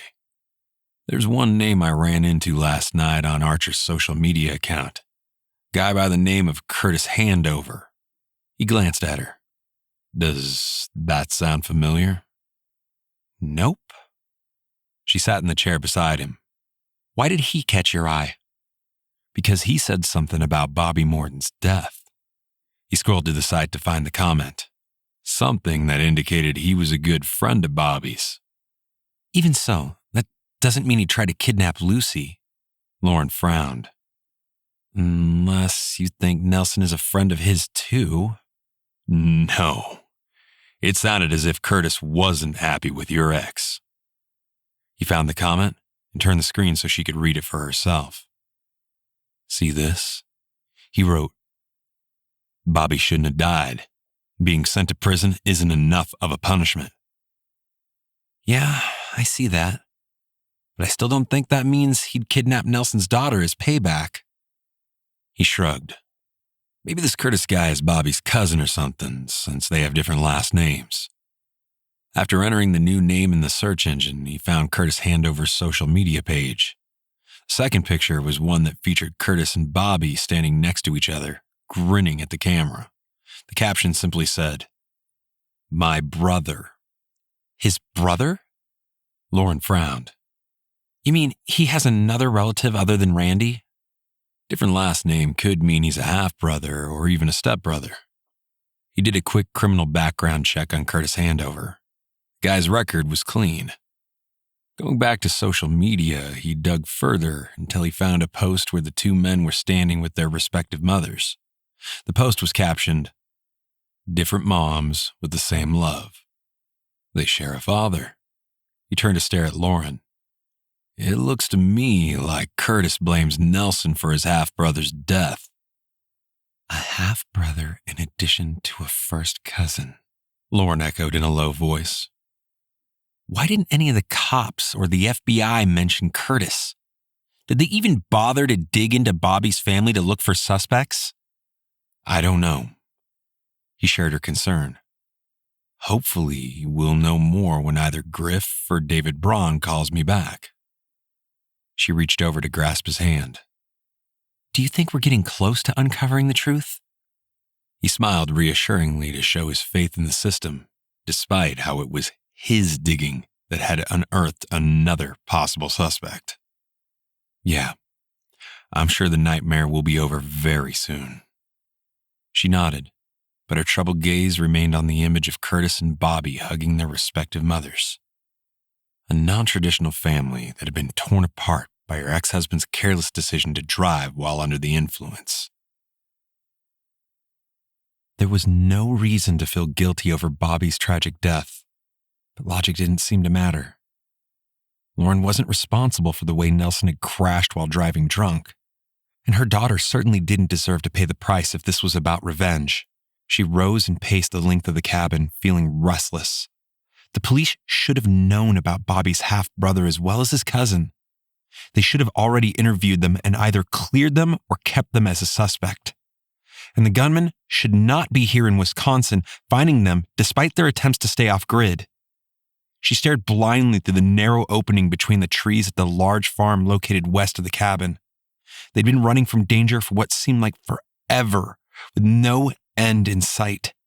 She wanted to scream in frustration, but did her best to tamp down her anger. When Grady's phone rang, she spun from the window like it was a gunshot, and she crossed over to be included in the conversation. Hi, Griff. I'm putting you on speaker, Grady said. Lauren's here. You need to know what's been going on since we last spoke. I'm getting the impression you don't like the Chicago FBI. Griff drawled. Do I need to fly across the country to help you? No, but you're right about the Chicago FBI, Grady agreed. I feel like they're 2 steps behind us when it should be the other way around. Okay. What happened? Griff asked. She listened as Grady filled him in. At some level, she found it difficult to believe this was really happening to her and Lucy, that someone had kidnapped Ariel by mistake and was determined to get it right the second time around, even if that meant killing anyone who got in the way. How do you keep getting found? Griff asked, clearly perplexed. Maybe the Chicago FBI, Grady drawled. When she frowned, he shrugged and added, It could be that the gunmen have a police scanner and figured out we stole the car. But how they found us on our way to picking up the rental car is a mystery. There was a muffled voice in the background. Then Griff asked, Dom wants to know if you've been on the internet. Yes, we've been using the internet, but why does that matter? Grady asked. I don't see how using the free internet from the cabin rental or the breakfast restaurant internet or any others could lead these guys to us. You'd be surprised by what a computer geek can do as far as tracking internet usage, Griff said. Dom thinks you should stay off the internet from here on out. Lauren reached over to disconnect the laptop from the internet, then powered it down. While she didn't understand how using the access drew the bad guys to their location, she wasn't willing to take the chance.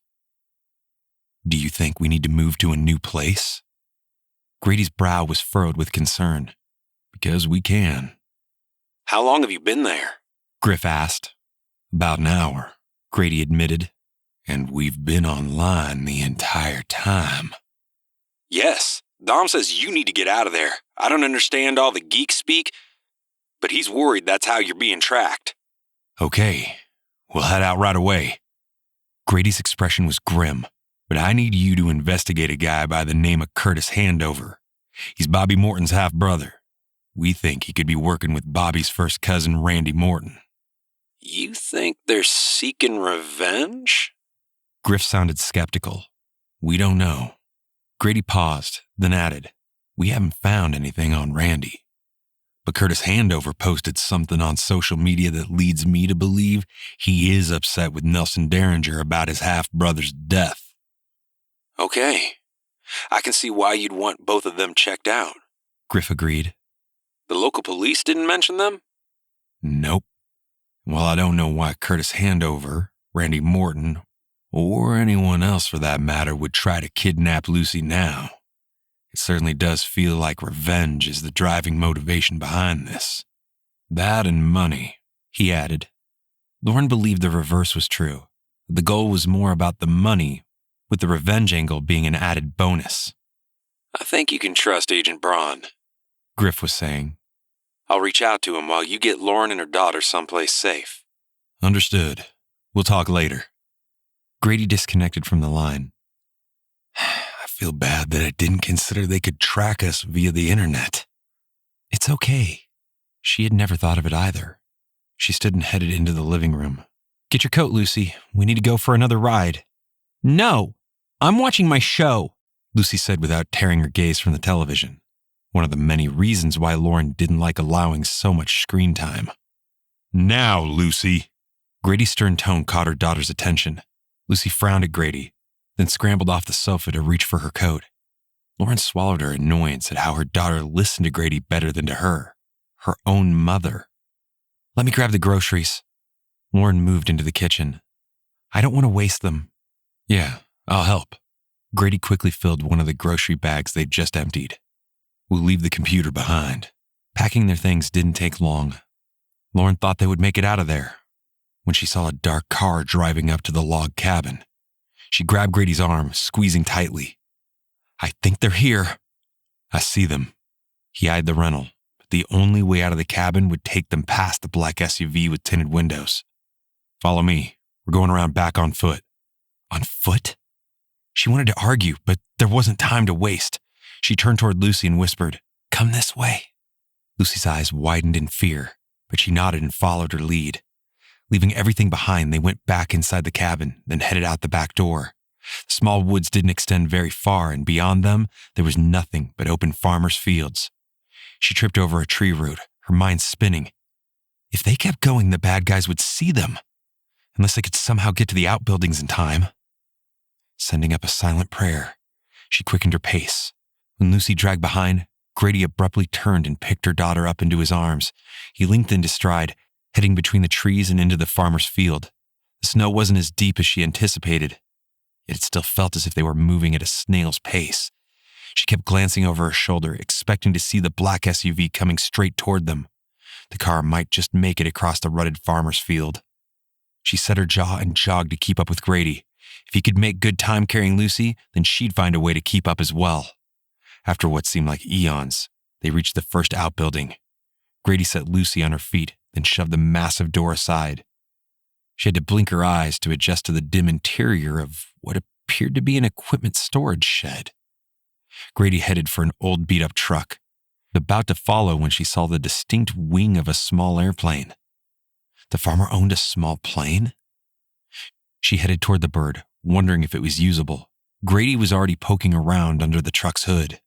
This is in bad shape, he said more to himself than to her. We might just want to head up to the house to see if anyone inside can call for help. Hang on. She opened the door of the plane that she assumed was used as a crop duster, either to spread fertilizer or to kill pests. She wasn't entirely sure. She climbed up and examined the cockpit. Grady? Someone is coming, Lucy said, her voice panicked. I see the black SUV, Lucy. Stay back from the door. Grady's voice sounded strained. Lauren, we need to get up to the farmhouse right away. The men in the car are armed. She couldn't stand the thought of the farmer and his family being hurt in the scuffle, especially since they were far enough out of town that it would take the police a long time to get there. We can take the plane. I hate to break it to you, but the Army didn't teach me how to fly a plane, Grady said. They taught me to shoot a gun. I have a pilot's license. She started the motor and was impressed the engine started right up. Despite the condition of the truck, the farmer obviously kept the plane in good repair. This was their best chance to escape. She didn't like taking something that didn't belong to her, but she wasn't about to let that stop her from saving her daughter. If this worked, they'd be long gone before the gunman could find them again. Chapter 11. Lauren had a pilot's license? Grady was stunned. He vaguely remembered her saying something about her father having a plane when they were getting out of Chicago, but he hadn't expected this. There wasn't time to ask questions, though. He lifted Lucy into the plane and then ran forward to open the massive garage door so they could head outside. His heart thumped painfully in his chest as he saw the black SUV in the distance rounding the curve in the road to head toward the farmhouse. They needed to get out of there, and fast. He turned and sprinted back to the plane, vaulting inside. "Go! They're coming our way!" he shouted above the roar of the plane engines. Lauren gave a terse nod and moved the plane's yoke to propel them forward. Grady pulled his weapon only to realize the plane wasn't like a car where you could roll down the window to shoot. He held his breath as the small plane picked up speed. A surge of doubt hit hard. Would this work?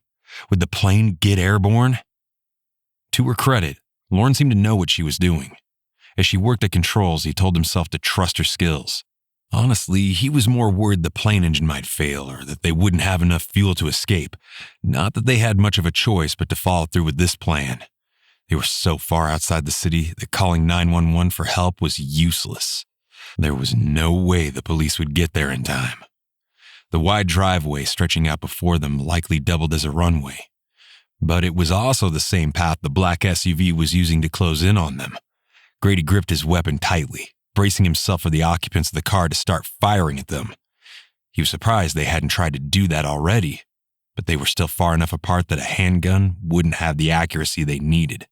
A fact that worked against him too, even if he could shoot at the SUV from the plane. Somehow, he didn't think opening the door would be a smart move. His experience in the Army was with choppers that could fly with doors open. He didn't know much about small planes. His mouth went dry as he watched through the windshield as Lauren and the black SUV played a game of chicken. It was like something out of a movie. Lauren didn't let up on the plane controls, continuing to push forward despite the black SUV barreling toward them. The driver of the SUV appeared to be doing the same. Grady had to resist the urge to close his eyes when the gap between the plane and the car closed dramatically. Then Lauren pulled up on the yoke, lifting the small plane into the air. Pressing his face to the side window, he watched as the black SUV jerked to a stop. The driver's side door and the passenger side doors opening as the two occupants bailed from the vehicle. "Higher!" he shouted, anticipating their attempt to shoot them down. "You need to get higher!" She nodded, never taking her gaze from the control panel. The nose of the plane continued to climb to the point he could see they were rising above the treetops. As an escape plan, this wasn't too bad. Until he heard the sharp report of gunfire as the two men below unleashed their weapons. He twisted in his seat, trying to see them. Lauren must have had nerves of steel because she didn't so much as flinch. She flipped a switch, and he was surprised to see chemicals dropping down to the ground beneath them. Whatever pesticide or fertilizer that had been stored in the cargo section of the plane was now covering the gunman and the SUV. "Good job!" he shouted, grinning widely. She barely looked at him as she banked the plane into a wide curve, changing their course. The maneuver gave him a better view of the two gunmen below. They were too small for him to see any details to provide an accurate description. At this distance, he couldn't even say for sure they were both men. That was the impression he had from watching how they'd moved out of the car and pointed their weapons up toward them. Yet having served with female soldiers, he couldn't afford to make any assumptions. When the chemicals flowed down from the plane, the two gunmen stopped firing and ducked back into the car. "We're clear!" he shouted. Then for the first time, he turned to check on Lucy. He found the little girl huddled behind Lauren's pilot seat. Lucy had her palms pressed tightly to her ears to muffle the noise. Under different circumstances, they'd have had headphones with an intercom to enable them to communicate. Obviously, that hadn't been on the top of the priority list as they escaped the farm. Lauren had done her best under the circumstances. He reached out his hand to touch the young girl's arm. "Lucy, are you okay?" Her blue eyes clung to his. She nodded jerkily, but he could tell she was scared to death. This was probably the first time Lucy had been in a small plane like this with her mother behind the controls. He smiled reassuringly. "Your mom is amazing," he said loudly. "She's getting us to safety." Lucy nodded again, but this time her mouth tipped up in a slight smile, as if agreeing with him about her mom being amazing. He patted her arm, then turned toward Lauren. How far can you take us? Lauren glanced at him, then back at the control panel. This is a crop duster, so I'm not entirely sure. I expect to find a place to land somewhere close to Madison. Sounds good. He swallowed hard, not entirely thrilled to be heading back to Madison, considering they'd only left the city less than a few hours ago. He suspected the drivers of the SUV would anticipate the city of Madison would be their likely destination, as it was the closest airport. No doubt a crop duster like this couldn't get them all the way back to Illinois. The good news was that he, Lauren, and Lucy were traveling much faster than a car could go. They would get to the city first. Unfortunately, he anticipated the black SUV with the tinted windows wouldn't be too far behind. Now that the threat of danger was over, at least for the moment, Grady leaned forward to inspect the instrument panel. He noticed Lauren kept the plane at an altitude about 1,000 feet above sea level, making him wonder if that was the maximum height a plane like this could go. He assumed most crop duster planes flew at much lower altitudes than other small planes. She flipped another switch, and this time a radio crackled to life. He listened as Lauren explained they were coming in for an unexpected landing. The voice on the other end of the radio sounded annoyed, demanding to know the plane's registration numbers and berating her for not submitting a flight plan. He would have jumped in, but Lauren had the situation under control. Ignoring the questions, she repeated her position that they were entering the Madison County airspace for an unexpected landing in a calm tone. When the guy repeated his grievances over her actions, she flipped the switch, killing the radio connection. Grady saw the airport off to the starboard side of their plane. The Madison airport was much bigger than he'd expected. There was one jumbo jet coming in for a landing while others were in line to take off. Their crop duster could easily get in the way of the other planes if they weren't careful. He glanced nervously at Lauren, hoping she knew how and, more importantly, where to land this thing. He needn't have worried. Lauren gave the main airport a wide berth, coming in low on the far side of the airport, far away from where the big jets were coming and going. This area of the airfield had individual hangar buildings, several with open doors revealing small planes parked inside. The landing strips were shorter here too, keeping the much smaller planes out of the main thoroughfare. He stared down at one plane that was bigger than the crop duster, and the 4 people standing outside who were clearly waiting to climb aboard. We're going to crash! Lucy cried. No, don't worry, we won't crash. The words had barely left his mouth when Lauren landed the plane with a light bounce, then slowed to a stop. Grady was impressed with her skill. She'd barely released her grip on the yoke when he leaned over to wrap his arms around her. That was amazing. Thanks. She blushed, hugging him back. I am glad that farmer keeps his plane in top-notch condition. This flight could have gone very differently if he hadn't. She blew out a breath, then turned toward her daughter. Did you like your first small plane ride, Lucy? Yes, but it was too loud. Lucy climbed into the narrow space between the seats, her earlier fear of crashing seemingly abated. We going to take another plane ride to go home now? Home. The word stabbed deep into Grady's heart. He wanted nothing more than to assure the little girl that she would be safe, that nobody would grab her the way the kidnapper had taken Ariel. But he couldn't. This recent incident had been another close call. He felt awful knowing that his connecting to the internet had led the gunmen straight to their cabin. Not anymore, he thought darkly. He was sick and tired of the gunmen finding them. Sit tight while I call Rex. He pulled out his phone. I'm sure he can arrange for us to get a ride out of here. Lauren nodded, holding Lucy close as he connected with Rex. What did you say?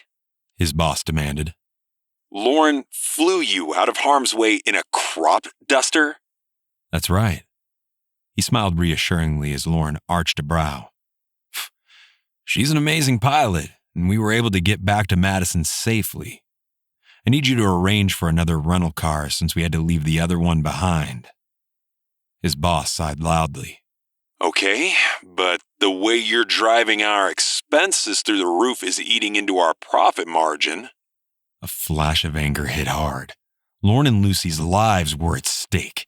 He didn't care one bit about Rex Grayson's profit margin. "Tell Rex I'll reimburse him the additional expenses," Lauren said calmly. He shook his head, unwilling to pass that message along. What Lauren and Rex decided once the gunmen were behind bars wasn't his concern. Right now, he just wanted them to be safe, a task that was proving to be more difficult than he'd anticipated. "You can take the cost out of my fee. I don't care. Just get us another rental car." When he saw a small van driving away from the private jet, he added, "We'll find a ride to the main airport terminal. There must be plenty of car rentals available there." "I'll make the arrangements," Rex agreed. "What else can I help you with?" "Nothing at the moment." He decided not to go into detail about how Griff's tech expert Dominic had revealed they'd been tracked by the internet. "Thanks." "Yep, stay safe," Rex added before ending the call. He pocketed his phone and nodded at Lauren and Lucy. "Ready to get out of here?" They nodded. He climbed out first and held out his arms for Lucy. When they were on the tarmac, a small van rolled toward them. He moved forward first, making sure they weren't walking into a trap. When the kid behind the wheel looked barely old enough to drive, he gestured for Lauren and Lucy to hop in. The first leg of their escape plan had worked beautifully. Now all he needed to do was to keep them safe long enough to get out of the city before the gunmen found them again. Lauren was glad that Grady hadn't noticed how badly her hands were shaking. It wasn't her first time flying a small plane. She wasn't lying about having a pilot's license. But taking a crop duster from a farmer, not knowing what sort of maintenance had been done on the engine, had been a gamble. Worse, because Lucy and Grady were with her, it would have been her fault if they'd crashed. Thankfully, the farmer had kept his plane in good repair. She made a mental note of the plane's tail number, something she hadn't noticed before they jumped in to get away from the black SUV, so she could repay the owner and thank him for the role he'd played in keeping her daughter safe. The van driver dropped them off near a private terminal. From there, they walked to the main airport. Grady took the lead in heading to the rental car agency. She felt bad hearing Rex's comment about the expenses. For one thing, it certainly wasn't their fault these guys were so determined to track them down. Second, she would gladly pay for the extra expense. Why Grady hadn't passed her comment along was puzzling. There's no reason for him to use his own money to pay the extra expense. Both men had to know there was nothing more important to her than keeping Lucy safe. "I wish we could go home," Lucy whispered. "I know, sweetie. Me too." She wrapped her arm around Lucy's shoulders as Grady signed the paperwork on their rental. "Hopefully soon." Lucy leaned against her. "I love you, Mom." "I love you too." She pressed a kiss on Lucy's head. Her daughter had been through a lot over the past few hours, and the day was far from over. At this rate, they'd never make it back to Chicago in time for St. Mary's Valentine's Day charity ball. "Ready to go?" Grady came away from the rental car counter with a key fob in his hand. "The car is ready." "Yes." She hugged Lucy again, then straightened. "Lucy, stay between us, okay?" Lucy clung to her hand as they walked back outside. The cold wind blew into their faces, making her shiver. Grady scanned their surroundings as they crossed the road to the rental car parking lot. His intense gaze made her realize he was making sure the black SUV with tinted windows wasn't waiting for them. The thought of the gunman returning to finish the job made her shiver. Was kidnapping Lucy even their main goal anymore? It didn't seem to be. Not after the two gunmen had gotten out of the car to shoot at the plane as they flew overhead, which indicated that their intent was to kill them all in one fell swoop. Yet where on earth was the financial gain in killing them? Could Nelson have taken out some sort of life insurance policy on her? Even if he had, that wouldn't explain Ariel's kidnapping. Her nerves were back on edge as Grady found the rental car, a light gray Jeep SUV.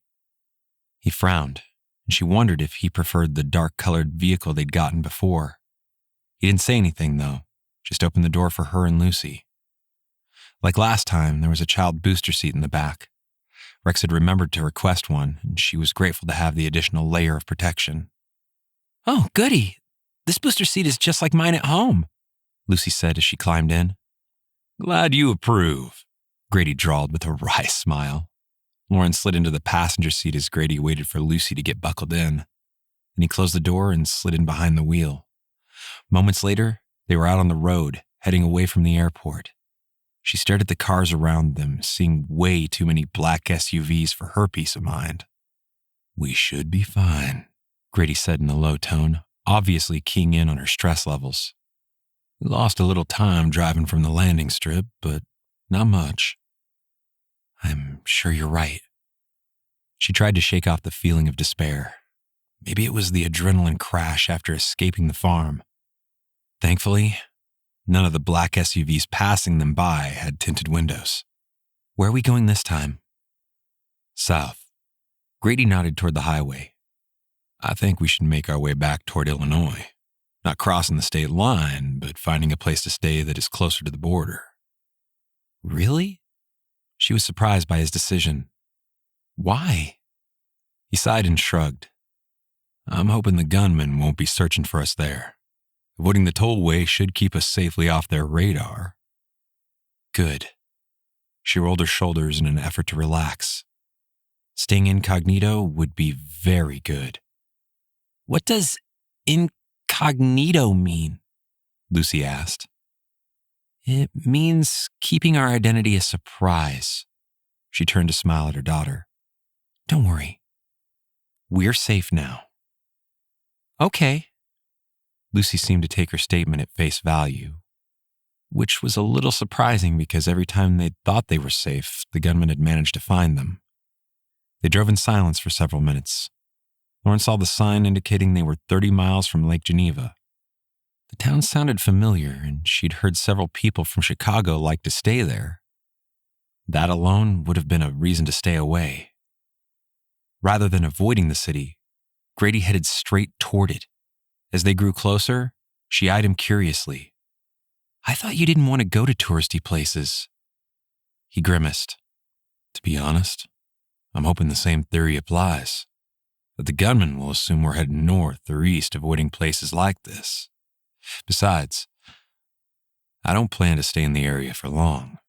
If we need to find another place to spend the night, we'll look for something else.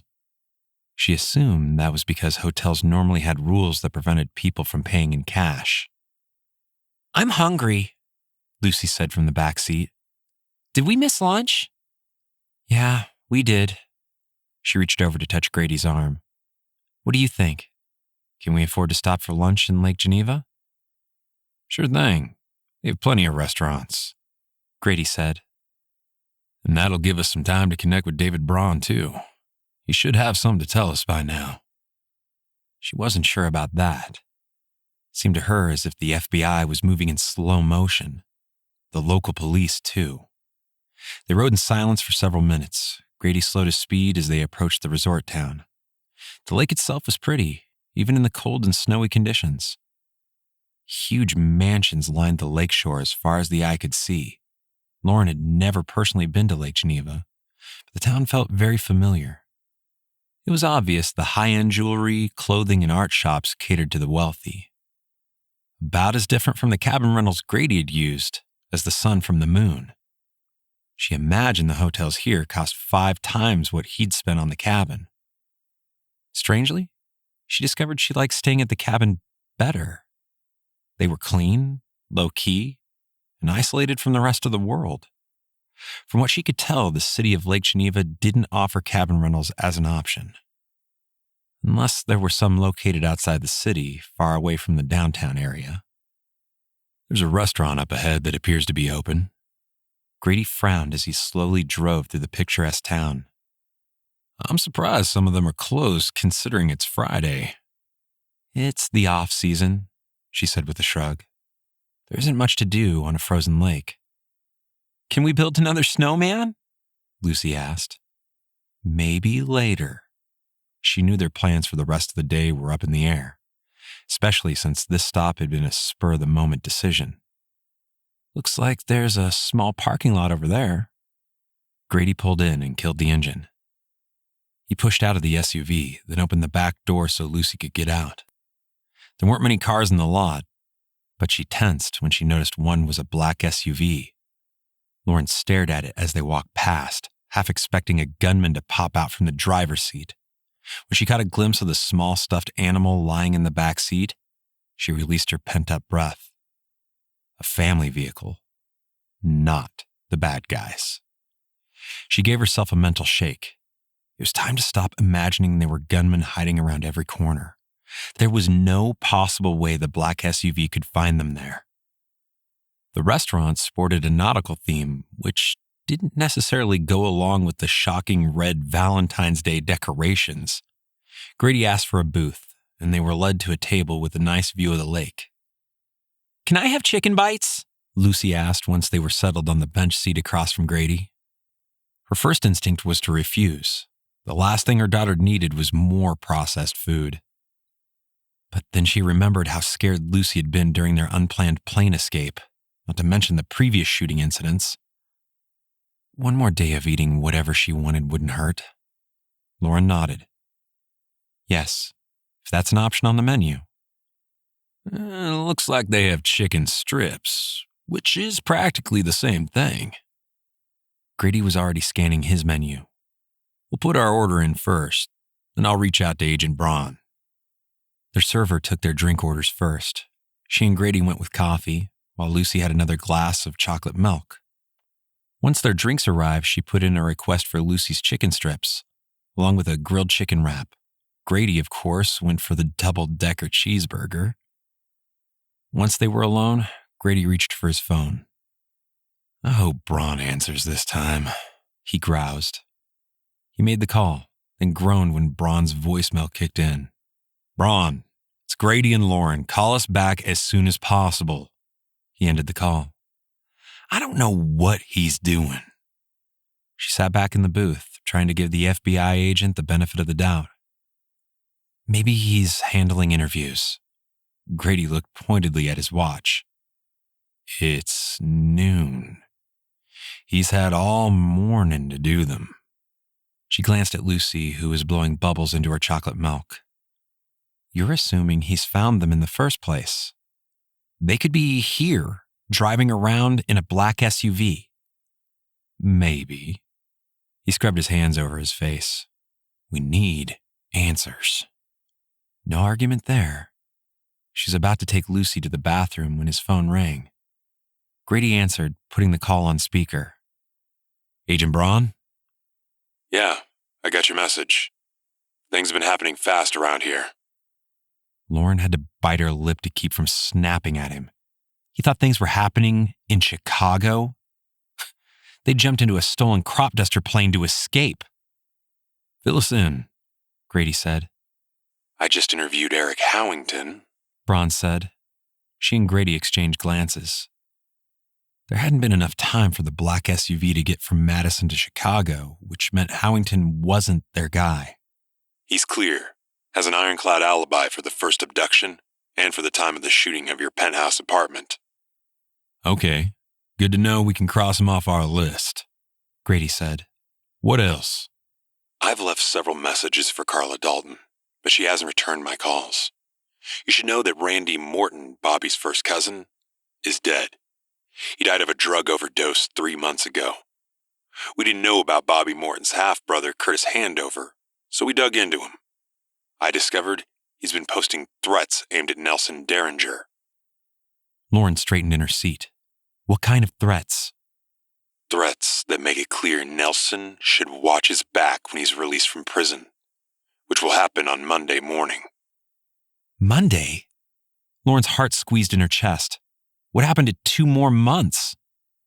Have you reached out to Handover? Grady asked. Do you have any idea where he is? He's not at home, but he has a black Honda SUV registered in his name. I've issued a tri-statewide BOLO for him, and I'm sure we'll have him in custody by the end of the day. Lauren stared at Grady in shock. Curtis Handover was one of the shooters?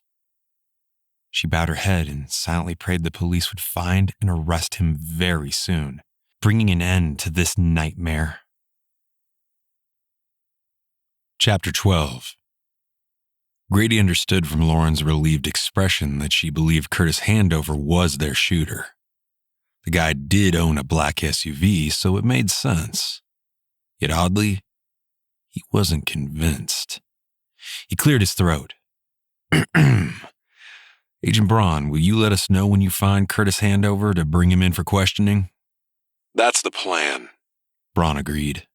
I'm sure one of the police officers will spot his vehicle and grab him for us. Thank you, Lauren said. Lucy and I will be so happy when this nightmare is over. Yes, thank you. Grady reached over to end the call. He was glad the feds planned to move fast on this new intel. But why hadn't the FBI found the connection between Curtis Handover and Bobby Morton sooner?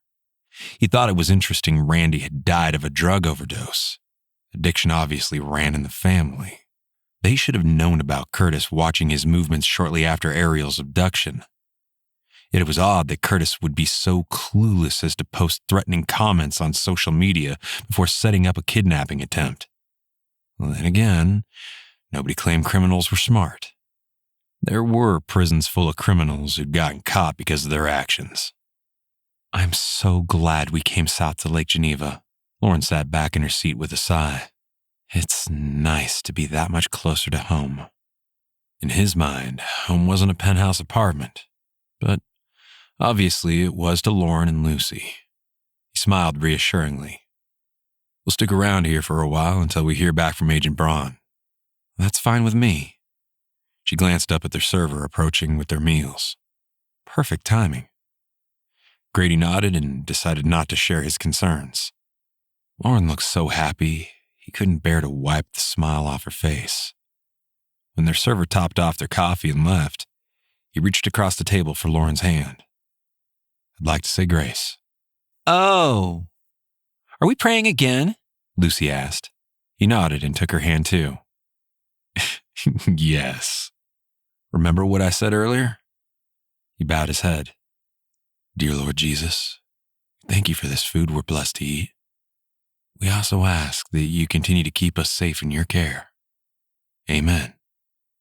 Amen, Lucy said. Amen, Lauren echoed.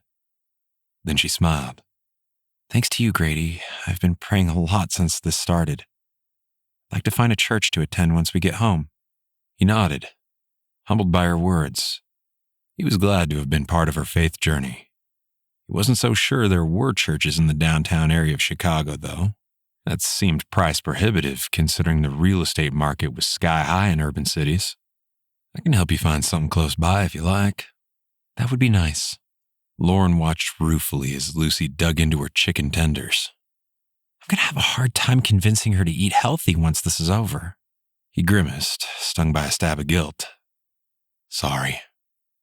She waved that off. I know I probably went a little overboard because of Lucy's surgery, but I was so scared. I know. He figured his double-decker cheeseburger was off limits as well. To be honest, I think it's good that you encourage Lucy to eat healthy and expose her to different foods. More parents should do that. Thank you. She dug into her chicken wrap. Grady took a bite of his cheeseburger and was glad he'd ordered it. The burger was juicy and delicious. He felt like he'd burned thousands of calories since he'd been tasked to protect Lauren and her daughter. For their sake, he hoped Curtis Handover was the kidnapper/shooter and that he'd be off the streets soon. That didn't stop him from noticing every single black SUV that passed by the restaurant outside. None had tinted windows, so he tried not to overreact. Lauren must have noticed, though, because she frowned. I'm sure we're safe here. He shrugged. I plan to stay alert just in case. Okay. She smiled at Lucy, who was clearly enjoying her chicken strips. I can't wait to get back home. I need to reimburse the owner of the car and the crop duster plane, not just for the items, but for their time and the inconvenience we've caused. I know they won't be thrilled, but I hope that letting them know the only reason we took their things was to stay safe will take the sting out of our actions. The owner of the car might still be upset, but he figured the farmer who owned the crop duster wouldn't mind too much. It's not as if he needed to use the plane in the winter. I'm sure they'll be happy with whatever you give them. I hope so. She turned and shook her head at Lucy. No more blowing bubbles in your chocolate milk. You're spilling on the table. Mom. Lucy had a chocolate milk mustache. I'm just having fun. Grady was about to say something about how she should listen to her mother, but then he caught himself. He wasn't Lucy's father. He needed to stay out of it. They ate in silence for a few minutes. When they finished, Lauren and Lucy made another stop in the restroom. He paid the tab and then glanced outside just as another black SUV rolled down the street. The angle of the sun was such that he couldn't tell if the windows were tinted. He strode quickly to the window to get a better look at the license plate. His pulse kicked up when he recognized the Illinois plate, but he only caught the first 3 letters, which were APW. He pulled out his phone and called Agent Braun. Once again, the call went straight to his voicemail. Did the Fed ever answer his phone?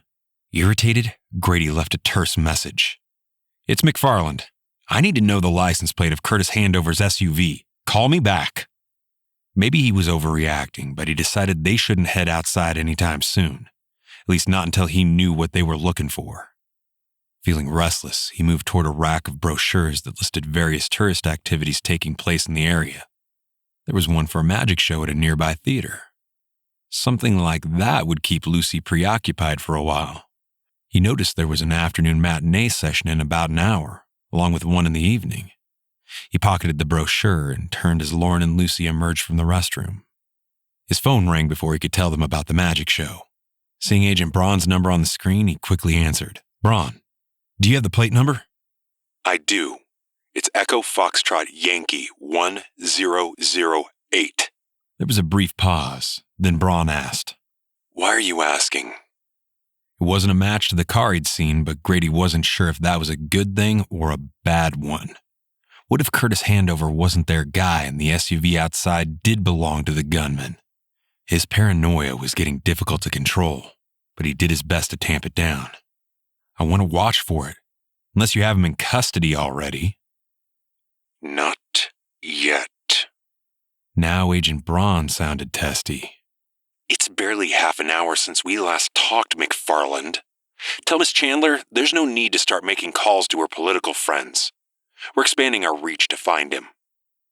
Have you tried the tollway? Grady asked. We know for sure he crossed the state line into Wisconsin. Yes, we're working on that. I have our tech guys searching for the vehicle now. Braun's tone softened. Trust me, we'll find him. He didn't bother to point out that he didn't trust anyone except his boss and the Sullivan family. Okay, thanks. He lowered the phone and quickly filled Lauren in on the license plate information without mentioning the black SUV he'd noticed just moments earlier. We have a little time. How about we check out this magic show? A magic show? Really? Oh, Mom, can we? Lucy jumped up and down with excitement. Please? Sure. Lauren took the brochure he offered and scanned the information. Looks like fun. He crossed to the hostess stand and asked how far the theater was from the restaurant. Since it was only 4 blocks away, he thought it was best to walk.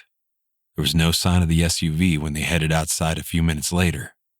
It didn't take them long to get to the theater. He purchased 3 tickets, then hustled Lucy and Lauren inside.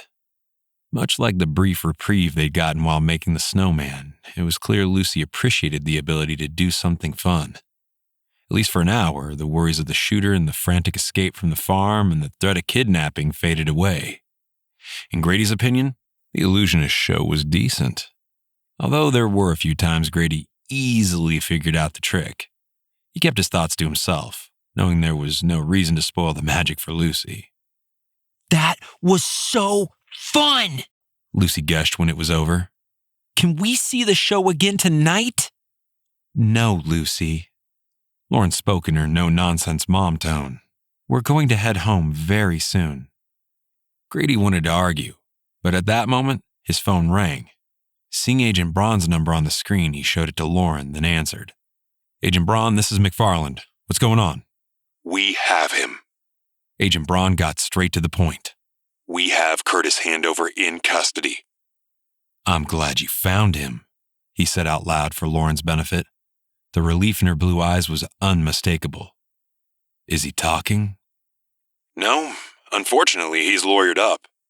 If you ask me, that just means he's guilty, Braun said with glee. He asked for his lawyer the moment the State Patrol pulled him over. Grady wanted to ask more, to understand the timeline, but heard voices in the background. I have to go, McFarland. I'll let you know how it goes. With that, Braun ended the call. They have him? It's really over? Lauren asked. They have him in custody, but he's not talking. He didn't want to go into more detail with Lucy standing there listening. Maybe we should stay here tonight rather than heading back to the city? No. Grady, will you please take us home? Lauren put her hand on his arm. I need to make sure the penthouse window is fixed and talk to Clara and my father. She flushed and added, There's still time for us to make the charity event. If you don't mind sticking around for a while. Attending the charity ball was the last thing he wanted to do, but he reluctantly nodded. Of course. I think it's best if we stick together until we know for sure that Curtis Handover is confessed. Thank you. Lauren impulsively hugged him. For a moment, felt like they were engaged for real. And she stepped back, smiling brightly. Let's go then. I'll make some arrangements while we drive. Okay. He escorted them outside. Out of habit, he looked for a black SUV, but didn't see one. When they reached the car, he drove out of the cute town and headed for the interstate. But the timeline of Curtis Handover's arrest and the black SUV shooting at them as they escaped via the crop duster plane niggled at him. Sure, they'd spent a little over 2 hours in Lake Geneva after leaving the Madison airport, but it still seemed too soon for Curtis to have driven back into Illinois to be arrested by the State Patrol. And why had the guy driven back toward Chicago? Braun hadn't mentioned an accomplice in the arrest, so Grady assumed Handover had been alone. The two men argued after losing them at the farmer's field. That was the only thing he could think of that would cause the two men to go their separate ways. His thoughts continued to whirl in his head. Curtis might have asked for a lawyer so he could make a deal, agreeing to testify against the second shooter for a lesser sentence. Yet Grady knew he wouldn't be able to relax until they knew for sure who Curtis Handover was working with and that both perps were in custody. And if that meant attending the charity ball, then fine. He'd put on a monkey suit and attend for Lauren and Lucy's sake. Lauren spoke to Clara, who thankfully had everything under control as usual. Her super efficient housekeeper had already arranged for the penthouse window repair and gladly agreed to arrange for a tux to be delivered for Grady. When she asked Grady his size, he didn't look overjoyed, but provided the measurements she needed.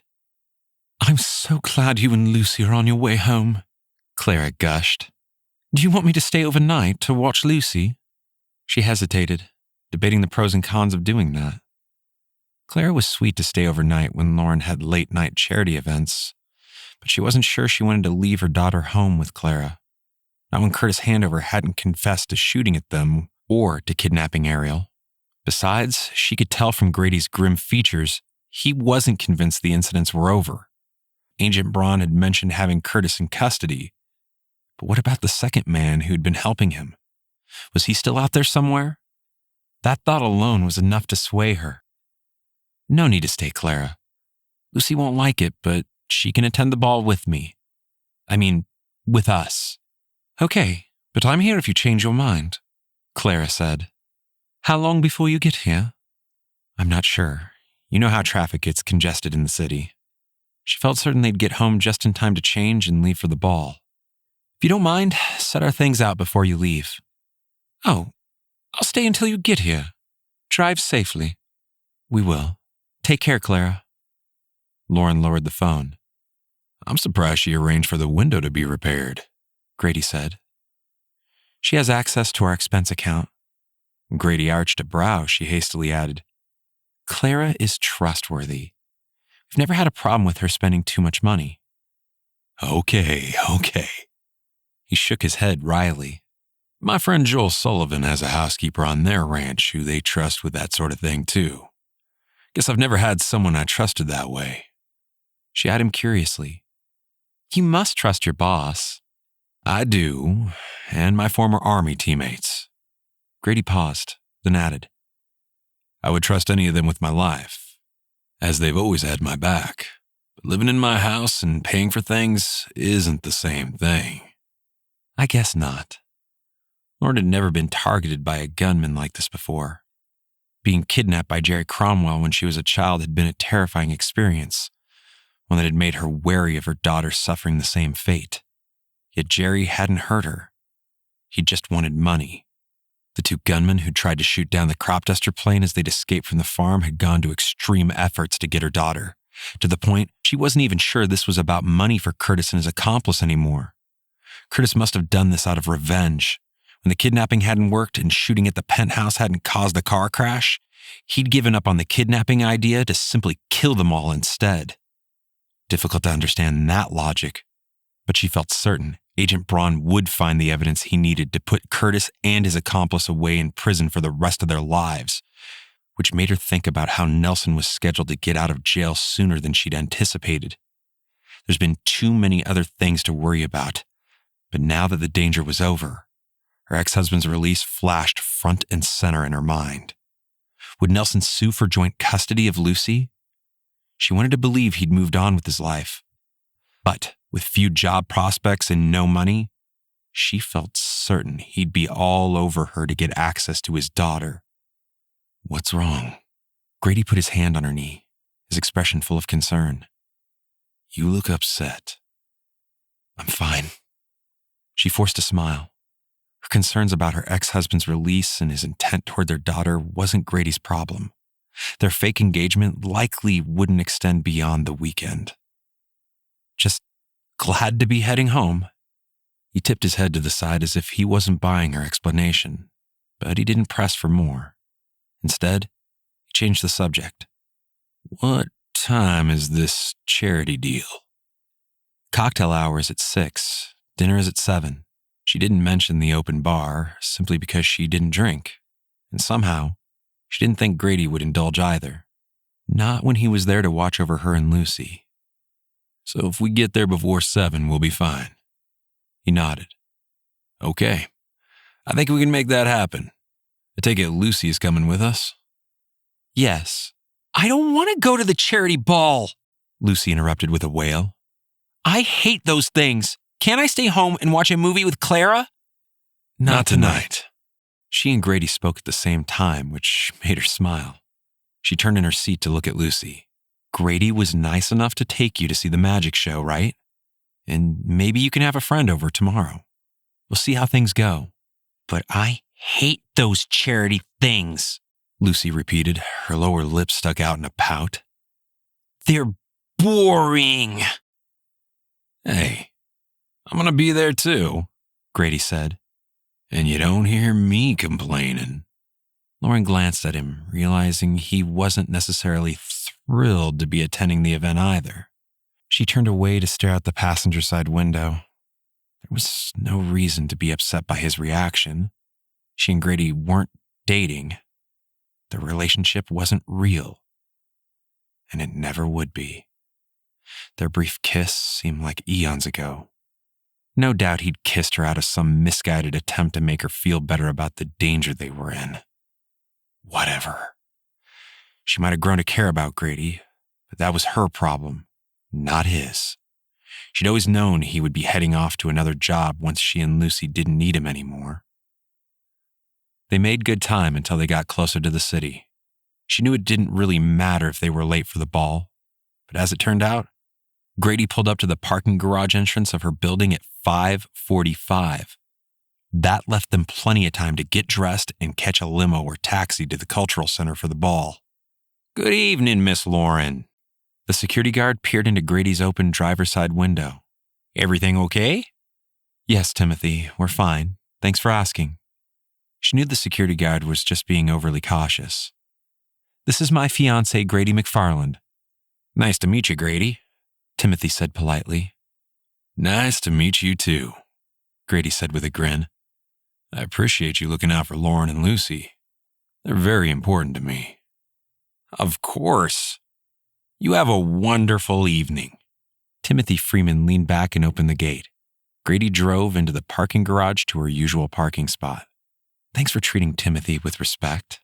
She realized that Nelson's snide approach to the working class should have been another giant red flag. Grady arched a brow. Always. She pushed out of the car, then opened the back door for Lucy.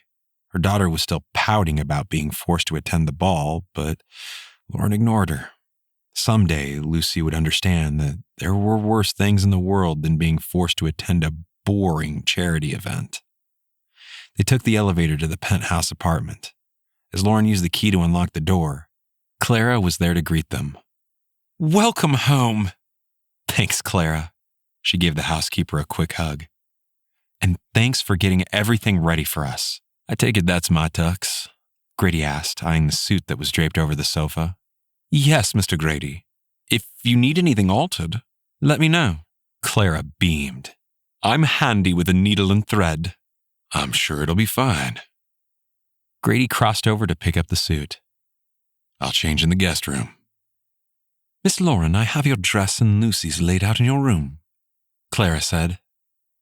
I assumed you wanted the red dress. Yes. Thanks, Clara. She turned to Lucy. Let's go, Lucy. Her daughter rolled her eyes and sighed dramatically. There's still time for you to change your mind, Mom. Let's go, she repeated sternly. I mean it, Lucy. I'm tired too. I promise we won't stay for the entire ball, just long enough to mingle a bit before dinner. We'll come home right afterward, okay? Fine. Lucy dragged her feet as she headed into Lauren's room. Then her daughter brightened. Oh, I get to wear a red dress too? Yes. You're going to look beautiful. She was glad Clara had remembered this charity was for the Pediatric Cardiac Care Program at St. Mary's Children's Hospital. Hence the red dresses. Give me a minute to change and I'll help you. 15 minutes later, she and Lucy were ready to go. Normally, Lauren would have had her hair done special, and Lucy's too. That couldn't be helped. It's nothing short of a miracle they were back in time to attend at all. When she and Lucy stepped into the living room, she stopped short upon seeing Grady standing there in his tuxedo. If she thought he was attractive before, with his longish dark brown hair and 5 o'clock shadow, he was downright gorgeous now. Wow. He whistled. Lauren, you and Lucy look amazing. Thank you. She felt herself blush, even though she knew he was just playing along with his role. And you look dashing yourself. I really appreciate you escorting us tonight. Absolutely. His eyes narrowed a bit. There's been no word from Agent Braun. I left him another message. Hopefully he'll call back soon. He will. She forced herself to sound confident. She imagined Braun was working out a deal with Curtis Handover at this very moment. I know. Grady stepped forward and picked up her long leather coat, holding it so she could slip her arms into the sleeves. Thanks. She couldn't help but smile when Grady held Lucy's coat for her too. Ever the gentleman. More so than Nelson ever was. When Grady offered his arm, she tucked her hand in the curve of his elbow.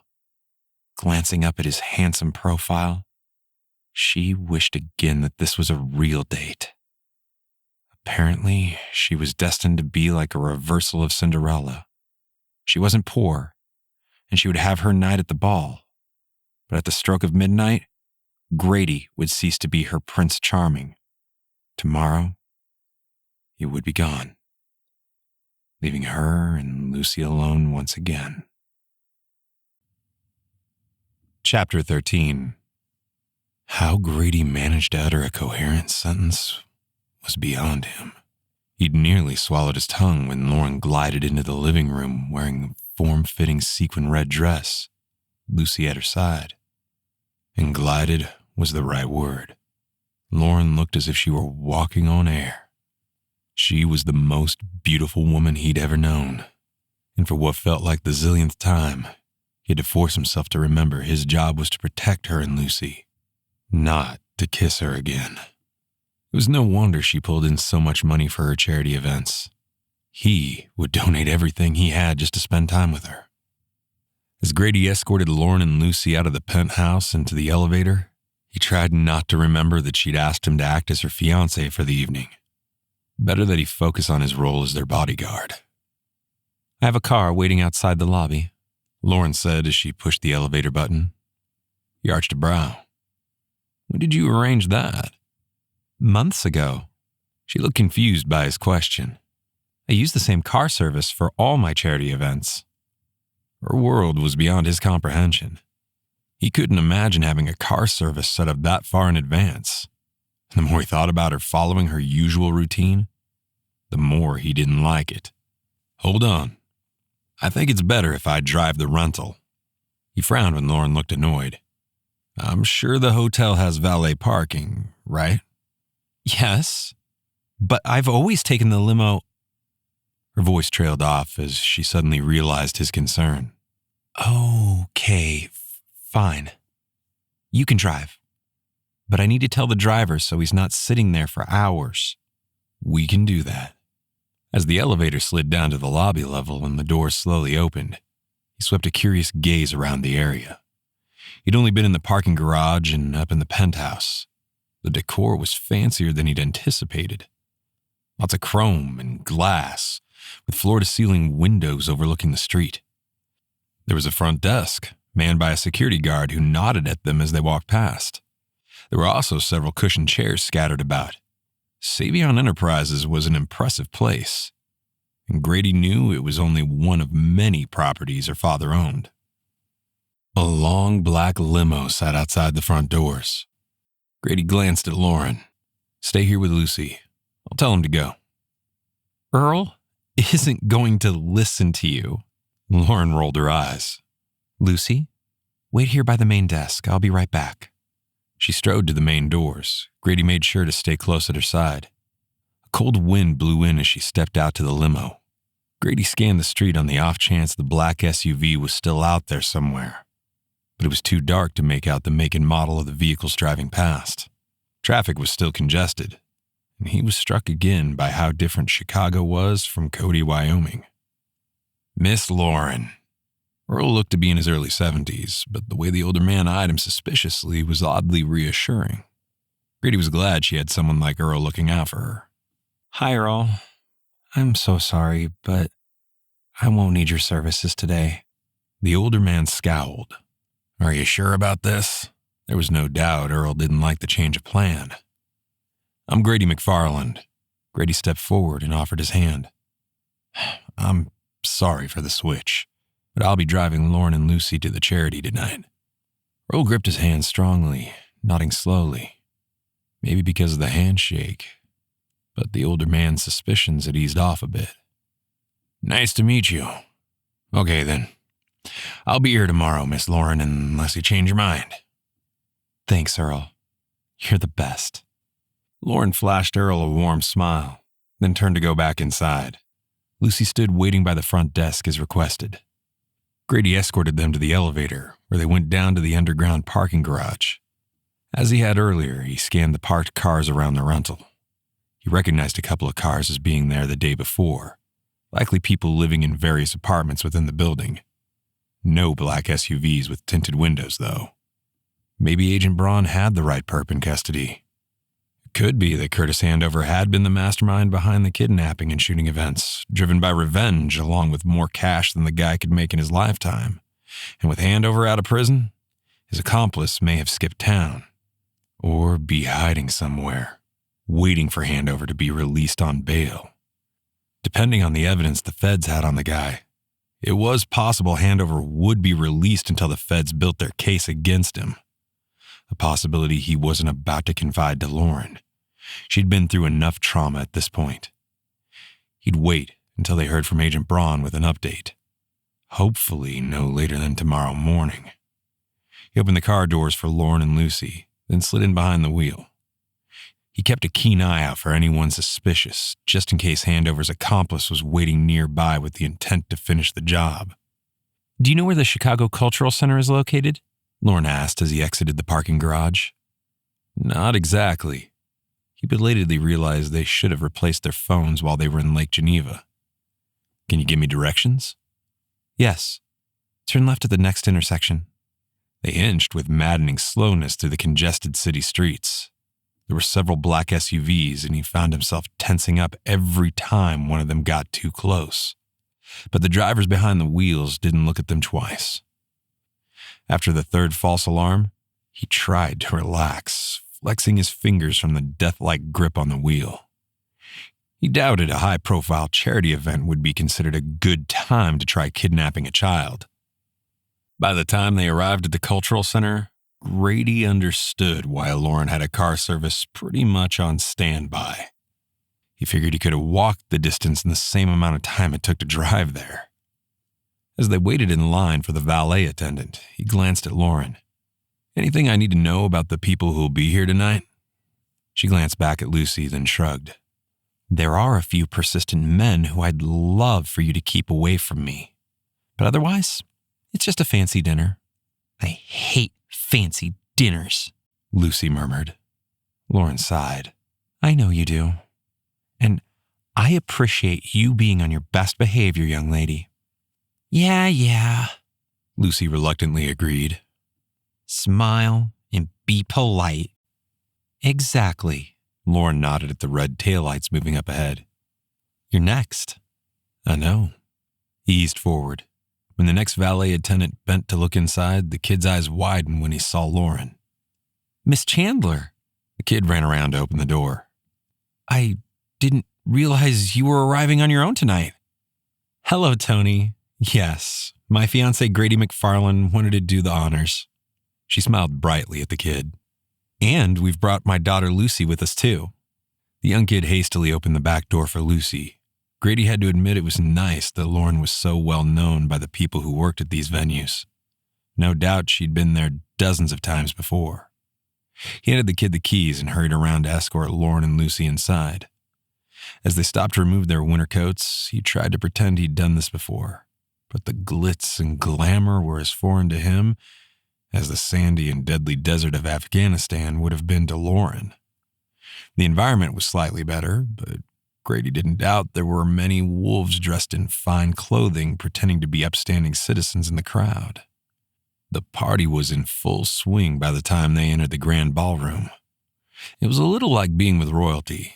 As the moment Lauren stepped into the room, several people rushed forward, gushing with enthusiasm. "Oh, Lauren, you look stunning as always. And you brought Lucy, too." The woman who'd gotten there first eyed him with a mixture of admiration and suspicion. "And you have a guest."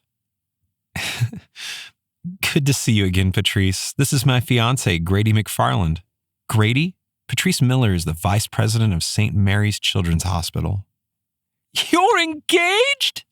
Despite her role as the hospital vice president, Patrice squealed with joy. "That's marvelous news. Where did you meet?" "We share some friends in common, Suzanne and Eli White," Grady said, remembering Lauren mentioning them. "Well, congratulations. I know a few of the male attendees will be devastated to hear you're taken." Patrice eyed him with glee. "I'm so pleased to meet you, Mr. McFarland." "Likewise." Grady forced a smile and tried not to tug at his tie that suddenly felt too tight. If he were a drinking man, he'd be belly up at the bar. But he wasn't, so he did his best to stay alert as they made their way through the crowd. A waiter walked by with a tray of champagne flutes. He shook his head, noticing Lauren did the same. "What do you usually drink at these shindigs?" he asked in a low voice.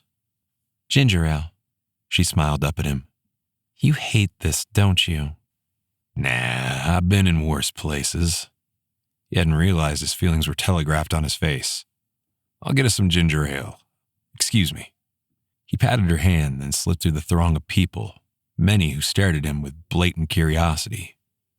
No doubt news of his and Lauren's engagement had already zipped like a live wire through the crowd, And these rich people were wondering how he'd snagged the prettiest girl in the room. If this were a real engagement, they'd have every right to wonder. He tugged at his tie, then smiled at the bartender as he requested 3 glasses of ginger ale, assuming Lucy would want one as well. Carrying the 3 glasses pressed together, he made his way over to a table where Lucy and Lauren were waiting. Lucy was seated at the table and glanced up at him as he set the soft drink in front of her. Thank you. You're welcome. He handed a second glass to Lauren. I take it we're sitting here? Yes, this is the head table. Patrice and her husband, Aaron, will be here too. She sipped her soft drink, then set it beside her daughter. Lucy, why don't you wait here? I need to say hi to a few more people before we sit down to eat. Boring. Lucy sighed theatrically, then lifted her glass to drink down all her ginger ale in one long gulp. Fine. I'll wait here. Thank you. Lauren slipped her arm around his waist. And thank you, too, for going along with the charade.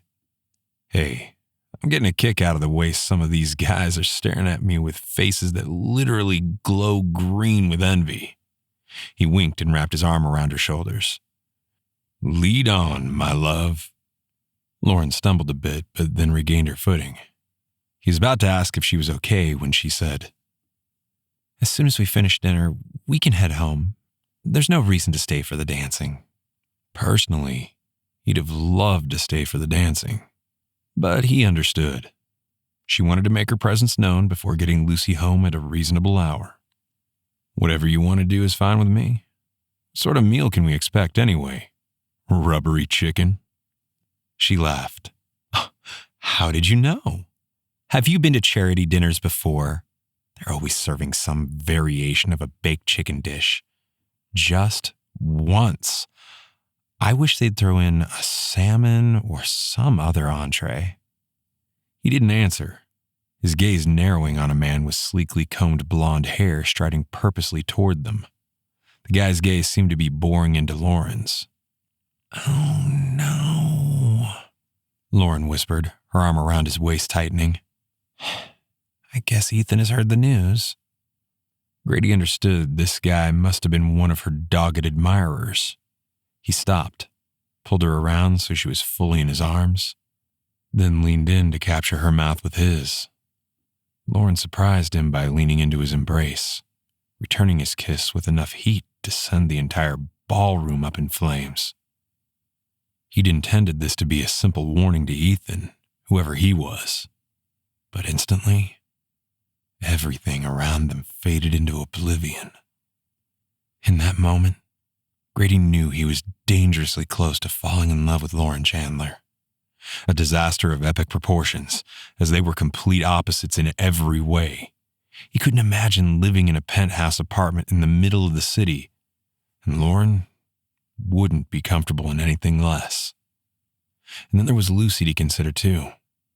This intense attraction between them couldn't lead to anything long-term. Forcing himself to face reality, Grady reluctantly lifted his head, ending their kiss. For a long moment, Lauren gazed up at him with a dreamy expression. Then she seemed to realize where they were and glanced around guiltily. The guy, Ethan, whomever, had veered away, heading straight for the bar. From the way the guy tossed back his drink, he'd accepted their engagement at face value and was about to drown his sorrows in booze, leaving Grady to wonder just what Ethan might do when he'd left Lauren and Lucy behind to head back to Cody, Wyoming. Inwardly reeling from the dizzying impact of Grady's kiss, it took all of Lauren's willpower not to throw herself into Grady's arms again. His kiss was more potent than anything she'd experienced before. Obviously, Grady's impulsive embrace had been intended to put on a show for Ethan Whitman, to seal the news of their engagement in an announcement for the entire room. Not because he'd wanted to kiss her. Her heart thumped erratically against her sternum as she struggled to maintain control. Thankfully, Ethan had gotten the message loud and clear. He was at the bar, drinking heavily the way Nelson used to do, Obviously, she never should have married Nelson. Her ex-husband's kisses hadn't been nearly as amazing as Grady's. If she'd met Grady first, she'd never have settled for Nelson. But with all the praying she'd done over the past day and a half, she had to admit that God had sent Nelson to her for a reason. One, to realize what she didn't want in a man. More importantly, though, her union with Nelson had produced Lucy. And her daughter was the most important person in the world. Too bad she wouldn't have more children.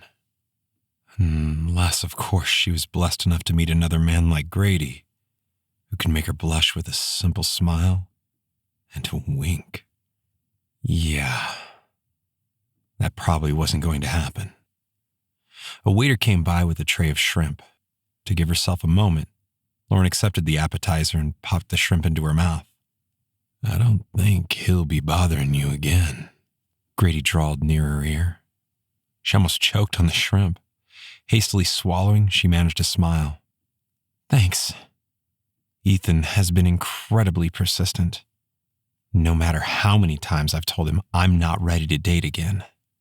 Grady frowned, glancing at Ethan, who had another drink in his hand. The way Ethan kept his back to them made her think of a little boy fuming in the corner of the classroom. "Do you think he could do something as crazy as hiring someone to kidnap your daughter?" She stared up at him in exasperation. "Agent Braun has arrested Curtis Handover for the kidnapping and shooting incidents. Besides, that's not Ethan's style. He thinks I should be interested in him because he's handsome and comes from wealth too." She'd been shocked when Ethan had badmouthed Nelson for marrying her for her money. She hadn't realized that the entire social circle had known what she'd failed to discern on her own. "Doesn't mean he wouldn't stoop to playing dirty," Grady muttered. "He looks like a sore loser if you ask me." That made her smile. "You'd be right about that." "Is there anyone else I need to know about?" Grady looked as if he wouldn't mind pulling his weapon to show her overzealous admirers who's in charge. "Ethan Whitman is the worst of the bunch. Alex Tillman is a close second." She scanned the patrons clustered around the bar. "I see Alex. He's chatting with the mayor." With a sigh, she forced a smile. One of the reasons she'd wanted Grady to pretend to be her fiancé was because she wanted these guys to leave her alone. The best way to do that was to show Grady off. "Come on, I'll introduce you." "Can't wait," Grady drawled. When he slipped his arm around her waist, she felt the heat of his touch through her sequin dress. "Mayor Thompson, it's good to see you again." Lauren addressed the mayor first, then turned to Alex.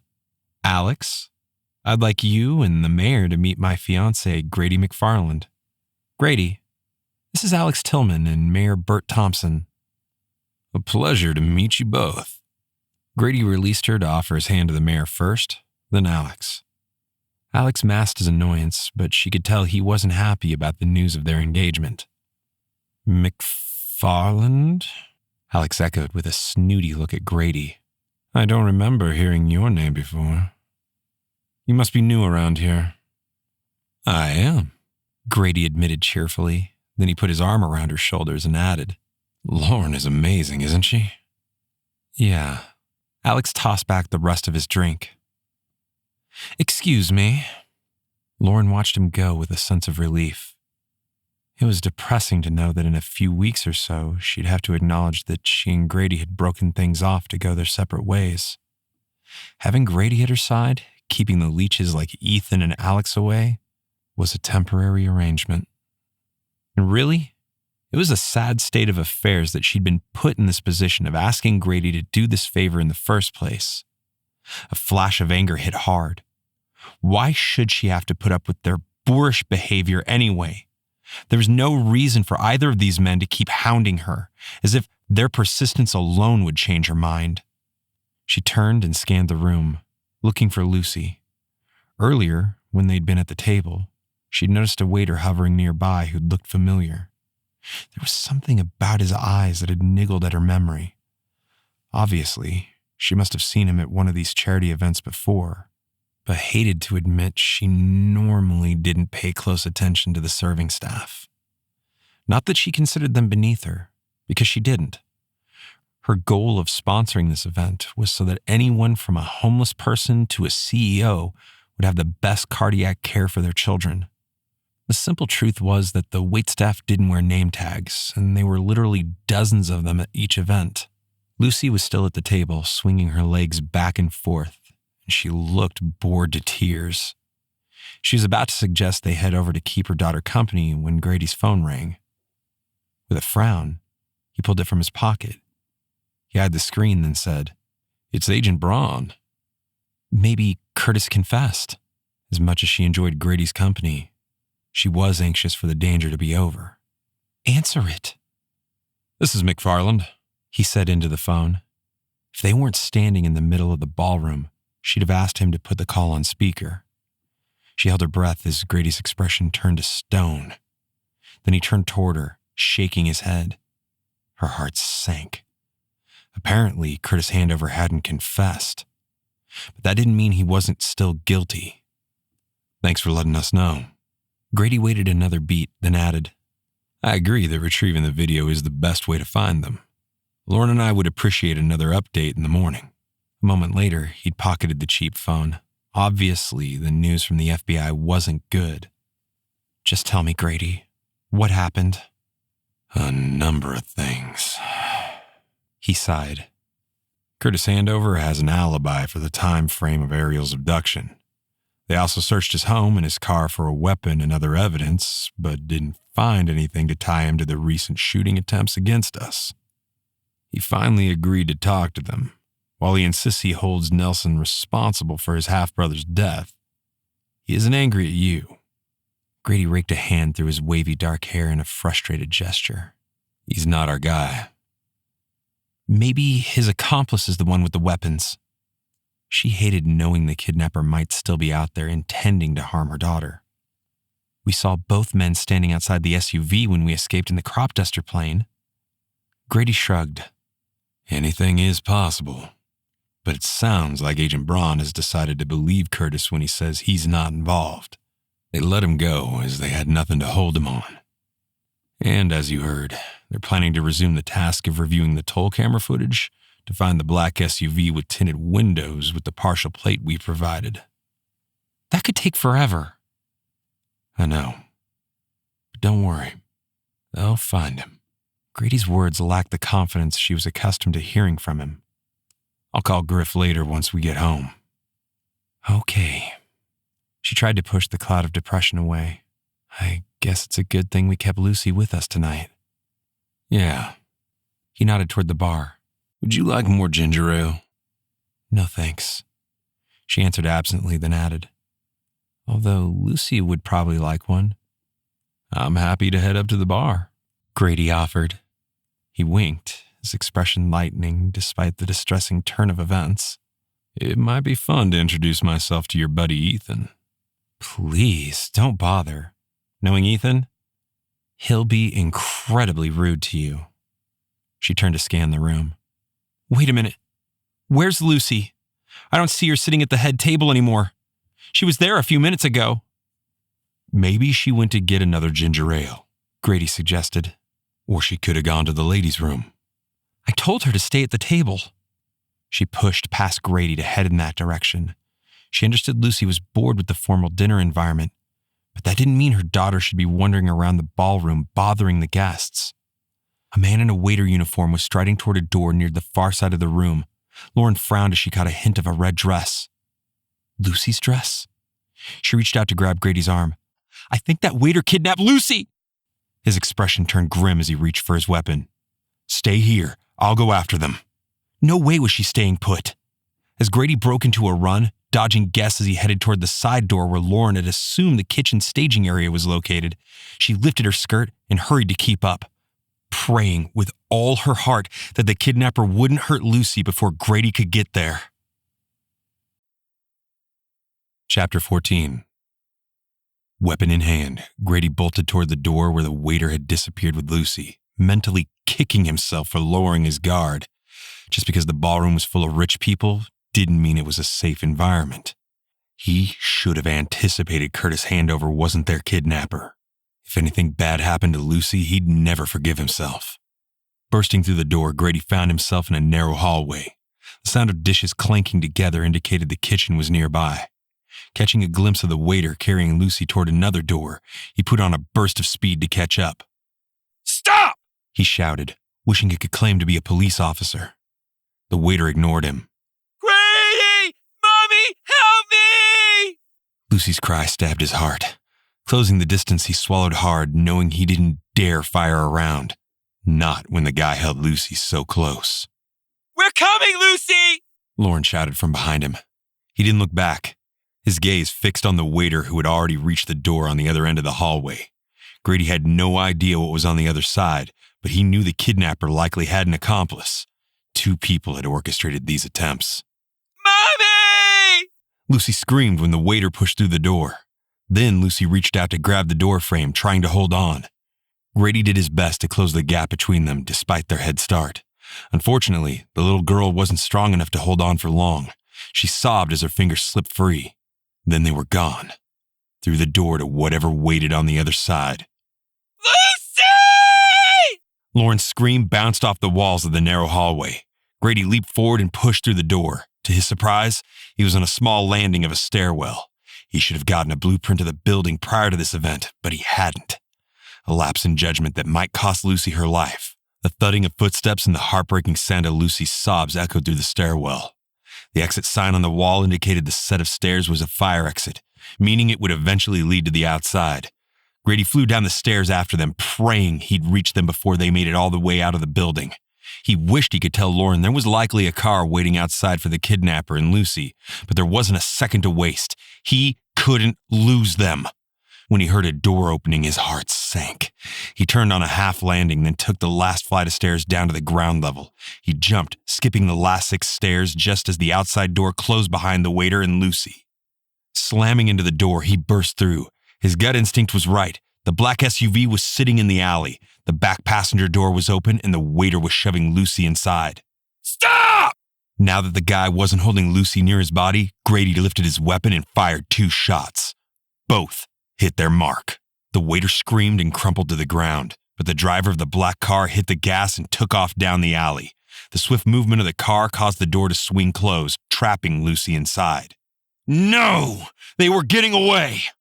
Grady leaped over the fallen man and ran after the car. He couldn't see Lucy and prayed she wasn't hurt. He memorized the license plate and hoped the traffic was congested enough on the road that he could catch up. The brake lights flashed as the car slowed.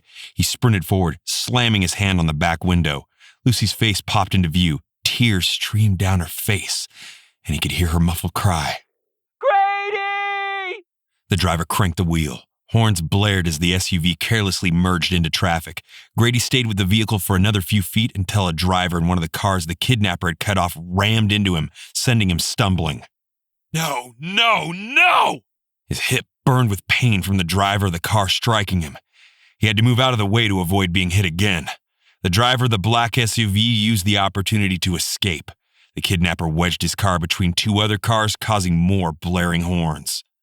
They were in the center lane now, which made it impossible for him to follow on foot. Making his way to the side of the road, he pulled out his phone and called 911. The dispatcher seemed to take forever to answer, but when she did, he kept his voice as calm as possible. There's a black Honda Pilot SUV heading south on Michigan Avenue, heading away from the Chicago Cultural Center. License plate is Romeo Tango Kilo 3002. The driver has abducted a 7-year-old girl named Lucy Chandler.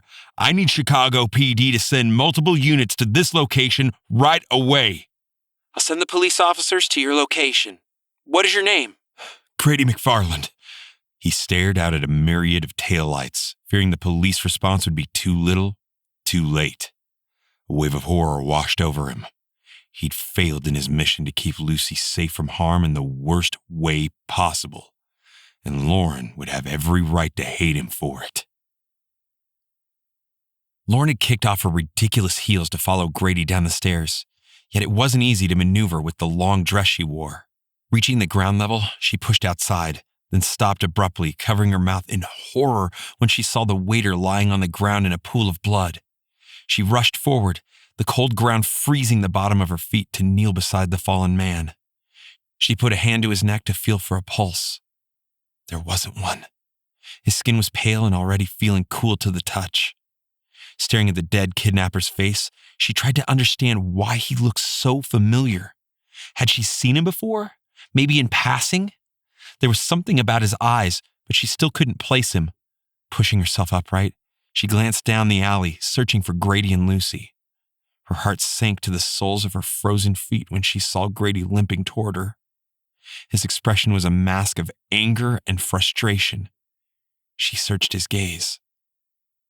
What happened? Where's Lucy? I called the police and reported the license plate number to the black Honda SUV. He sighed. I'm sorry. I tried to keep up with the car, but some guy ran into me. The black SUV merged into the center lane to escape. Escape? The kidnapper had Lucy? Tears filled her eyes. No. Please, Lord Jesus, no. This couldn't be happening.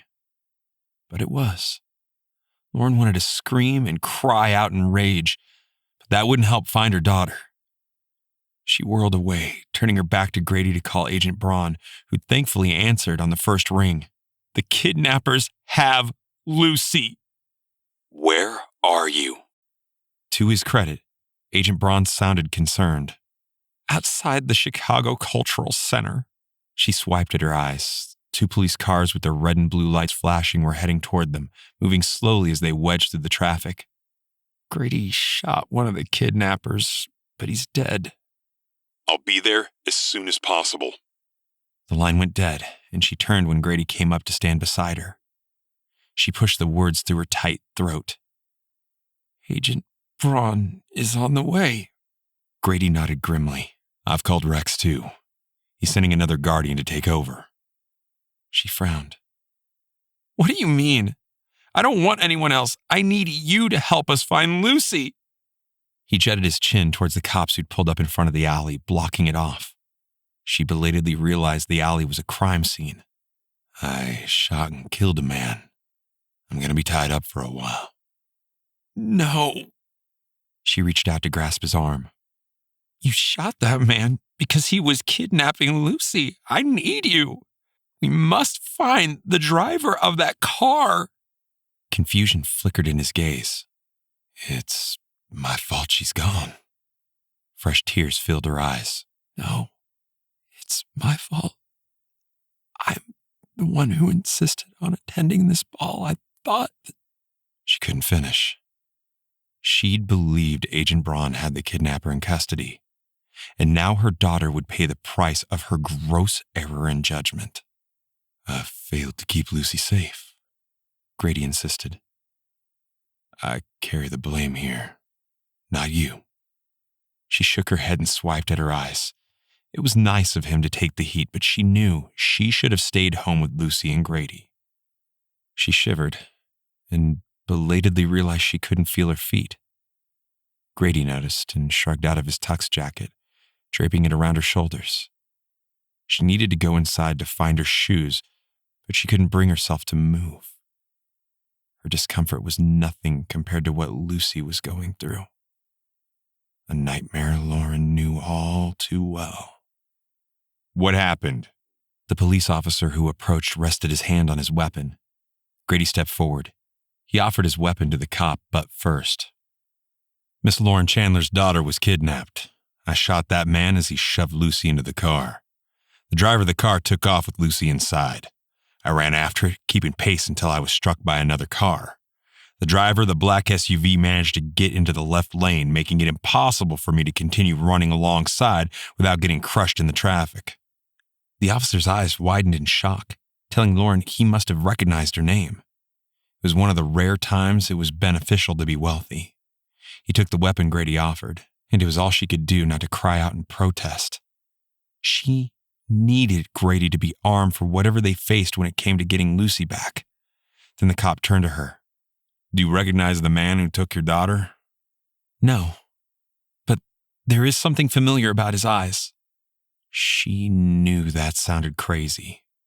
I don't know how to explain it. Let's see if he has an ID on him. The officer turned across over to the body. A second officer was kneeling beside the fallen man already, doing as she had, making sure he was dead. Wearing gloves, the officer near the body patted the dead man's pockets, then removed a wallet and opened it. Who is it? Grady asked. Guy by the name of Shane Cromwell. The officer stared up at her. Does that sound familiar? A wave of dizziness hit hard. She put a hand on Grady's arm to keep herself from collapsing to the ground. No wonder the young waiter's eyes looked familiar. Yes, Jerry Cromwell was the man who kidnapped me 25 years ago. I think Shane must be a son, or maybe a nephew. Does Jerry have other children? Grady asked, a sense of urgency in his voice. I have no idea. She felt as if she'd been sideswiped by a semi-truck. I didn't know Jerry had kids at all. Last I heard, his wife divorced him after he went to prison. He didn't have kids back then. The guy's ID says he's 24 years old. The cop rose to his feet. Could be that Jerry's wife was pregnant when he went to jail. Had the kids after the divorce. Run the license plate, Grady said and repeated the series of letters and numbers. See if it's owned by Cromwell. The officer spoke into his radio collar. Through the static, she could hear the dispatcher's response. The car is registered to Simon Cromwell. According to the registration, he's 24 years old. Do you want his address? Over. Yes. Give it to me. Over. The officer listened as he looked at what was written on Shane's driver's license. Then he nodded. Okay. It's a match. They must be brothers. Again, her knees threatened to buckle. Her baby had been taken by the twin sons of the man who'd kidnapped her 25 years ago. Was this about money? Or revenge?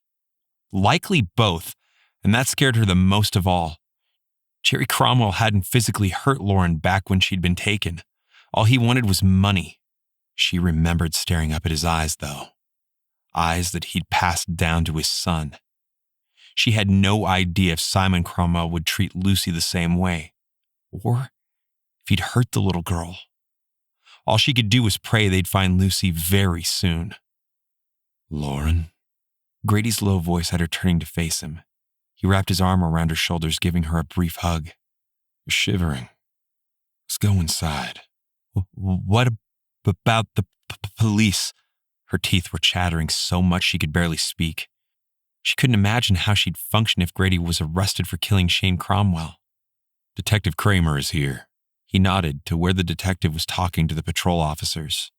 He said I'm free to go. That was a relief. She nodded and allowed Grady to walk her back to the doorway, only to discover it was locked. Her feet were numb, and she stumbled a bit as he steered her toward the front of the building. Wait a minute. Are you barefoot? Grady didn't wait for her to answer, but swept her into his arms, carrying her like a child. She wanted to protest, but a glimpse at her bloody feet kept her silent. The doorman let them in. Grady thanked him and crossed the lobby of the cultural center to set her down on a plush chair. She frowned at her blood-stained feet, realizing she must have cut them during her dash down the stairs and outside. Stay here. I'll get towels from the bathroom. Grady turned and quickly strode toward the restrooms. She didn't care about her injuries. All she wanted was for Lucy to be returned unharmed. The police needed to be out there searching for Simon Cromwell and Lucy. Would he be stupid enough to go home? Probably not, but she hoped the police would check there anyway. It was at that moment that Lauren realized she didn't have her phone. Her real phone, not the disposable one Grady had purchased for them. What if Cromwell called with a ransom demand? She pushed to her feet just as Grady came back holding damp towels in his hands. The cultural center did not use paper towels in their bathrooms. Sit down. Let me take care of your feet. Grady narrowed his gaze when she shook her head. Lauren, please. I need to get home to grab my phone for when Simon Cromwell calls with a ransom demand. I've thought of that. Ask Rex to bring a replacement device for you in case yours is out of power. He gently pushed her down. Let me take care of your feet. Then we'll get out of here. The fact that Grady had already thought of a replacement phone had her sinking back down on the chair. He knelt at her feet, setting her feet on the damp towel. The warm water felt good, but as her toes warmed, she was aware of the stinging sensation from the cut she sustained.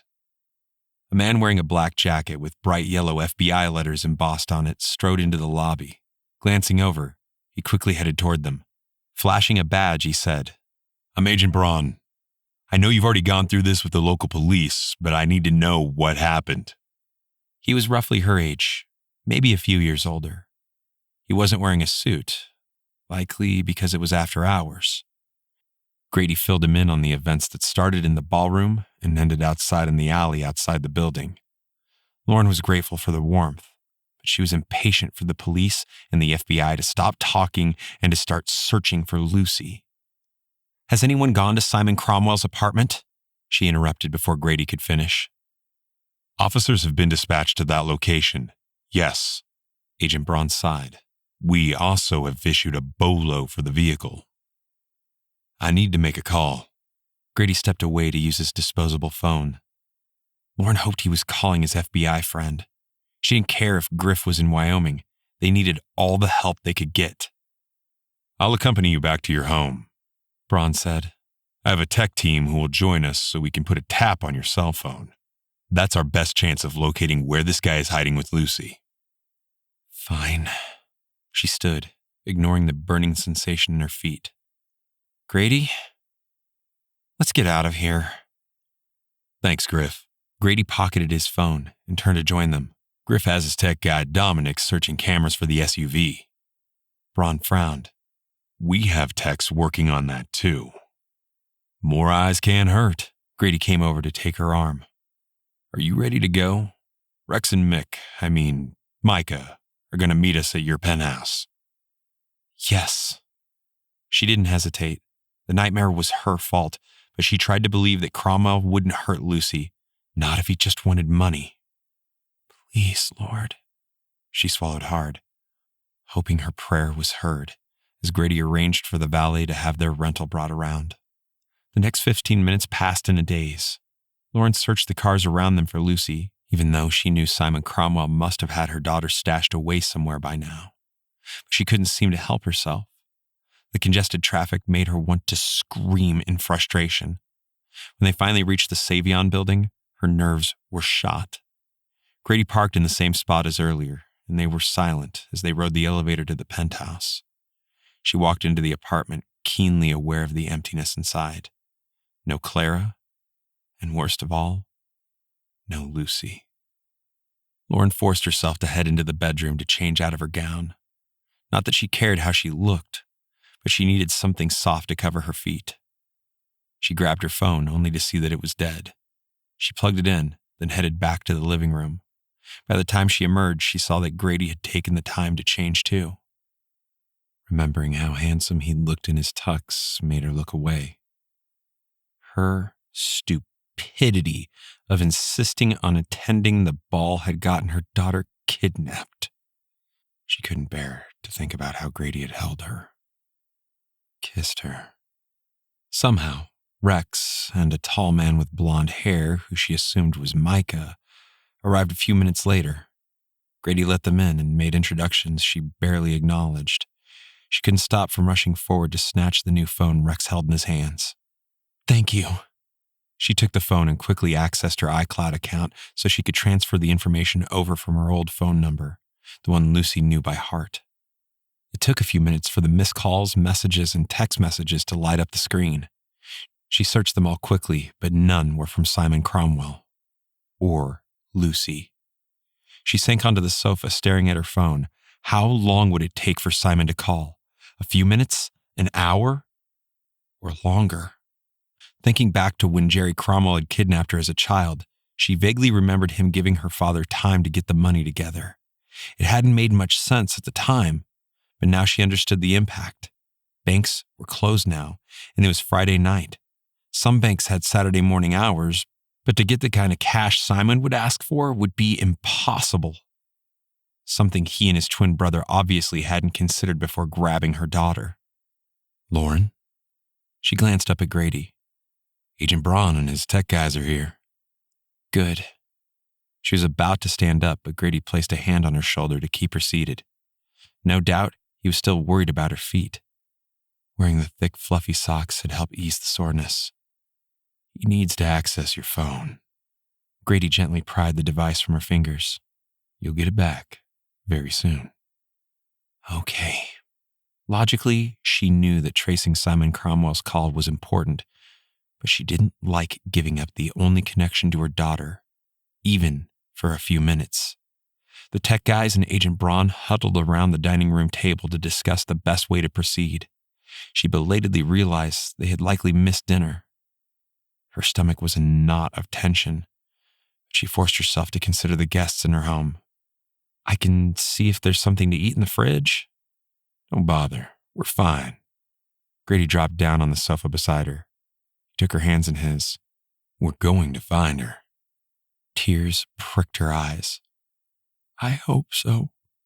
He held her gaze for a moment, then glanced up as the blonde-haired man approached. To her surprise, Micah held a handgun toward Grady, butt first. To replace the one you had to hand over to the cops. Thanks.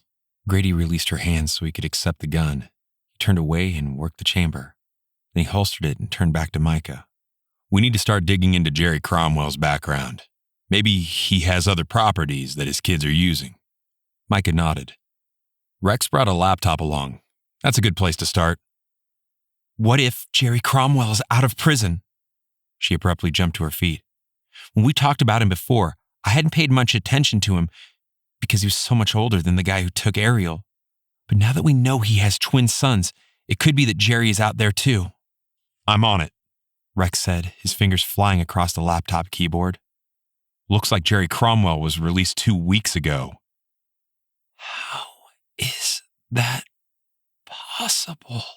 Her voice was barely a whisper. According to this, Jerry Cromwell was diagnosed with end-stage lung cancer. Rex grimaced, glancing between Grady and Micah.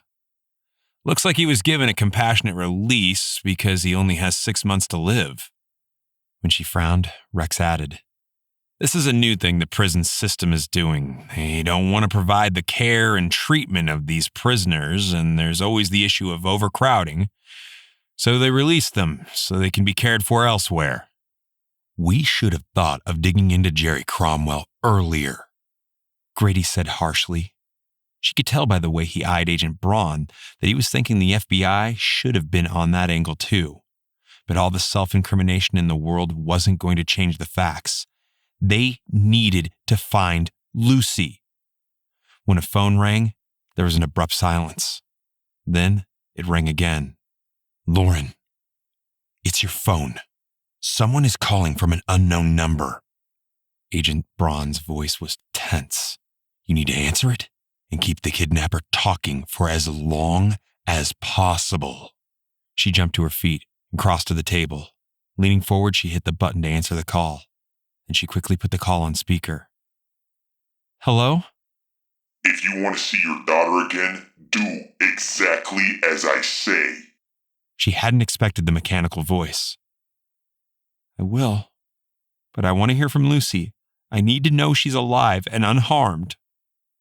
There was a brief pause. Then her daughter's voice said, Mommy. She sagged into the closest empty chair. I'm here, Lucy. Grady, too. You're going to be fine, okay? I love you. I love you, too. $25 million. $1 million for every year. The mechanical voice was back. You'll receive instructions within the hour. Wait, that's impossible. It's Friday night. The banks are closed. She stopped, realizing the line was dead. Simon Cromwell had disconnected after making his outrageous demand. Chapter 15. Grady had listened to Lucy's shaky voice on the other end of the ransom call, his gut twisting with fear for the little girl. The anguish etched on Lauren's features didn't help. He hated knowing how much she was suffering. Lucy, too. He turned toward Agent Braun. Did you get the trace? The Fed grimaced and gestured to the tech, who shrugged. The call pinged off a tower here. The tech guy tapped the computer screen. Grady leaned in to see better. The area in question was slightly south, but mostly west of Chicago Cultural Center.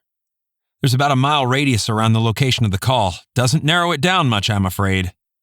Simon could have Lucy anywhere within a mile of the dot on the map. With so many people living in the city, Grady needed more, a way of narrowing down the most likely hiding spot. Yet he had no idea of knowing whether they were in a motel or a private residence. Battling a wave of frustration, he pulled his phone and called Griff again. The FBI agent out in Wyoming answered on the first ring. I was just going to call you. Dom found the car at 2 different locations. The first was at the intersection of Wacker and Monroe. The second sighting was at West Taylor and Morgan Street. Do you know where they are? As Griff spoke, he wrenched the computer from the tech guy and zeroed in on the map to identify the most recent sighting. It was only a mile from the pinpointed cell tower. Yeah, I have the map up for the location now. Looks like there could be a lot of residential homes in that area. That's what Dom said. Griff agreed. I don't know if this helps much, but we wanted you to know. Rex was working on his laptop, so Grady stepped back, allowing the tech guy access to the screen. Every little bit helps. Can you ask Dom to search for any properties associated with Jerry, Simon, or Shane Cromwell? Griff repeated the request to Dom, then added, We're on it. What are the Chicago feds doing? They're here. He didn't bother to mention he wasn't impressed with Braun's work on the case so far. The guy had an entire office of agents to help him, and Griff was giving him results faster.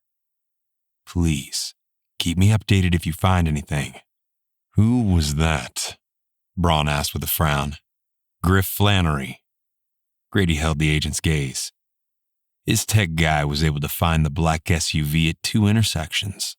Braun's face flushed, but he simply nodded. That helps. You think? It took all Grady's willpower not to snap. I want the local police to go knock on the doors of every motel and hotel within a mile of the pinpointed location of the call. To his credit, Braun didn't argue, but reached for his phone to do as Grady demanded. We need to search property records too, the tech guy said. We can find out if any are rentals. That's a good idea. Grady liked the fact that each tech expert was working a different angle. Dom was looking for links to the Cromwell name, but searching for rentals in the area was a good plan too. He glanced at Lauren, who had covered her face in her hands. His heart ached for her, and he wished he'd insisted they stay home from the stupid charity event. I think I found something, Rex said, breaking into his thoughts. Grady spun from the table to join his boss. He bent to look over Rex's shoulder to see his laptop screen. There's a small rental property near the location of the cell tower signal. Looks to be a small house nestled between apartment buildings. It has a red brick exterior with black shutters. What's the address? Grady asked, his heart thumping with anticipation. The address is 910 South Miller Street. It's a few blocks from the last place the car was seen, Rex added. Grady turned toward the tech analyst. Any chance we can figure out who rented it? I'm not sure. The lack of confidence was not inspiring. Grady couldn't stand the idea of sitting there a moment longer. He stood and reached for his coat. Where are you going? Braun demanded. I'm going to check the area for myself. He pulled his rental car key fob from his pocket. I'll call you if I see anything suspicious. I'm coming with you. Lauren jumped up from her seat at the table. I'll get my shoes. You can't, Braun protested. You need to be here to answer your phone when the kidnapper calls again. It's not like you were able to trace the call. Besides, I'll call my father on the way. Lauren stared at Grady, her gaze pleading with him. He may be able to access money from an overseas account to make the ransom. Are you sure about this? He didn't blame Lauren for wanting to ride along. Sitting and doing nothing was painful, but having her there meant he needed to be extra careful. When she nodded and shoved her injured feet into a pair of running shoes and pulled on her leather coat, he sighed. Let's go. You can't just leave. Braun's voice trailed off as they left the apartment, letting the door close softly behind them. Lauren was silent as they rode the elevator down to the parking garage. He didn't know what to say to make her feel better. He unlocked the car, then opened the passenger door for her. Once they were out on the road, he finally said, You know the area the best. What's the quickest way to get to the west side of Chicago? Take a right at the next intersection. Lauren's voice was tight, but calm. I need to believe we're going to find her. We will. He frowned. Are you really going to call your father? Yes. She pulled out the new phone and made the call. Father must have answered because she said, Dad, Lucy's been kidnapped, and I need $25 million. Grady focused on driving, mentally reviewing the map he'd looked at earlier in his mind. That Lauren could casually discuss handing over such an astronomical amount of money to a kidnapper was difficult to comprehend. He understood money was nothing compared to a child's life, but he silently vowed there was no way he was letting the Cromwells get away with this. Kidnapping a wealthy woman's child because you feel as if you were owed something was unacceptable. I understand. Dad, I appreciate your efforts. There was a pause. Then Lauren added, I'll call you as soon as I hear from them. Thanks. What did your dad say? He couldn't imagine getting money even from overseas was possible on a weekend. Turn right at the next intersection, then keep heading west. She sighed and shook her head. It's not good. Dad has some cryptocurrency that we can use, but the banks overseas are closed for the weekend too. I don't know what they're thinking. Being rich doesn't necessarily mean we can get that kind of money day or night. There was a hint of bitterness in her tone. That's okay. We're going to find Lucy very soon. His phone rang. Recognizing Griff's number, he handed it to Lauren. This is Griff. Put the call on speaker, okay? She nodded and answered. Griff, this is Lauren. We're in the car. I'm putting you on speaker so Grady can hear. She did so, then added. Do you have something? None of the properties in the area are owned by Cromwell, Griff said, getting straight to the point. We found a rental property in the area, though. We're working on that as a possible location now. Is 910 South Miller Street? Grady asked. We're heading there now. Yeah, it is. You think that's the place? Griff sounded excited now. Hang on. Dom is doing his hacker thing to find out more. Grady glanced at Lauren. Her blue eyes were full of hope. Please, ask Dom to hurry, she said. They demanded a $25 million ransom after hours on a Friday night. I don't know what they're going to do if I can't make that happen. Lauren, this is Dominic. I can help you do an electronic transfer if you'd like. The good news is that the funds won't be available until Monday morning, so we'd have the weekend to continue working the case. Thanks, Dominic. Lauren's voice was strained. I'll gladly pay that to get Lucy back, but I'm worried they'll keep her until they know they can access the funds. Grady was inclined to agree with Lauren's assessment. They needed to find Lucy before the 1-hour deadline. Let's just see if we can identify where they're holding Lucy. I'm on it. Grady heard Dom typing on the computer. Okay. The good news is that they're using a popular home sharing app. They've tightened their security, but I think there's a way. Dominic's voice trailed off. Then he said, I'm in. Give me a minute to look at that specific address. We're going to find her, Lauren whispered. I can feel it. Okay. Found the rental property, but it's not being paid for by anyone with the name of Cromwell. Dom said. The payment was made by a woman by the name of Carla Dalton. That's Nelson's girlfriend, Lauren exclaimed. She's involved. Grady pushed his speed as fast as he dared. He wanted to get to the rental property as quickly as possible. That's perfect, Dom. You've been a huge help. Thanks. We need to call the police to let them know. You do that. Let me know when you have the little girl back. With that, Dom ended the call. Call Lieutenant Olson, he said. Tell him to have squads meet us at the rental property, but no lights and sirens. We need to approach with caution. Okay. Lauren looked both relieved and terrified as she made the call. Lieutenant Olson? Grady listened as she repeated his instructions. Yes. The FBI is at my place, but we don't have time to wait for them to show. You should already have squads in the area, don't you? Okay. Thanks. She lowered the phone. They'll be there in 5 to 10 minutes. He nodded, slowing to make the turn onto Miller Street. Good. Look for building number 910. I think that's it. Lauren leaned forward in her seat. Third on the west side of the street. It was indeed a red brick house with black shutters that was sandwiched between two multifamily units. There was no black SUV parked on the street, but he saw there was a single-car garage door that was closed. The vehicle was likely inside. He drove slowly past the house that had lights shining through the curtained windows. Setup did not work to their advantage. There was barely a 2-foot gap between the rental house and the buildings on either side. He racked his brain for a way to get inside as he drove around the block. What's the plan? Lauren asked when he pulled over to park several doors down from the rental. There was no street parking allowed, so he kept the vehicle idling. Are we going to wait for the police to arrive? He blew out a breath and turned to look at her. I'm going to check the place out. You stay here. When she opened her mouth to argue, he held up his hand. I need you to watch for the police, and I won't be long.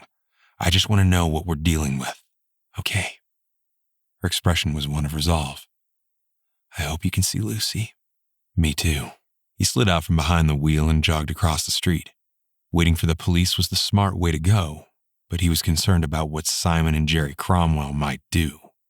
Jerry, in particular, had nothing to lose. The guy was dying. Grady had already killed his son, Shane. Simon must have known his brother was either dead or arrested. Either way, Grady couldn't ignore the deep sense of foreboding as he cautiously approached the rental house. Silently, he prayed for God to grant him the strength and wisdom he needed to rescue Lucy. Lauren sat for a full 5 minutes before she pushed out of the car. There was no sign of the police yet, so she followed Grady's footsteps and ran across the road. The red brick rental house was cute enough. Sandwiched between the apartment buildings, she could see why the owners rented the place out. There was no question in her mind that Nelson was involved in this. He'd likely convinced his girlfriend Carla to cooperate to get the money. Then once he was released from prison, they could go anywhere in the world to be together. When she got closer to the narrow gap between the buildings, her eyes widened in shock when she realized Grady was scaling the house with one hand on each side of the narrow gap, along with both feet propped on either side. With his hands and feet braced on each building, he was painstakingly making his way up to the second-story window, the one with light glowing from inside. She held her breath as Grady used his incredible strength to move each foot, then each hand to get higher. When he reached the window, he leaned over to look inside. Then he lightly tapped on the window, drawing someone's attention. Lucy? Had he found her daughter? Lauren risked a glance toward the street. Still no police response. Turning her attention back to Grady in the second-story window, her eyes widened when she realized the window was opening. Then Lucy's head poked out. Lauren swallowed a gasp, watching as Grady spoke softly to Lucy. She moved closer. Grady, I'm here. Hand Lucy down to me. He looked down at her, then nodded. Move back, Lucy. I'm coming in. He was? She wanted to protest as Lucy's head disappeared. In a swift movement, Grady propped himself up by his legs, only until he could grab the windowsill with both hands. He pulled himself up, then climbed inside. She breathed a sigh of relief when she realized he was safe. Then he leaned out to look down at her. Ready? Yes. She lifted her arms as high as she could. Grady helped Lucy out of the window, holding her daughter firmly as he gently lowered her out. I'm scared, Lucy whimpered. I know, but I'm here, and so is your mom. We won't let you fall. Grady's voice was reassuring.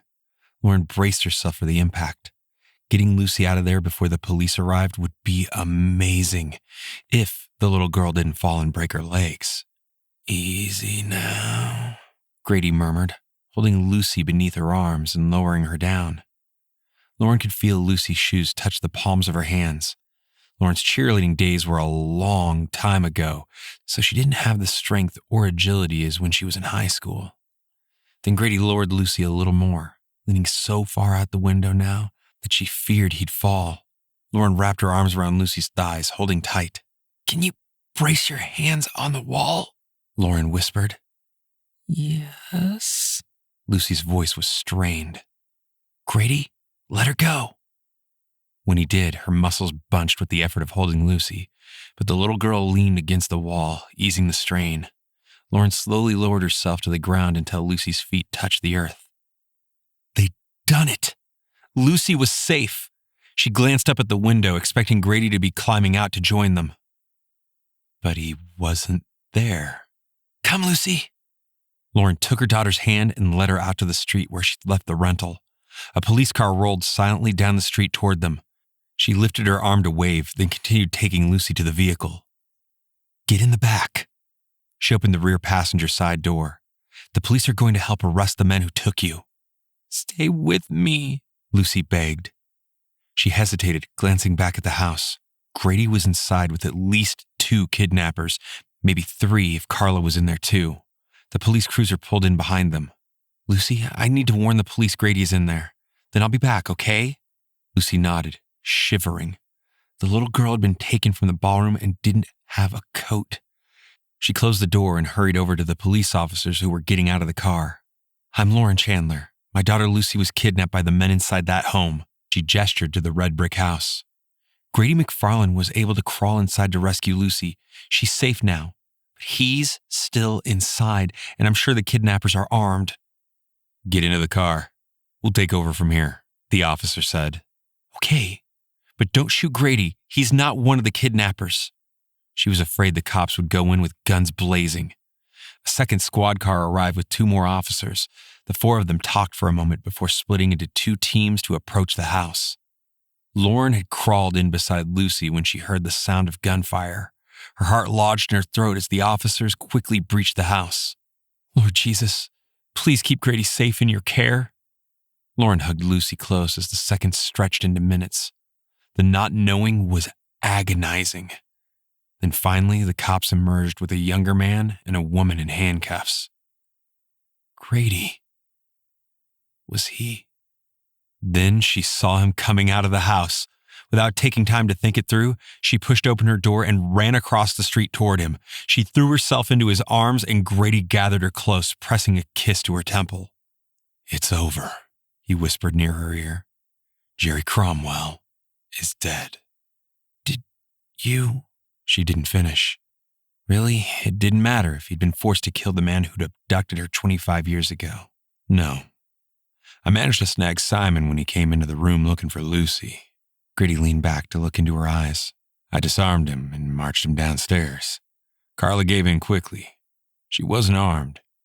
Jerry shot himself rather than risk going back to prison. Thank you, Grady, for everything. She wrapped her arms around his neck and drew him in for a kiss. He kissed her back, and she wished again that this was for real, that Grady cared about her as much as she cared for him. Not cared, she quickly amended. Loved. She'd fallen in love with her fake fiancé/bodyguard. Yet the nicest thing she could do for him was let him go. She ended the kiss and pulled away. I need to get back to Lucy. She's scared out of her mind and doesn't have a coat. Realizing she was babbling, she forced herself to stop and take a breath. She looked Grady squarely in the eye. Thank you for saving my daughter. It's the least I could do. His expression was solemn. I'm going to make sure Rex reimburses you for my fee. I didn't do my job as well as I'd hoped. There's no need. Her heart sank as she realized she was just a job to him. Lucy's kidnapping was my fault, not yours. You risked your life for her more than once. I appreciate everything you've done for me, for us. Miss Chandler? Lieutenant Olson's voice had her glancing over. What happened? Grady stepped forward. I found Lucy, climbed in to rescue her, and managed to grab Simon, disarming him. As he went on to describe how the events in the house unfolded, she glanced over to where Lucy was sitting in the car, her face pressed against the window. Leaving Grady wasn't easy, but she forced herself to cross the street to join Lucy. Grady had his own life, despite how hers now seemed glaringly empty. To her surprise, Grady came over a few minutes later.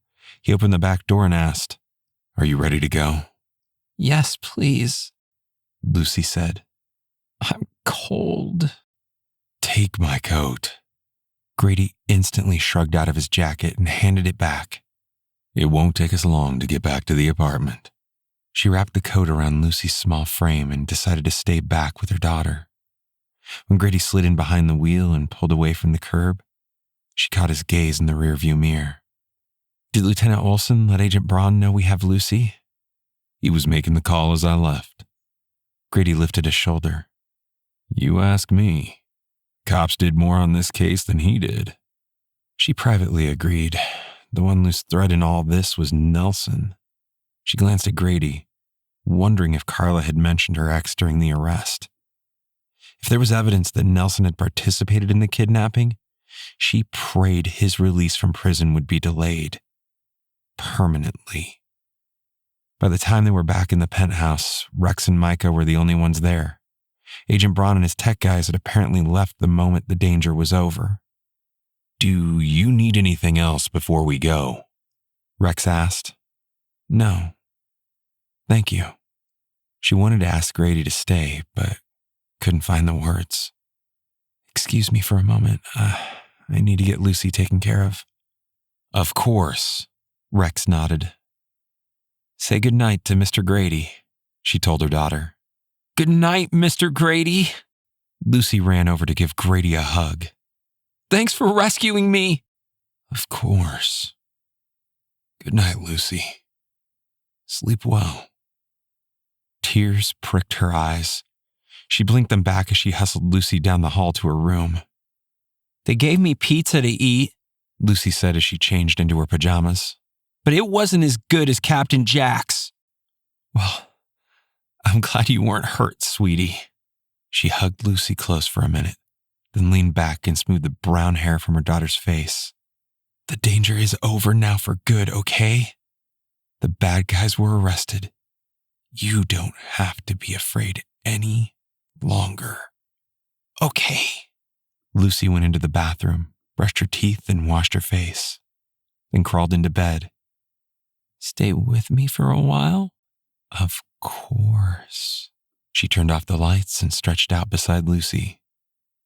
As she waited for the little girl to fall asleep, she imagined that Rex, Micah, and Grady had likely headed out.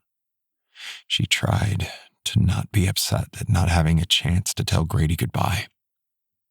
Maybe it was better this way. She was pretty sure she would have made a fool out of herself by asking him to stay the weekend. 15 minutes later, she knew Lucy had fallen asleep. Rolling carefully off the bed, Lauren tiptoed across the room and into the hallway. She closed the door, leaving it open just an inch so she could hear if Lucy suffered a nightmare. She wasn't exactly hungry, but decided to grab a yogurt to tide her over until morning. When she stepped out into the living room, she stopped abruptly when she saw Grady sitting there. "Oh, I thought you left," she flushed, then added, "I'm glad you stayed, though. Are you hungry? We didn't get to eat our rubbery chicken dinner." "I could eat." Grady stood and moved toward her. "How's Lucy?" "She's good." She led the way into the kitchen, hoping Clara had left something edible in the fridge. She opened the door, stared blindly inside for a long moment, then turned to face him. "You were amazing, Grady, climbing between the buildings like Spider-Man. I couldn't believe you were able to get up to save Lucy." He offered a crooked grin. "Well, I surprised myself. I would have been faster, but my hip was killing me from getting hit by that car." "Oh, what can I get you? Ibuprofen?" "Nah, I'm fine." He cleared his throat and stepped closer. "Lauren, I know I don't have anything to offer you, but I'd like to see you again. Lucy, too, he hastily added. I don't live in Chicago, but I can stick around for a while. Yes! Oh, Grady, yes! She walked into his arms and drew him down for a kiss. Yes! I'd love to see you again and again. Wow. His low, husky voice sent shivers of awareness down her spine. You realize I have nothing to offer. You have your heart, Grady, and that's more than enough. She stared up at him for a long moment. I love you. I know it's too soon, but I don't care. I dated Nelson for months, and look how that turned out. I knew the moment we kissed that you were the only man for me. A slow grin spread across his features. Good to know. Because I've fallen in love with you. Despite your wealth. Despite it? She tipped her head to the side. Really? Yeah, really. I was prepared to hate you on sight, but you proved yourself to be more than a pampered rich woman. His gaze turned serious. You're beautiful, Lauren. Inside and out. Oh, Grady. She pulled him in for another kiss. I think that's the nicest thing any man has ever said to me. You are, he insisted. I love you. We'll find a way to make it work. Before she could ask what that meant, he captured her mouth with his.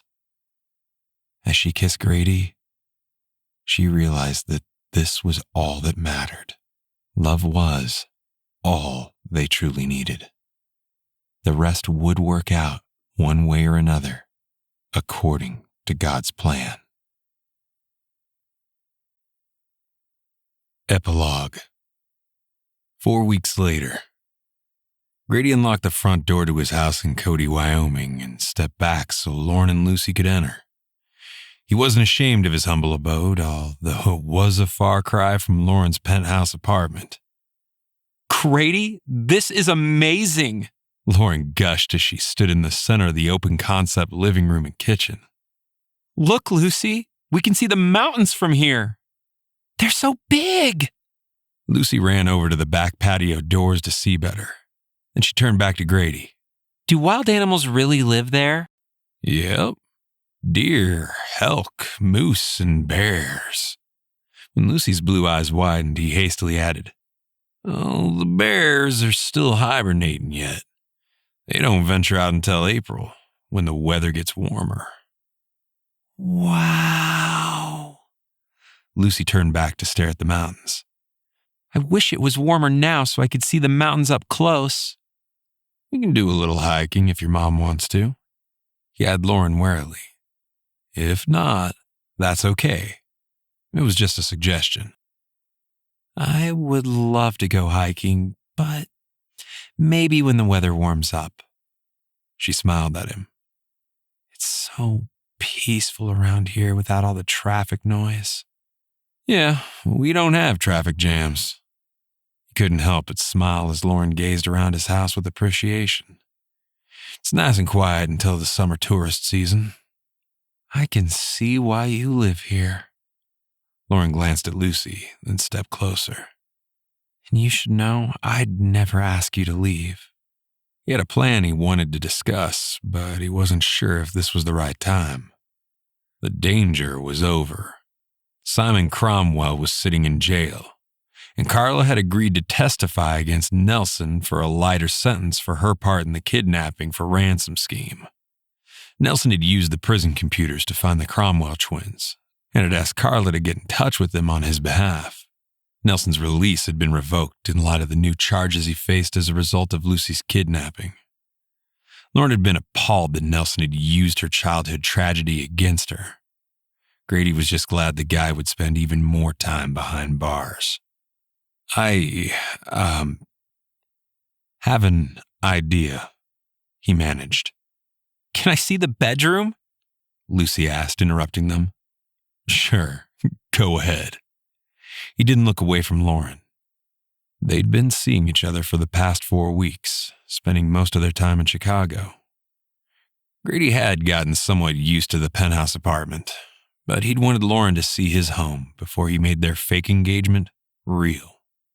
When Lucy disappeared down the hall, he didn't waste a second. I love you, Lauren. He dipped his hand into his pocket and pulled out a small ring box. Will you please marry me? Oh, Grady, yes. I'd love to marry you. She held out her hand so he could slide the diamond engagement ring onto her finger. The ring is beautiful. Thank you. He knew she could afford something bigger. He'd come to appreciate how down-to-earth Lauren was, despite her wealth. She didn't make him feel bad for not having as much money, even though he did fairly well working for Rex Grayson. Well enough that he didn't have to work as many cases now if he chose not to. He kissed her for a long moment, then leaned back to look down at her. I know this place isn't as fancy as your penthouse, but I was thinking we could split our time between Chicago and Cody, while keeping Lucy's school schedule in mind, he quickly added. I think she could benefit from spending some time here. I completely agree.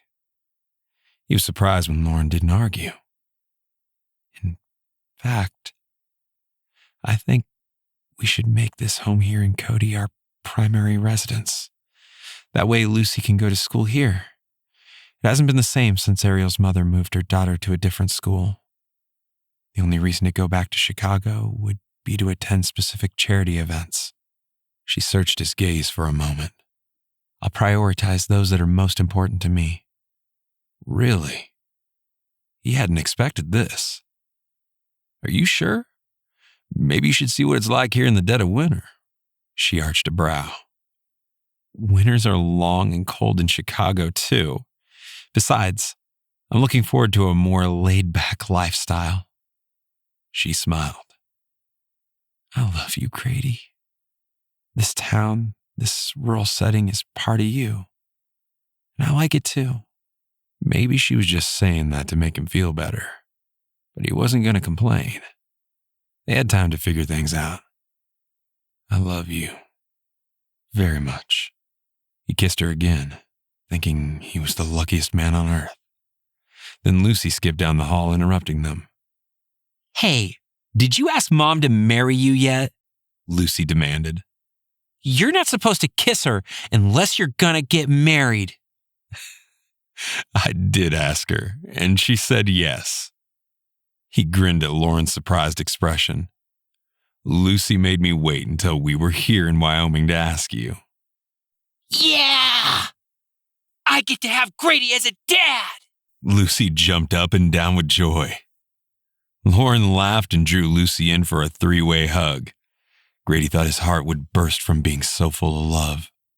Love for God, for Lauren, for his new family. This has been Deadly Abduction, a Christian romantic suspense. Grayson's Guardians, Book 1. Written by Laura Scott. Narrated by Jason Kirkover. Copyright 2026 by Laura Eiding. Production copyright by Laura Eiding.